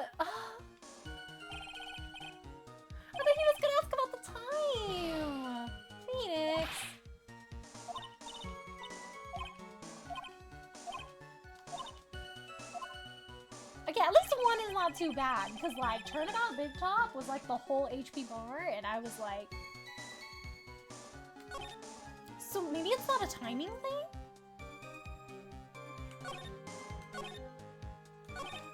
Because this is, like, kind of more of an opinion. It's like, yeah, if you saw a guy dead, you would run. Like, you would leave. What if we ask him to describe the scene more? Yeah, no-go on statements 1 and 5. Those are gone. Get save file, yeah. I'm glad it's only 1 HP bar, though. Because 1 is okay. The 5 was very brutal last time. I wonder if we can ask him to elaborate, because this is true. Like, I don't feel like we need to press him on the guy lying over the table, because we know that's, like, the crime scene. And this is more of an opinion, so I feel like this one might yield the best results. Like, tell us what you saw. Like, elaborate on it. What did you see exactly? Hold it! Objection! No?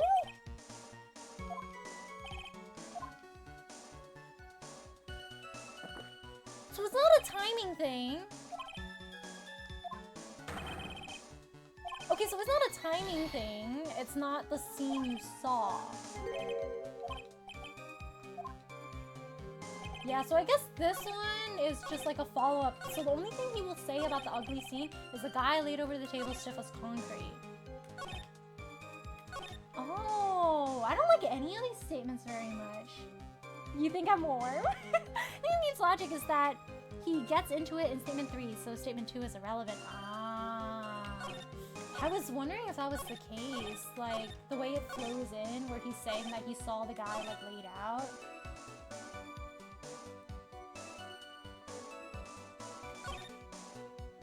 The thing is, it's like, he saw the guy laid out over the table stiff as concrete.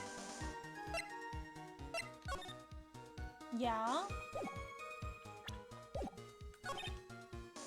Because then if I were to press on this, what would he say? He would say like, oh yeah, no, he was like laying there. It's like, did you say anything else? I said he was laying there. And then that could be a penalty. I don't think he would want to indulge more information on here. Like, if we were to ask him, like, oh, did you notice anything else? Like a spilled coffee cup, you know? But this one is kind of, like, opinionated. Like, I don't really like this statement very much. I figured if the place wasn't hot already, it was gonna be, so I slipped. Maybe I should look at the evidence I have. So we just saw him. Wait. He said... He opened the door, and then he saw a guy... So if you were to open the door here, you go in inside. Hey! But you wouldn't see the guy slouched over the table immediately. You would have to, like, walk in a little bit and go, oh shoot, guy's kind of passed out. Like, that's not the first scene you see when you open the door, but, like, maybe, you know, let's not think too deep into that. Oh,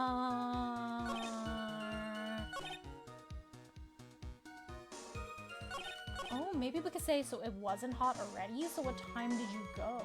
Because that could also be a thing. Because I don't think it's the same, and the guy laid out over the table. Maybe it's this one? Maybe? But then he could also follow that up with like, well, I mean, any person would. So I feel like all these statements could end up not being the correct one. Because I know 1 is not good, 2 is not good, and 5 is not good. So that leaves 3 and 4, which is guy laid over the concrete, and then... This wasn't gonna hot. But then this statement also implies that, like, he saw it and he didn't see any chaos. So that could insinuate something else. The guy was laid out over the table stiff as concrete. Because this one doesn't seem like there's much room for debate, but also, like, if I press him, will he tell me more? I feel like he wouldn't, though. He doesn't seem like that type of person. Maybe I'll press on the 4th one. Maybe I'll press on the 4th one.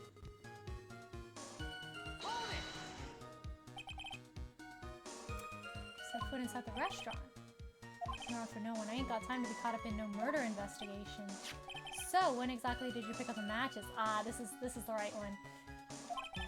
There are matches just inside the front door. A detective friend wound up in trouble with the chef after taking 5 books home. Poor Gumshoe. Oh, it's almost enough to make a man cry. Ah, there we go. So this is the only statement then. So he didn't actually step foot inside the restaurant. So he's saying he picked up the matches inside the front door. Wound up in trouble with the chef. So basically what they're saying is he stepped foot in there, he immediately saw the guy, knocked over the table, went, oh shoot, I don't want to be here, grabbed some matches for free while he was at it, and then he left. Because if we look at the floor plan, that doesn't make sense. Because you can't see the guy slouch over the table if you just put your foot in. I think the follow-up is crucial.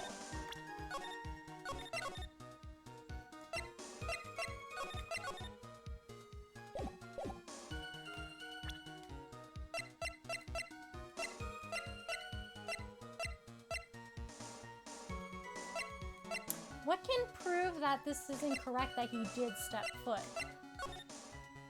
Yeah, I don't think you would have seen the guy slouch over the table. There's like a big wall there. I think it's the wall that's an issue.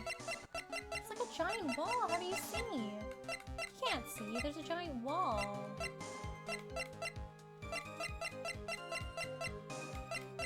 That's the floor plans. No. It's the fact that there's a wall, though. Isn't that the wall? No one's talking about timing. Lying and tender lender. Let me see what else.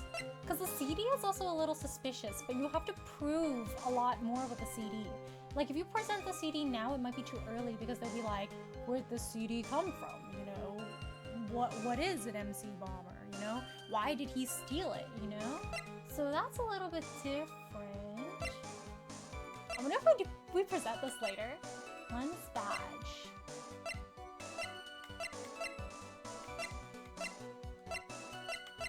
I did present the floor plans, right? On my phone.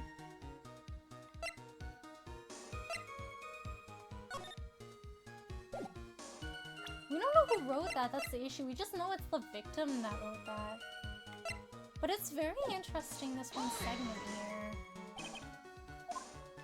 Like, he shouldn't have seen him if he, like, just wound up in trouble with the chef after taking the books home. Yeah. He wouldn't have seen it from that angle. Let me look at this again.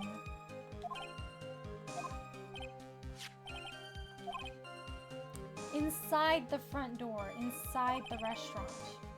Wound up in trouble with the chef after taking 5 books home. Because this is the only statement they let us press on.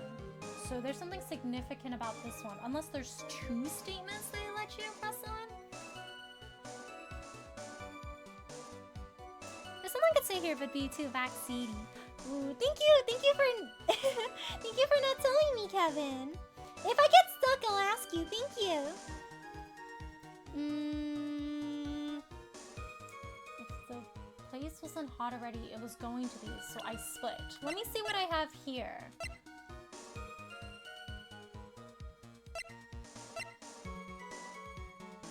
Client was found guilty.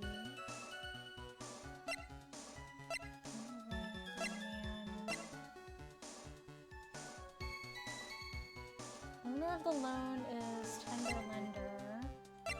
Sorry. X is the victim's seat.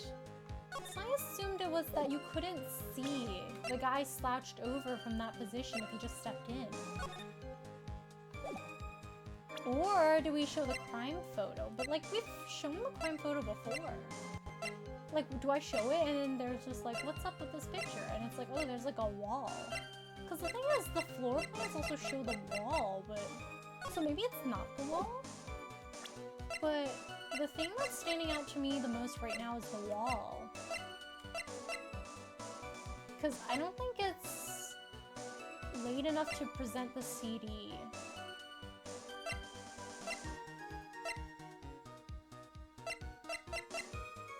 Unless there's 2. 2 statements, you say? You think it's 2 statements? That would make a lot more sense. Thank you, Kevin. Because I don't know what else I can present here if it's not the wall thing. So maybe this statement I can also press on. Yeah, I have only pressed on 3 statements, so maybe there's 2 good ones. I was afraid there was only 1 good statement. Is it normally like if they do this kind of thing where you can't press on any wrong statements, there's usually more than 1 statement you can press on that's okay? Or is it normally just 1? I don't remember from Turnabout Big Chop if there was more than 1. There might have been. I'm eternally scared. Is it the statement? Maybe the statement will clarify things a lot. I only saw him from behind. Okay, that just check out. Okay, cool. This statement is fair game. How can you get a cloth without a hat?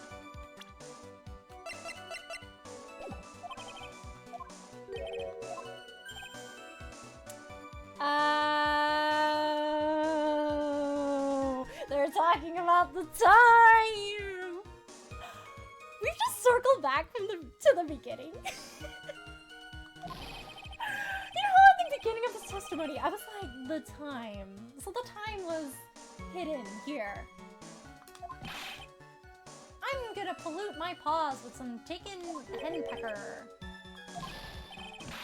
Spare watches. Something was going bad. So he saw him from behind. So he did see his... So here's a raggy bit of cloth with a hat. He doesn't know what time it is, though. It'd be nice if he told us a random time, because then I'd be like, hey. Watches, brown watches. Pollute my paws with some chicken henpecker. Hates watches. Square watches. He cares about the shape of his watches. Let me see what I have here. Watches. Something about watches.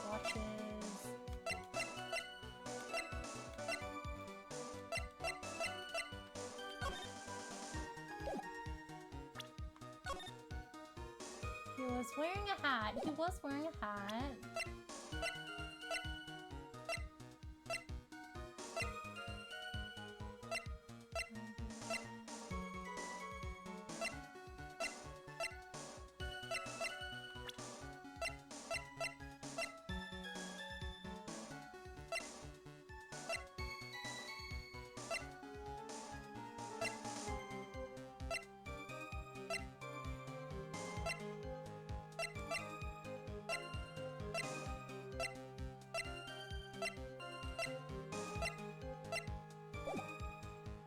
Okay. Let me look through these again. Saw Glenn Elk's dead body. I guess I did, but I only saw him from behind. Thought he got the hat. So I saw the back of his head. I wish he told us the time. He doesn't tell us the time. What winds me up more than anything else in the world? Watches. He hates round watches. He will not wear a... So he's just a hater. He's a watch hater. So he just knows something bad is happening, and he doesn't know the time.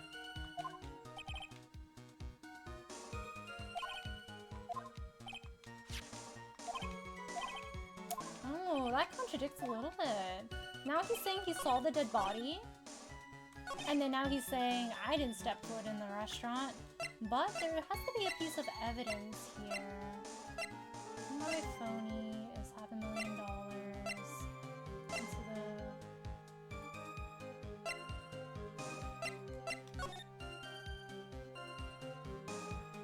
It does look like he's still wearing his hat here. Let's see. Small pocket, big stains.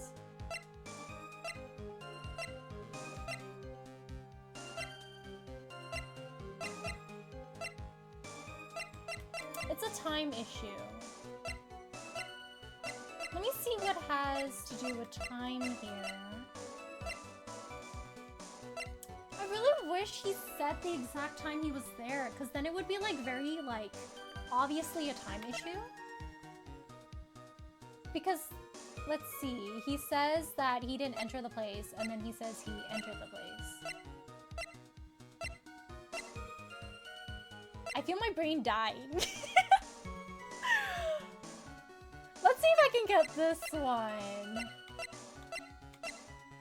I may stop mid-case if it's starting to get a little difficult. I'm starting to get tired. Let's see. Doodle and then no, that doesn't. Nope. Time of death. I think that's a time issue.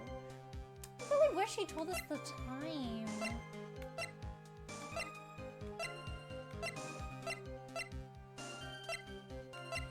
Because we only have two things with the time. We have the autopsy report and then we have the other one. Let me go through this again, step by step. You saw his dead body, and he said, I did, but I only saw him from behind. He was some raggedy bit of cloth he called a hat. He doesn't know the time. And he hates watches. He's a watch hater. He really, really hates watches. I really wish he told us the time. It would be nice. Yeah, he'll yell at us no matter what. So we can also prove that he did step foot in there. So how would you know he had a hat then, if you didn't go in there? Maybe that's the point. The contradiction is that he knew he had a hat? But that seems a little bit too simple. Like, you walked in, you knew he had a hat, so you did meet the guy.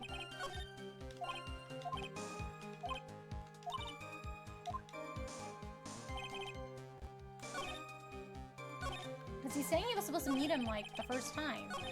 Then, you saw him punched over, and you were like, oh heck no, and then you left. Stiff as concrete. What do we have here? The time is a follow-up, but it's not his main message. But the time thing seems important to me. Time of death was between 1:30 and 2. Because the issue is, it's not really a contradiction that he doesn't know the time. Because, like, sometimes people just don't know the time. But also the fact... I really wish he told us the time. Let's see. I slumped over here. I feel like I am kinda almost... like, I kinda almost maybe sorta, like, had a thought. But then also, like, I have to choose the correct evidence in the right statement.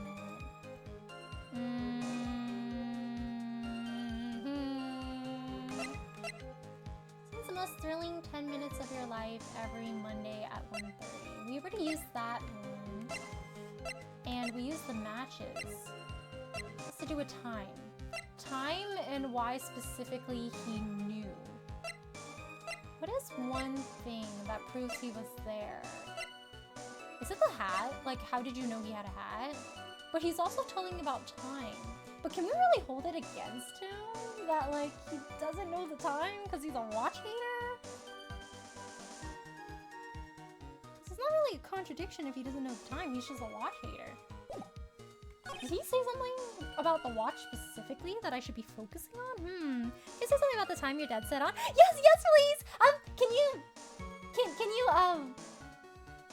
confirm if the thing I said about the time is correct, like what I've been theorizing? Hello, Buddy Master! How are you? Thanks for stopping by today! How are you? Let me do a shout out for you. Mimi Go, how are you? Yes and no? Yes and no.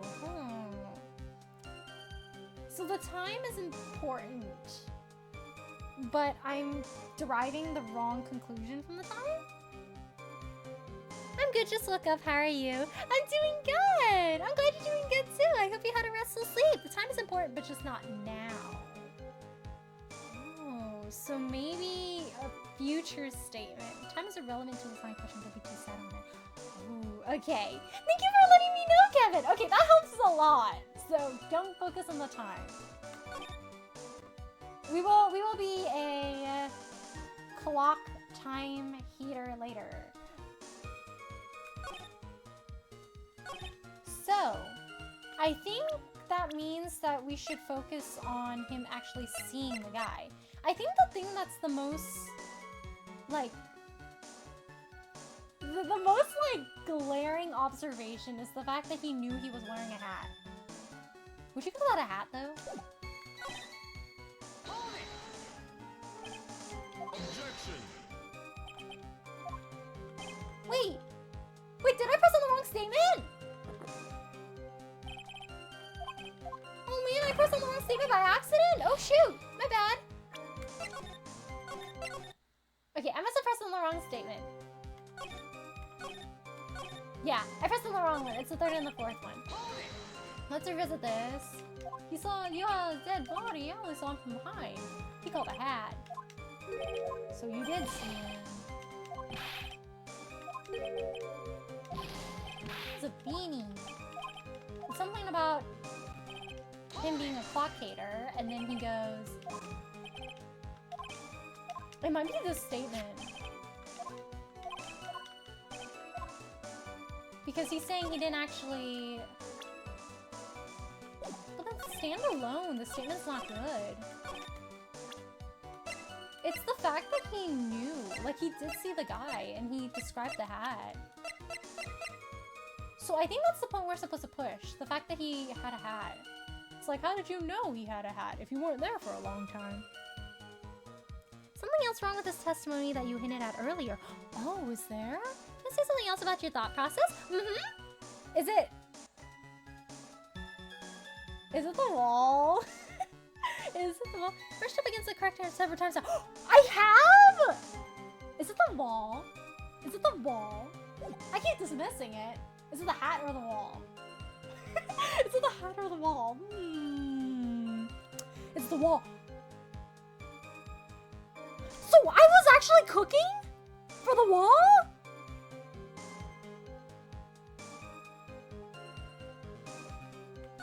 Are we saying that that because he saw the hat, because there was a wall, he wouldn't have seen it unless he was closer to the guy?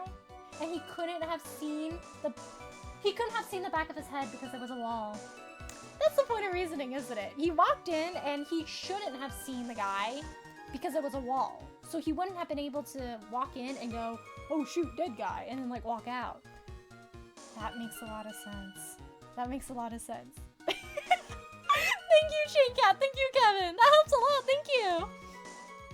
Thank you for the stretch, Lady Master. And thank you for the hydrate. Ace Attorney experience.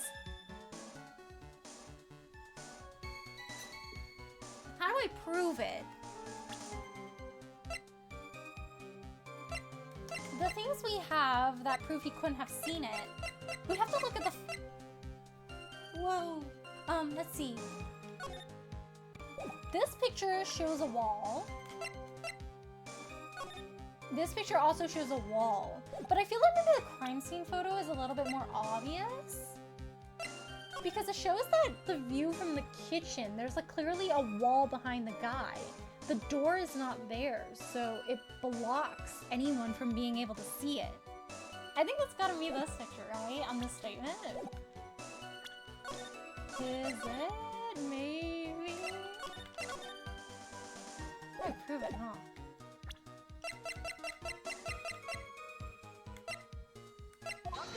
No, no. There's a wall. There's a wall. You know what'd be funny if it was the floor plans? What if it's the floor plans and I just presented it on the wrong statement? I want to see if it's the floor plans actually. I'm curious. Because the only thing I can see that really proves that he couldn't have seen it is like either the crime scene photo with the wall or the floor plans.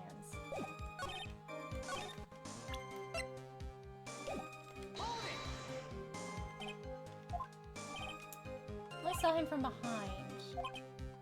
Yeah, because then that doesn't check out because you couldn't have seen him from behind if there was a wall. Because, yeah. Then this statement was him just going, I didn't set foot in the restaurant. I'm gonna run.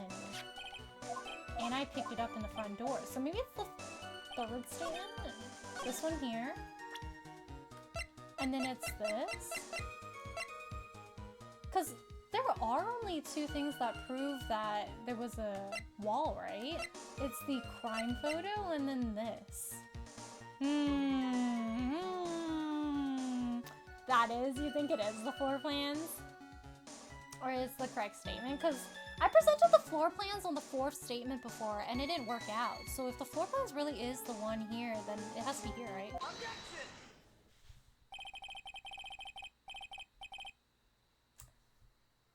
So the first time when I was cooking about the floor plans, I just presented it on the wrong statement.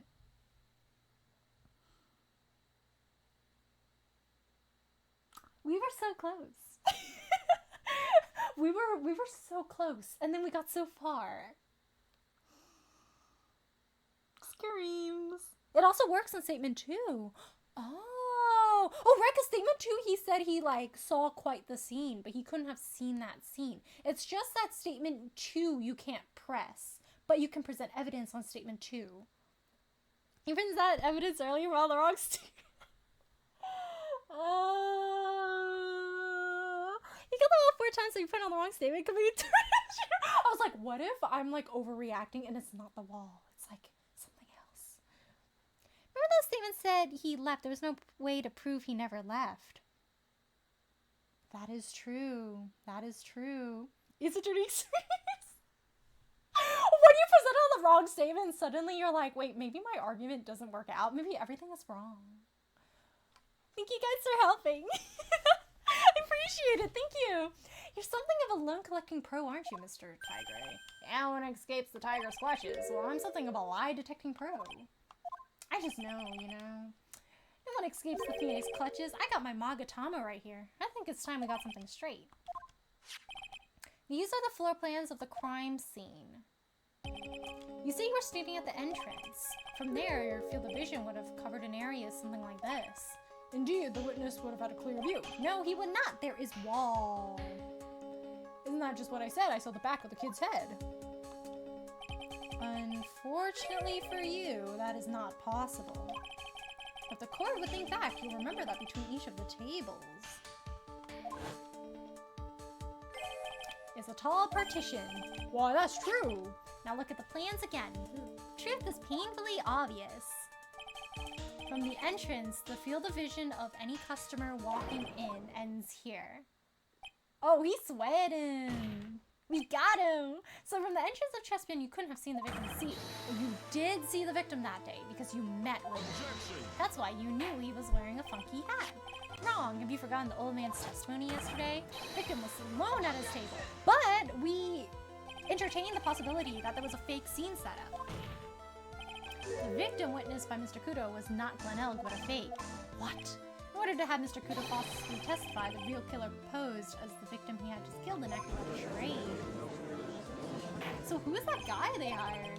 Trial's gone on long enough without the obvious question being answered. Who was the real killer who impersonated the victim? You say the killer murdered Glen Elg and then impersonated his victim in a performance for Victor Kudo?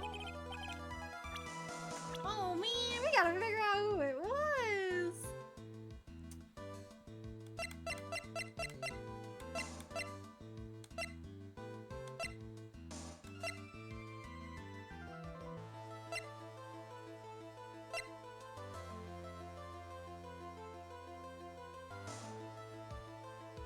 They don't even have the same build though.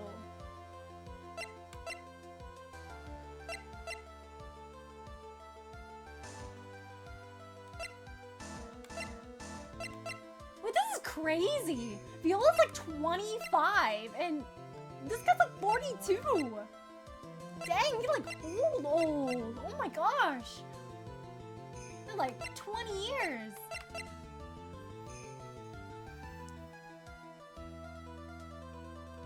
I wanted to wait until you were accepting Kabasuki the moment you present the 4 months of You were like, no, you were so close, no! Try to play backseating, but logic was a bit too heavily fought that I had to start hitting. No, I really appreciate it, Kevin, thank you! It helps a lot! All it takes to cosplay Phoenix is a swaggy hair, to be honest. Yeah, he pulled the whole court. In case Mr. Wright reveals the identity. Because what we're thinking of right now is he had Armstrong hide the guy. So because he was there, he could just slouch down or something and then nobody saw his face, and then he wore that beanie or something. So technically if you wore a beanie, nobody would have really known your hair, right?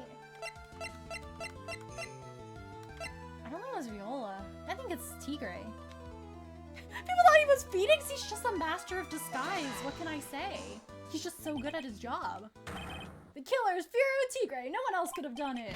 Well, witness? Grahaha, that's cute. You think you could pin this on the tiger? Maybe you don't understand. You got the guts? You can't threaten me. It's the defense. Go ahead, tell the witness. He's got. Sounds to me like it wasn't you, oh man. You got guts. I'll give you that. Mr. Wright, do not leave me to handle this alone. No, I'm gone now. Goodbye. There's only one on there where he's like, oh, spiky hair? Oh yeah, that's definitely Phoenix Wright. I can end this embarrassment. Let's just go back over Mr. Kudo's testimony one more time. The old man didn't see the victim. Oh no. But something, there's no question about it. She very conspicuously put some white powder in there. Was the victim he saw the real victim or not? That doesn't matter. The fact remains, he saw the accused put the poison in the coffee. Objection! It was poison. The empty stand, and he just appears. I'm impressed, Mr. Goto, waiting for my absence to launch your attack. Wouldn't it be funny if Goto also, like, hid under there at some point? Found your pen at last? It was in my pocket. But anyway, Mr. Kudo witnessed two people that day. He saw the victim and the waitress from behind. So, if this guy's a faker, the waitress is also a faker. Yeah, and we know who it is. Defendant Miss Bird fell unconscious immediately after the incident. And someone used her fainting to hatch an elaborate plan. Yes. We know who this is.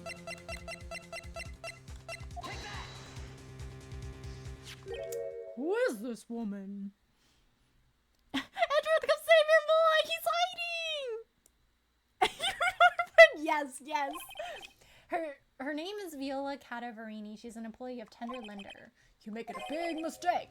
You know who Violetta's grandpa is? You better be going home in an armored truck tonight. Stop shaking, Nick! Where was I? Yes, the defendant, Miss Bird, has stated the following. Well, when I took the coffee over to the victim's table, it's true there was another customer in the restaurant. She was sort of creepy, and she had a kind of cackling laugh. There are just too many contradictions in this case. The second man at the victim's table, who nobody but Miss Bird seems to have seen. The earpiece worn by the victim in his left ear when that eardrum was ruptured. And the radio show he was supposedly listening to half an hour after it was over. There's only one logical, and this is crazy. Is you? Witness, what have you got to say? That's cute. Oh, he's still denying. All right, I could do with a guy like you around. You mean? Come work for my lender office. I'm gonna have to charter a jet to get to my meeting now. I'm gonna give you one more thing to think about. One more thing? Why was I there? Is that saying the motive? He met the kid. I couldn't have poisoned him.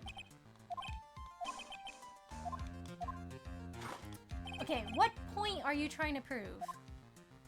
Another one for the road. Oh yes, one more steaming cup of hot testimony. Goodness, too cool for that. What happened that day at Chespian between yourself and the victim? Ties to the victim. I loaned El cash.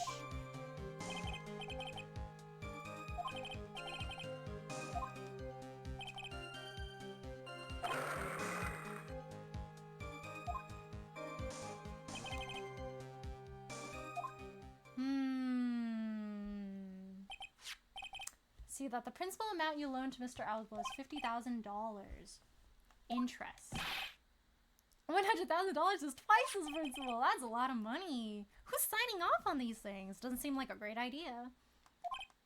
He was one lucky kid. He got that $500,000 just in time. But he didn't even Then who poisoned him, man? His motive. He has one. He wants that CD because that CD will make more money. Is this when we present the CD? I think the CD is it. Am I still free to like press on everything? He's a gambler. He said he couldn't. Yeah, I think it's fine to press on every statement for this one.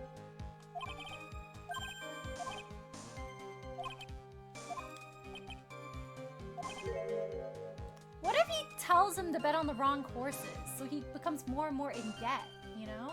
Then he could charge more interest. Went through compromise. No. I'd only lend you $5, Nick, because I don't think you'd ever pay me back. There's no more press pendants. Oh, thank goodness. I am so glad. So how much were you expecting him to pay you back on that day? That's a lot of money. Once. $50. That's gonna take him years, and the interest is just gonna keep racking up. A whole 100,000, huh? He had 58 cents in his wallet. It's rough times out here. He was telling him about the CD, about how he's gonna get the $100,000.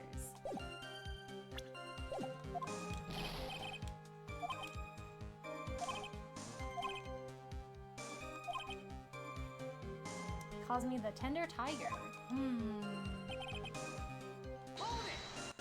It's the CD. We're gonna have to present the CD somewhere here.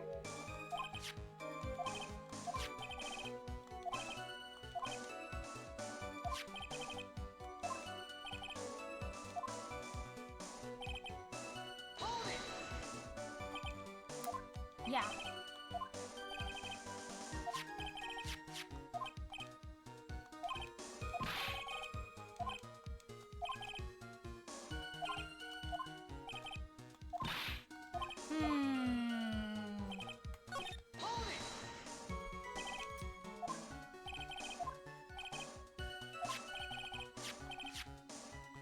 Yeah, everyone was there. He's gonna wear the shirt. Yeah, you just decided to meet with this guy?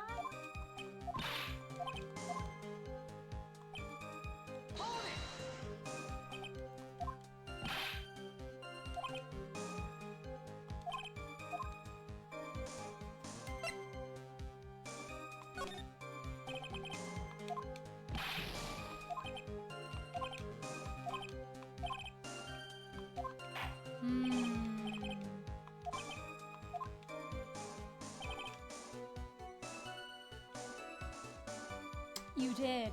You did. You wanted the CD. You wanted the CD. Because the CD was gonna make you more than $100,000. So you wanted to claim it for yourself, so you didn't have to strike a deal with the other guy.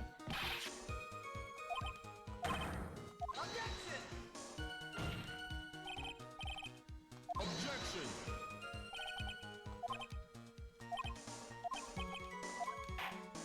The motive is the CD. He wanted to take the CD. Because if he sold it on the black market, it would fetch more than the $100,000. And he needed that money too.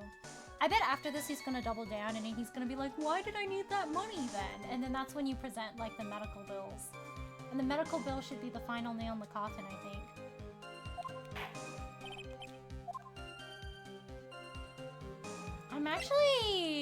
I want to see what happens if I click have it amended.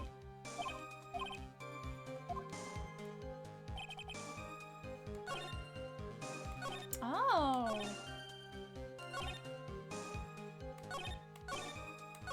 Interesting. The text changed. Let's see what he says now.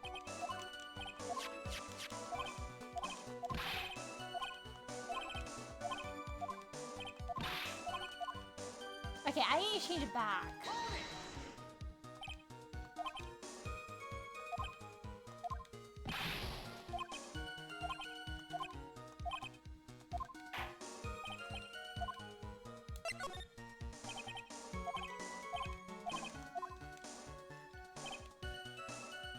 There we go. This is the right statement. So they don't make you re-go through the whole thing again. So you just choose if you amend it or not, which is pretty cool. I feel like in the previous games you had to redo the whole process.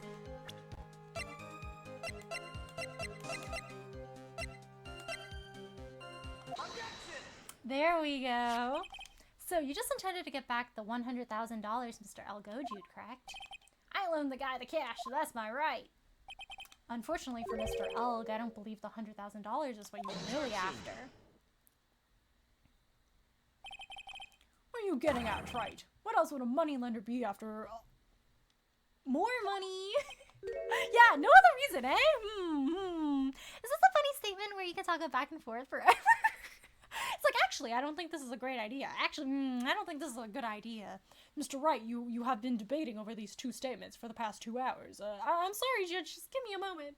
Oh, the moneylender was after the money. The kind of money that a single disc like this would fetch. What is that? A computer virus, Your Honor. A virus called MC Bomber. Computer virus? Computer virus is a program that wreaks havoc on the insides of a computer. What's a computer? I'll explain it to you later, Your Honor. Right now, a virus like MC Bomber would be worth several $1 million on the black market. Lending money with no hope of ever seeing repayment would normally be bad for business. But in this case, the very fact that Glenn Elk had no way to pay the money is crucial.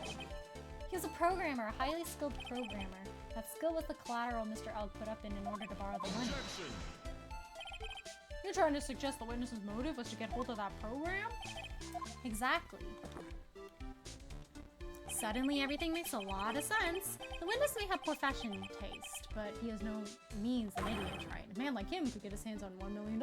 No, but the thing is, he really needed to get it because he was already late to the payment.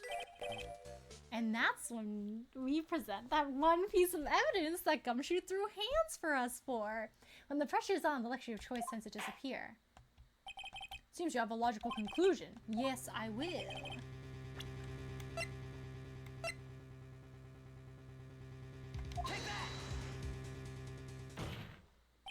In December of last year, you found yourself in need of a huge amount of money. About 6 months ago, you were involved in a traffic accident, weren't you? An accident involving a car and a scooter in which a young woman was injured. She was taken to the hospital where she underwent surgery. How much of this do you know? These medical papers document the treatment of the young woman in question. According to these, her operation cost $1 million. And yet, when the payment was due last month, you somehow managed to pay him in full. $1 million? A preposterous sum. Someone could sue these HMOs. Huh. No one would pay a bill like that. If the medical association got wind of it, the hospital would end up as dead as a morgue. But Mr. Tigre had no choice but to pay, because his very life depended on it.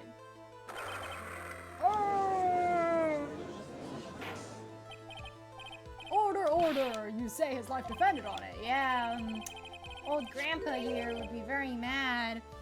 This is a funny statement where you could have. I love this part of A where you have it all figured out. It's all falling into place like this. Right? It's just like hammering on more and more evidence. It's like, hey, so actually, I know exactly what happened. Simply because the injured woman was none other than Viola Cadaverini. You say Cadaverini? Bruto Cadaverini, mob boss in charge of all underworld activities in the city, and doted grandfather to his precious Violetta, also known as Viola Cadaverini. Pull! Your life was in danger unless you paid compensation to the boss, correct? It makes sense. You were desperate to acquire the $1 million Bruto Cadaverini demanded of you. So desperate, in fact, that you decided to sacrifice Glenn Elk's life to pay your debt. On the day of the murder, Mr. Tigre's sole intention was to get his hands on the CD. Glenn Elk had no way of paying back the $100,000 and Mr. Tigre knew it. But then a miracle happened. The kind that Mr. Tigre would prefer to say never happened, and he can't and neither can I. And it pushed him, because if he got the lottery win, he could pay back with real money instead of the CD. Then he wouldn't have been able to make that much money.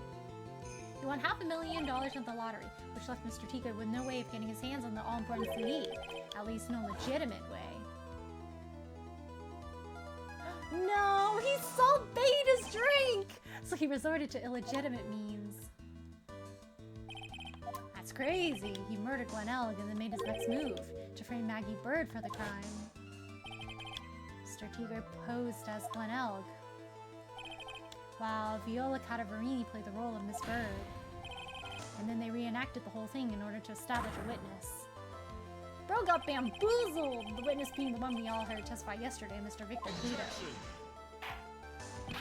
Like I said, Trite, that's crazy. No one could pull off a stunt like that. For starters, there's no way the chef could have been kept. Oh, but you see, he also owed him money. Mr. Armstrong was in on it from the very beginning. Have you forgotten already, Mr. Godo? Mr. Armstrong owed the witness money too, $500,000 in fact. He had no choice but to go along with Mr. Tigre's plan. Oh, is it gonna break down? Is it gonna break down? Order, order, silence. Grrr. You should put on a good show, Spiky. I could say the same to you. If you want to stay alive in the loan shark business, you gotta be careful.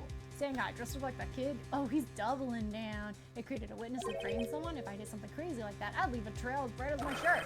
I'm dumb enough to do something sloppy like that. I agree. You do? Despite your appearance, you are very careful. That's why you took more than one precaution.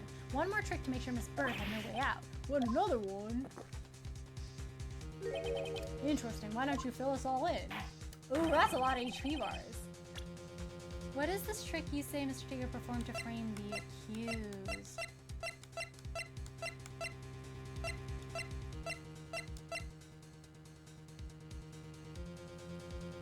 You put it in her apron pocket. That's gotta be this, huh? The potassium cyanide in her pocket? That's the only thing here. To frame the accused, it has to be the thing in the pocket. I don't think it's anything else but the thing in the pocket. Yeah, I think it's the thing in the pocket. That's her fingerprints, and it's the most incriminating piece.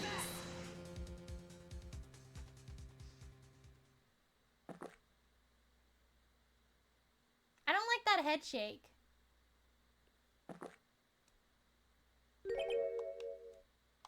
No?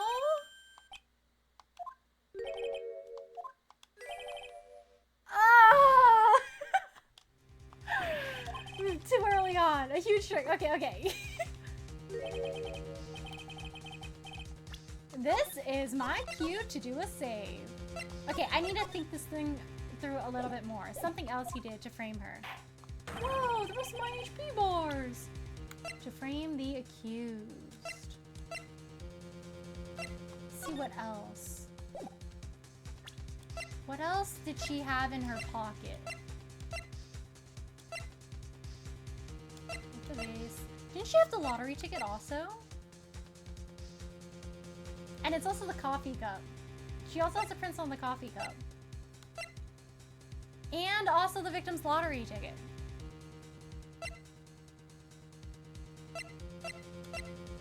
Maybe the lottery ticket is the strongest. Then it shows that she had a motive. So maybe we need to not establish that she did poison the guy, but more like her motive. Cause, yeah. Thanks to the phony me.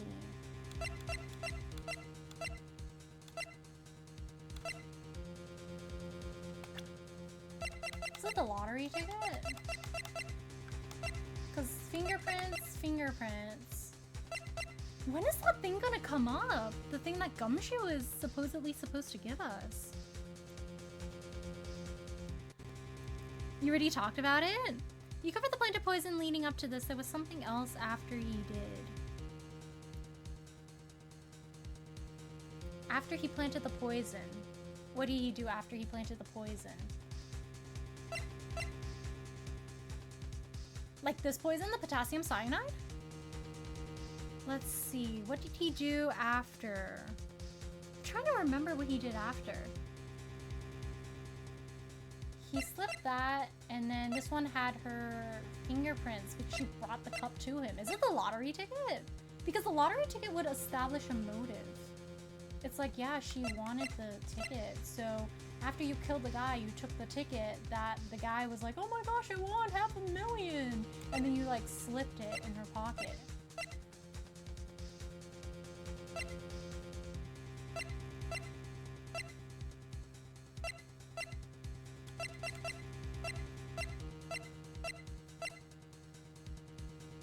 It's a paper badge, guys! He pretended to be her lawyer! was Maggie found guilty to begin with? They established a motive, didn't they? They found a few things in her apron pocket. This was one of them. But she didn't have a motive, and I think they try to establish a motive for her because it's fair that she has fair fingerprints on the coffee cup because she's a waitress. So the lottery ticket was also found, and I think that's what established the motive. The fact that she had her lottery ticket and it was the winning one. So then they were like, yeah, she actually wanted to steal it. So it could be this one?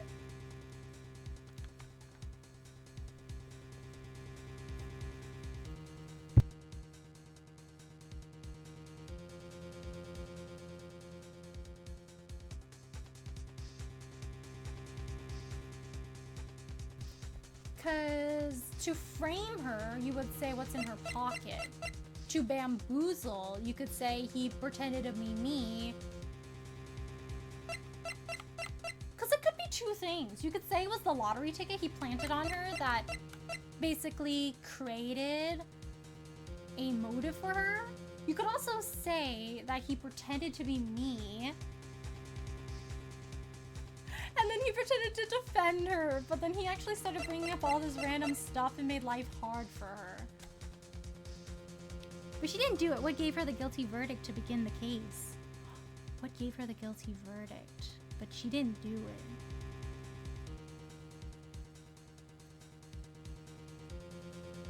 How long have you been working on this case? Because this one is supposed to be easy, but you might have forgot. Ooh. I worked on it last week, last Sunday. The first part of the investigation. He did start the case.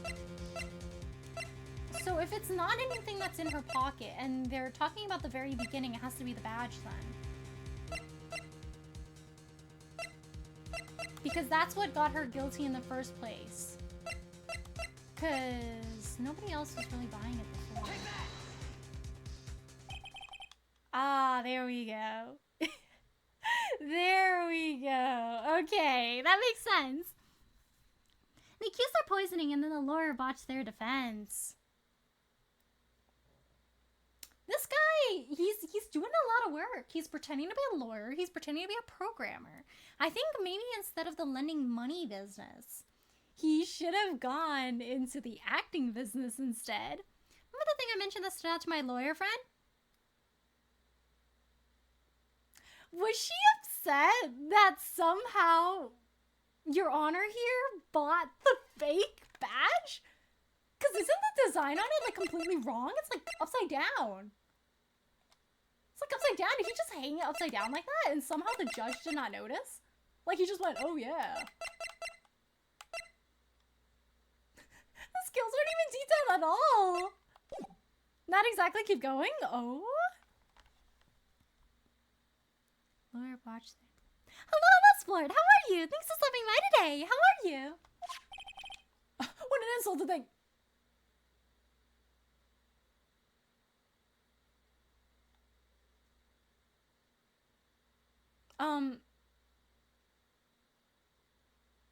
I mean, you were.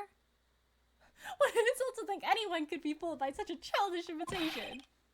Consider yourself insulted, Your Honor. Mr. Tigre, you didn't just pose as the victim on the day in question. A month ago in this very court, you posed as me. What? How is anyone... I don't know how anyone bought that this guy is Phoenix Wright. The only thing we share is the hair. But the witness looks nothing like you. That's what I'm saying. That's what I'm saying. Although, now that I think about it, it was you, wasn't it?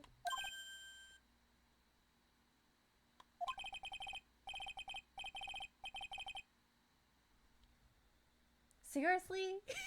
No doubt it was you standing in here this very court a mere month ago. Phoenix Wright, who put up the most reputable shabby defense. How did this guy get his attorney's badge? Grrr, I didn't think it would actually show us in court. Can you prove that, Gramps? Liv, the attorney who represented the cursed deer a month ago, was this man? Are you prepared to take the stand and testify it was him? Do you remember? Forget about it, yeah? I would do something like that. Not me. You made a mistake. No, I found this in your house. You know, pride, sir? This isn't a matter of pride. In case you didn't know, right here in court we deal with people's lives. That's a very serious offense. Speaking for myself, I am convinced the attorney in question was the witness standing before me. However, the vested power to hand down a verdict. Someone in my position cannot be swayed by memory without evidence. He's just trying to save... He's just trying to save his pride! Like, covering up his mistake. The defense has no further evidence. What? Do you guys, like, record what happens in the courtroom? Probably put on makeup to match Venus's skin. Viola, I need you to go to your local pharmacy down the street. Get me five containers of, I don't know what color, but whatever looks like Phoenix, right? I'll go buy myself a suit off Amazon. Hello, Astro. How are you? Thanks for stopping by today. How are you? This is the part to after her. Judge basically considered the fact that Tigray impersonated an attorney as Oh, that's crazy, actually. Like, that's a very big offense. Like, he just kind of dismissed it, and he was like, oh, if you can't prove that, Phoenix, right, I'm just gonna let this guy go. Like, that is a crime. That is not good. You could have landed an innocent person in jail. The circumstances surrounding Mr. Tigray are dubious for sure, and then that also brings into question how good your legal system is. But what comes so far? You say he impersonated Glenell, and you say he impersonated you, but none of that adds up to a murder charge. You don't have a shred of evidence that the witness poisoned the victim's coffee. Is this when Gumshoe comes in with his vial and he's like, hey. This is the moment where Gumshoe comes in with a vial. Don't mess with the tiger, you're gonna get mauled. All we managed to do was chase him around for a bit, but I was so close to getting him to admit his own guilt. Looks like I won't be needing a refill. Mia's gonna like appear to us in a vision. Wait for Gumshoe, Phoenix. Believe in your client. But just one more piece of evidence. Oh, he's gonna come in. He's gonna rush in right now. The witness cross-examination is over. You're free to go, Mr. Tigray. The way he just let him go? You're gonna let him go? He's so suspicious. Your Honor, sir.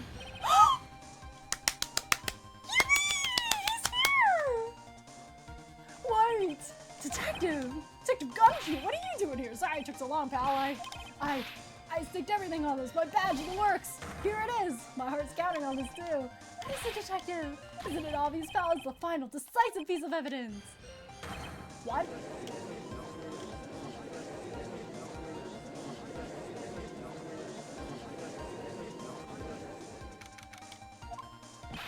Sorry it took so long, pal, but I finally got the results from the lab. The results? Got the prints, pal, from this medicine bottle. Oh, so? Do you know who the prince belonged to now? Do you know I'm some kind of hack detective? Of course I know. So tell us. They're the tigers, right? Hey, you bet. Clear as crystal, all over the bottle. They're for your Tigray's paw prints, all right. Yes! That's great, now we got him, Nick. What's wrong with you? You've hardly said a word since Detective Gumshoe got here. He's laid everything on the line for this, Nick. I know. Look, I'm sorry. This is kind of hard to say, but it really doesn't make any difference whose prints are on the bottle now. Oh, but why not? What we need to produce at this stage in the trial is irrefutable evidence that the tiger put poison in Glenn Elk's coffee. It's already admitted that he met the victim. The fact that his prints are on this bottle, that really doesn't make any difference now. I knew it. Great, no matter how hard— No! No matter how hard I try, never of any use. Don't be so hard on yourself. What if the poison was in that medicine bottle? This is our last chance to help Maggie, and I've been working on some useless piece of evidence the whole time. It's alright, I'm a real loser. It's not breaking news to me, pal. Detective Gumshoe? Maggie? You've been working on something for me? Aww. Sorry I let you down, Maggie. I know you didn't do it. I'm a detective. We're supposed to be able to prove stuff like this. I'm really sorry. I'll get out of your hair now. Detective Gumshoe, wait! He's gone. Isn't there anything we could do now, Nick? I wish there was. Gumshoe worked so hard to get that evidence. If only there was some way we could use it. There's gotta be.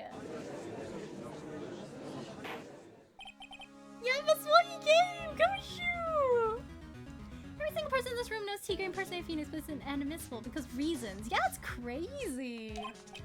There's gotta be poison in that bottle. I grant you a recess so you could prepare this decisive evidence. Yes. Imagine if they don't correct you on the evidence and you give Gumshoe the wrong one, and then he comes back, and then if you don't have the correct piece of evidence here, it's like actually over.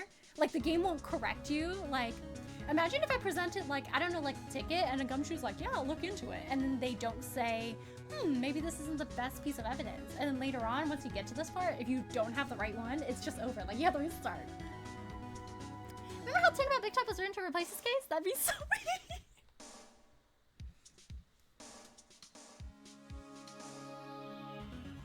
This is the last part. Almost there. Almost there!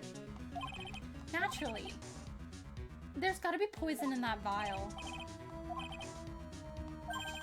How much more of my time are you gonna waste? I ain't been in your court before, but you lawyers sure know how to blow things out of proportion.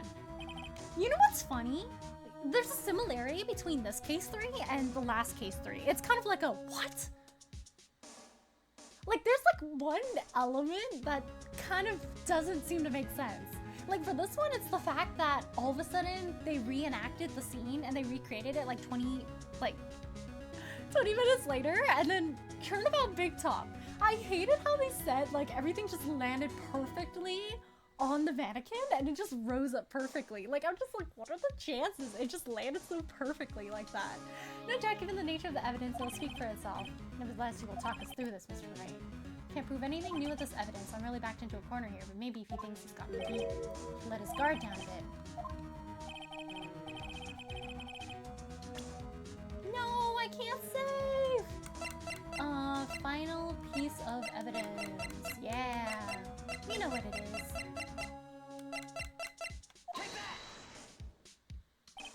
This is the defense's final piece of evidence. Isn't that the victims? Your Honor, naturally, the court is already aware of the contents of this bottle. However, interesting new information has come to light. We have clearly identified some fingerprints on it. Fingerprints belonging to you, Mr. Tigre. What? But Mr. Wright, what conclusion are you hoping to draw from this new information? Everyone in here knows what this bottle contains, except one man. One person in this room should theoretically be in the dark. Trying to bluff him into admitting. My prints are on that fancy-looking bottle, is that what you're saying? Well, what the hell's in it anyway? We found poison in it. Phony trial, phony lawyer, and phony police. Everything about this case has been phony. Seems like the perfect excuse for some bamboozling the guy? This is the decisive piece of evidence that will prove your guilt. Why? It has poison! Did you know it had poison in there? Oh shoot, that's crazy. Potassium cyanide. This bottle contains potassium cyanide. Potassium cyanide? Poison used to murder Mr. L, Your Honor. The victim's killer used this very bottle. You gonna admit it? You gonna admit it? And on this bottle, Mr. Tigre, we found your fingerprints. So what are you gonna do? How do you explain that?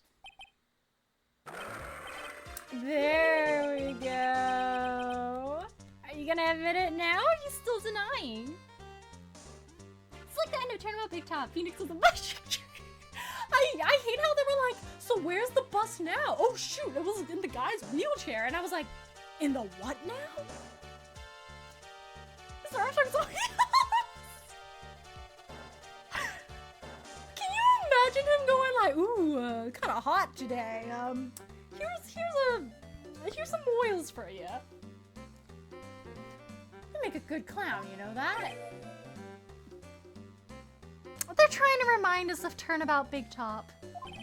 We will not be reminded of Turnabout Big Top. That case never happened to me. It's gone. Turnabout Big Top? Never heard of it. You ain't never gonna get this to stick. You're just making me laugh. Think a cheap bluff like that's gonna... It didn't work. I can see straight through you, Phoenix, right? They ain't the bottle with the cyanide in it. No. This is the bottle we found traces of the poison in. Don't mess with the time, you're gonna get ripped to shreds. Cyanide bottle was brown and was made of glass. That's a little too descriptive. How would you know? He planted it on Maggie. This one right here. Got him. He freaked out. He said too much. Hunchy piece of trash doesn't look anything like it. Well, there you have it, guys. He knows what bottle. There we go. There we go. Your Honor, guilty. Thanks, bro. Thanks. Got him. Got him at last. What? Why's everyone go quiet? It's at the bottle. Thanks for proving that the cyanide was in this bottle and you knew about it. Is this the bottle you're referring to? Yeah, that's it. That's the bottle the cyanide was in. Oh, shoot. I don't know anything about cyanide. You ain't gonna find my pencil in that bottle. Don't let that cozy-looking sick fool you people. That lawyer's just playing games. Tell him, Mr. Prosecutor. Tell that guy where to go. You still haven't figured it out? Don't you realize what you just said? What did I say? What did I just say? You were summoned to this court for the first time earlier today. If you really had nothing to do with the murder, you shouldn't have known all the little details. For instance, you shouldn't have known what kind of bottle the potassium cyanide was in. Grr. But just now, you slipped up in front of every single person in this courtroom. You described the exact bottle used by the killer to hold the poison. You don't know who you're messing with. Oh, I think I do. I'm the Tiger. I control millions of dollars in the black market. Think I'm gonna let some jumped up suit get the better of me? Sure, the last piece of evidence was phony. But that's just what you deserve. The phony trial with a phony lawyer was all played up by you, the biggest phony of all. Some casual mind games going on here. Oh goodness, he's going. Oh. Bro got electrocuted. Oh my gosh. Oh. Where'd the lights go? Oh, what's going on? Looks like a blackout. Ooh. Not the lights on his mask, just well done, Trite. I saved my 17th cup of coffee just for you. Thanks? I guess? While you watch the police restrain your prey. Yeah, that's my favorite way to drink coffee, guys. When it's dripping down my face. Mr. Wright, you caught a tiger by its toe, but if this one hollers, he won't let it go. Eeny, meeny, miny, moe. Now then, how are things going with Mr. Tiger, Mr. Dodo? He's being arrested on suspicion of the murder of Glen Elg, Your Honor. Fortunately for us, we managed to rectify a very grave error. Miss Berg was found guilty in the absence of a genuine defense attorney. Yes, she was. And in the absence of genuine evidence, the Tiger made one mistake. Indeed. He very nearly got away with everything if it wasn't for one slip of the tongue. Furio Tigre is a truly frightening criminal. It's also because Your Honor wasn't observant. Ha! The truly frightening one is that defense attorney over there. Kodo. Well, I am now in a position to deliver my verdict. This court finds the defendant Maggie Bird. Yay! Yay!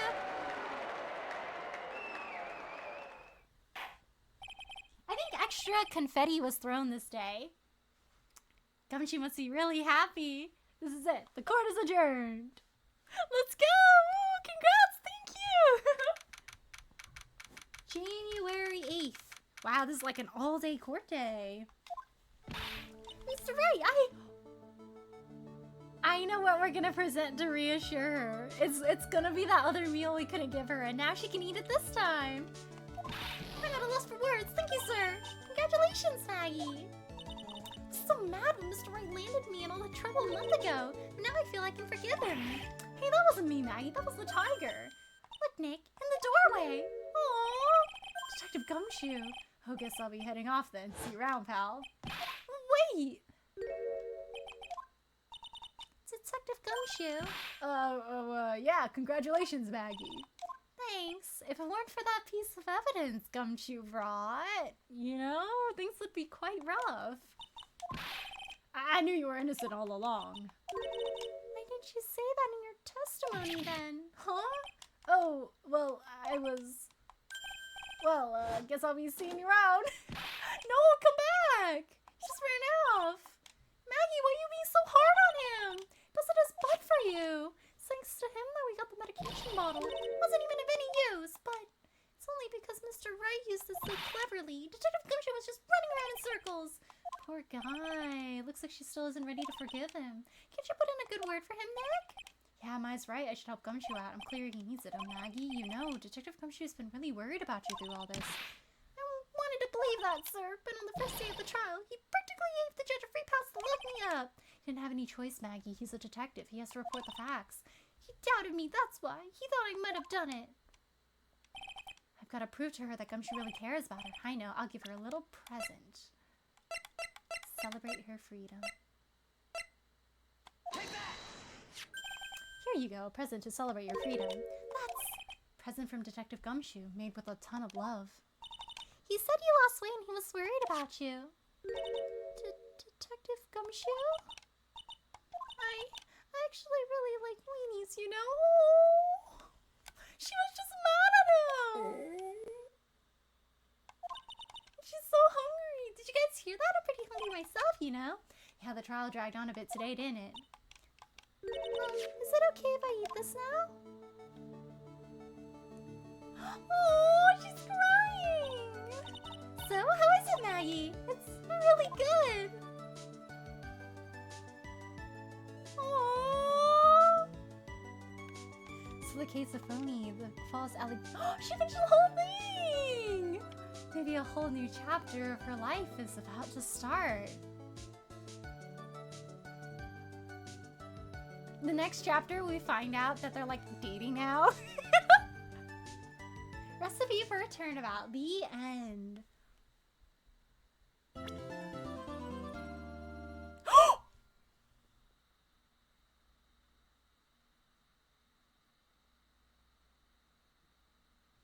Guys. That's younger. That's younger Edgeworth. That's younger Edgeworth. That's his old suit from his, like, beginning lawyering days.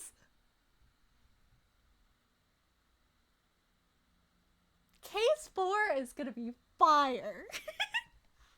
That case is gonna be fire, because we're gonna see Edgeworth. I missed Edgeworth so much. I was like, when is he gonna appear more? A whole Edgeworth case. This is beautiful. Absolutely spectacular. So we get to play as Edgeworth, but he's a prosecutor. I wonder who faces him. I don't think Big Top replaced Recipe. Rather, Recipe is based on a case that did not make it in. Justice for all due to cartridge memory issues. Dang. So it's more. It took more memory then, huh? Then. I felt like Turnabout Big Top felt longer to me though. Maybe because I was confused.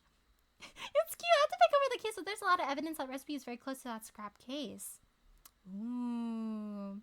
Oh, look at Edgeworth! Oh no, it looks like Manfred's. Yeah, this is like his debut costume. He was like, I gotta wear the same thing as Manfred. I gotta be like the Von Karmas. I gotta be perfect. He looks fancy. I can't believe we get to witness the Bratsworth days. This is beautiful. Spectacular.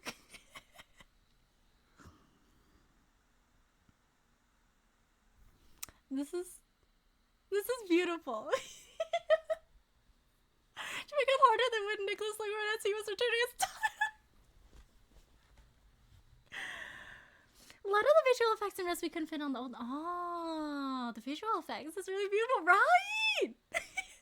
I feel like when I learned that Nick was coming back as Dad Hug, when I saw the post in the morning, I felt like I had like a lot of my fangirling moment there. So when I actually heard him, I was like, I know he's returning. I'm happy. Like, oh my gosh, I can finally hear him again. I did not know Edgeworth was Case 4. It just like sprung up on me and I was like, oh, no way? No way? Honestly, speaking of Nick returning as Dan Hung though, like, that was the most reassuring thing, and I felt like crying the whole day, because, I kid you not, I had like at least one nightmare about it. Like, I would, like when I found out that the voice actors for the Trailblazers were different in 3.3, I was doing a lot of research online and I was like, no, they didn't replace Nick, did they? And then I was just like on the internet for like many hours and I couldn't sleep. And when I did sleep, I had a nightmare that he got replaced and it didn't feel the same. And I woke up and I was like so sad. So like that one morning I went on Twitter. I was like, what's going on Twitter? And then I saw like Nick posting that he's returning as Dan Hunk with the 2 plushies. I was like, no way. Like, I was like, wait, but like in 3.4, I'm so glad he came back in 3.4. Because I was like, it's so hard not hearing Dan Hung. And then like playing in a different language, like Dan Hung's voice is great, but it's like not the Dan Hung I know, you know? Like, hearing Dan Hung's voice again after 6 months just hits so different. Can you imagine like how fire 3.0 like would have been with Dan Hung? Cause like Dan Hung was a yapper in 3.0. Like I was like, this is the most amount of lines we've gotten from Dan Hung like ever. And he was like, I gotta talk more because March isn't here. I will be replaying 3.0 and 3.1 with Dan Hung. I want to hear him talk through everything. And we also get to see the 5-day banter again because after yesterday's quest, I'm feeling lots of things. Maybe that is just that it's because I couldn't fit a second Maya Mia outfit onto the cartridge. Dang, they were like, no, this is really important. We gotta make sure that Mr. Kudo here sees the maid outfit for both of them. This is just turning about stop voicing his Miss Lights. Yes! Once I implement the story play feature, we'll be able to go back and hear him talk. I'm gonna like turn them all on and just sit here with my headphones, my noise canceling headphones, and just absorb everything and be like, oh yes, keep going. Keep going, keep yapping, Dan Hung, let's go, we love to see it. I'm so glad.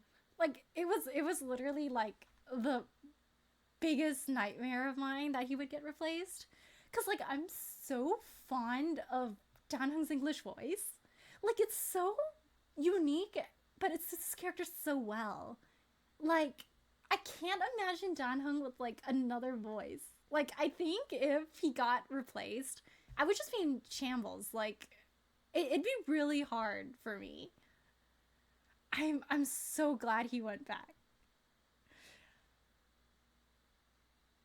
I'm excited to replay when they have story replay also. It's gonna be a lot of fun hearing him again. And we will be able to see him and just right on time too. Like with Dan Hung coming out in I think 3.5. It's like the perfect time for him to be returning too. Because I feel like it would be rough for Hoyoverse if they had to release Dan Hung without a voice. So, great timing. I'm really glad. I'd probably go back and replay all of 3.x once Amphorius is complete. That's a good idea, honestly. I know I'll definitely go back and replay 3.0 and 3.1. It's really helpful now that you can skip the stories too. So I feel, and also with like Amphorius, not dependent on the other stories. I think in order to jump to Amphorius, all you need to do is complete Bellabog. Because if you also had to complete like the Lofu and Penacony, it'd be really hard to catch up to Amphorius just to replay like the early 3.0 patches. One thing I am curious about that I want to hear myself though is Cypher impersonating Finon in English. Because I had my game on Japanese dub during that time, but I heard her impersonation of Finon was quite silly. Exactly, the story's feature will make it feel less of a slog. Yeah, like, it really helps you get to the point of the story that you really do want to replay. And if there's, like, segments that you don't want to replay because you know what happens already, you could just, like, skip it. I know one of the scenes I definitely want to rewatch, though, is when we go to Casham Krumnos, because that is like iconic, like the competition Finon and Maide have, where Finon's like, yeah, so we're gonna go a separate way because I think Mighty needs some time to, you know, like really feel through going to his like ruined hometown again, and him going like, I beat more enemies than you. I guess I won this one. I miss those times. That was like one of my favorite parts of the earlier patches. But yeah, fun times. I'm excited. Story Skip Feature's coming out in like what, 3.6, right? Or was it 3.5? I know 3.5 we're gonna get Seirdra and Hysolins. 3.6 we're gonna get, I think, Donho in March. And then I think 3.7 was 3.7 the last Amphorius patch? I think it is, because 3.8 we're going back to Penacony, right? So I think 3.7 is Siren. I wonder who else Siren will be paired with. But I think once we go back to Penacony, we'll probably get 4-star Rekka. It's been a while since we've gotten a 4-star for HSR. But yeah, excited. Turnabout beginnings. My eyes are open. Yes, I will be saving my progress from here. Oh, wait, we're starting from the trial? First up, we're not going to gather any evidence? Huh. Wait, does Trials and Tribulations have 4 cases or 5? I'm off now. Hope you had a good rest of the stream. For going longer. Good night. Good night, Shane. Take care, Essel. Stay well. Good night. Thank you so much for stopping by today. And thank you so much for the hints and for the raid. I really appreciate it. Thank you. Take care, Essel. Good night. Whatever that robot guy is, I'll get him for that. Ligus. What is he doing? Dude, he has 5 cases. Oh, nice. Good night, Shane. Thank you. It was a good stream, by the way. Thank you, Alpha. It was fun times. But yeah, I think this is where I'll be ending for tonight. It's starting to get quite late. It's like 2 a.m. in my time zone. But thank you so much, everyone, for tuning in to my Ace Attorney stream today. Today, we finished Case 3. Yeah, we really bamboozled. We bamboozled bro at the end like that. Things happened. I feel really bad for Violetta, though, because, like, the guy she liked is going to jail now. Rightfully so, because, I mean, he didn't do great things. But she really genuinely thought there was somebody that, like, cared about her, like, aside from her status. And this guy was like, nah, I don't care. I'm only scared of her grandpa. Like, hopefully she'll be able to find someone better soon. But the fact that she helped, like, him commit the crime, like, the fact she was an accomplice kind of makes things difficult. Like, I think she's gonna get in some trouble, too. Unless the judge decides not to pursue it. Like, how he just kind of overlooked what Ron did. Like, he was like, oh, Ron selling company secrets? That's fine. It's 5 a.m. for me. Oh my gosh, Cranium! Thank you so much for staying up to watch me, Cranium. I really appreciate it. It's so late for you. I hope you don't have a lot to do tomorrow so you can sleep in. Gonna knock out right after this. Good night, Cranium. Take care, Essos. Stay well. Good night. Thank you so much for stopping by today. And have a good rest. Good night. Take care. And I really appreciate you staying up to watch. Thank you so much. But if it's late for you, please don't let me keep you. Before we go for today, we'll be reading out. Today, we will be rating. We'll be rating Voltrosa, who's playing Just Chatting. So let's go over there and show him some support too. But take care, everyone, and good night. And thank you so much for stopping by today. Bye. Take care, Essel. Sleep well. Good night. And thank you so much for stopping by today. Oh, right. I should talk about the schedule for next week before I go. Schedule for next week on Saturday at around 8 p.m. PST. Or maybe I'll go a little earlier. I might, like, actually go earlier. I'll let you guys know on Discord. Because I have, like, an all-day thing on both days next weekend that starts at 6 a.m. So I think I might get tired of it sooner next weekend. So I might start stream earlier next weekend. But, yeah. So maybe I'll start, like, sometime around 7:30 then. I'll let you guys know, but on Saturday, I will be continuing the Candy Crush Bird game in Honkai Starella, and I'll also be working on the Fate event. I'm not sure how long the Fate event is going to be, but I might be able to finish it on Saturday. We'll see how it goes. And then on Sunday at probably also earlier. Whatever time I start on Saturday, I'll probably start that time on Sunday also. I'll be working on Uma Musume actually. I want to start the game with you guys. So I'll be starting on Sunday, and yeah, we're gonna do some horse racing, some gambling that day. But yeah, so if you guys are about to eat, I hope you guys have a good meal, and if you guys are about to sleep, bye, take care of yourselves, sleep well, good night, thank you so much for stopping by today. I'm gonna knock out after this, bye now, bye Cranium, have a good rest, take care, sleep well, and thank you so much for stopping by, thank you for the stream, really, thank you for tuning in today, Kevin, and thank you so much for the hints, really appreciate it, thank you. But yeah, take care of yourself, sleep well, good night, thank you so much for stopping by. Ooh, yes, yes! I want to main gold ship. But also, like, I've been seeing a lot of, like, Haru eating grass, and it's wholesome, so maybe I'll train her too. I heard her stats aren't the best, but I want to help her, like, win one race at least. You know, she seems so upbeat, you know? Like, I'm like, I want to make sure she wins. Like, she's so wholesome. And I think such a wonderful time as always. Yay, I'm glad you had fun, Cranium. Good night. Take care of yourself. Sleep well. Good night. Thank you so much for stopping by. And I'll see you guys next Saturday. Good night. Take care. And thank you so much for stopping by. Get some rest. Yes, you too, Alpha. Take care of yourself. Sleep well. Good night. And thank you so much for stopping by. Have a nice day. Thank you. You too. Alright, we'll be reading Voltrosa now, who's playing Just Chatting. So let's go over there and show them some support too. But take care everyone and good night. And thank you so much for stopping by. And I'll see you guys next week. Good night.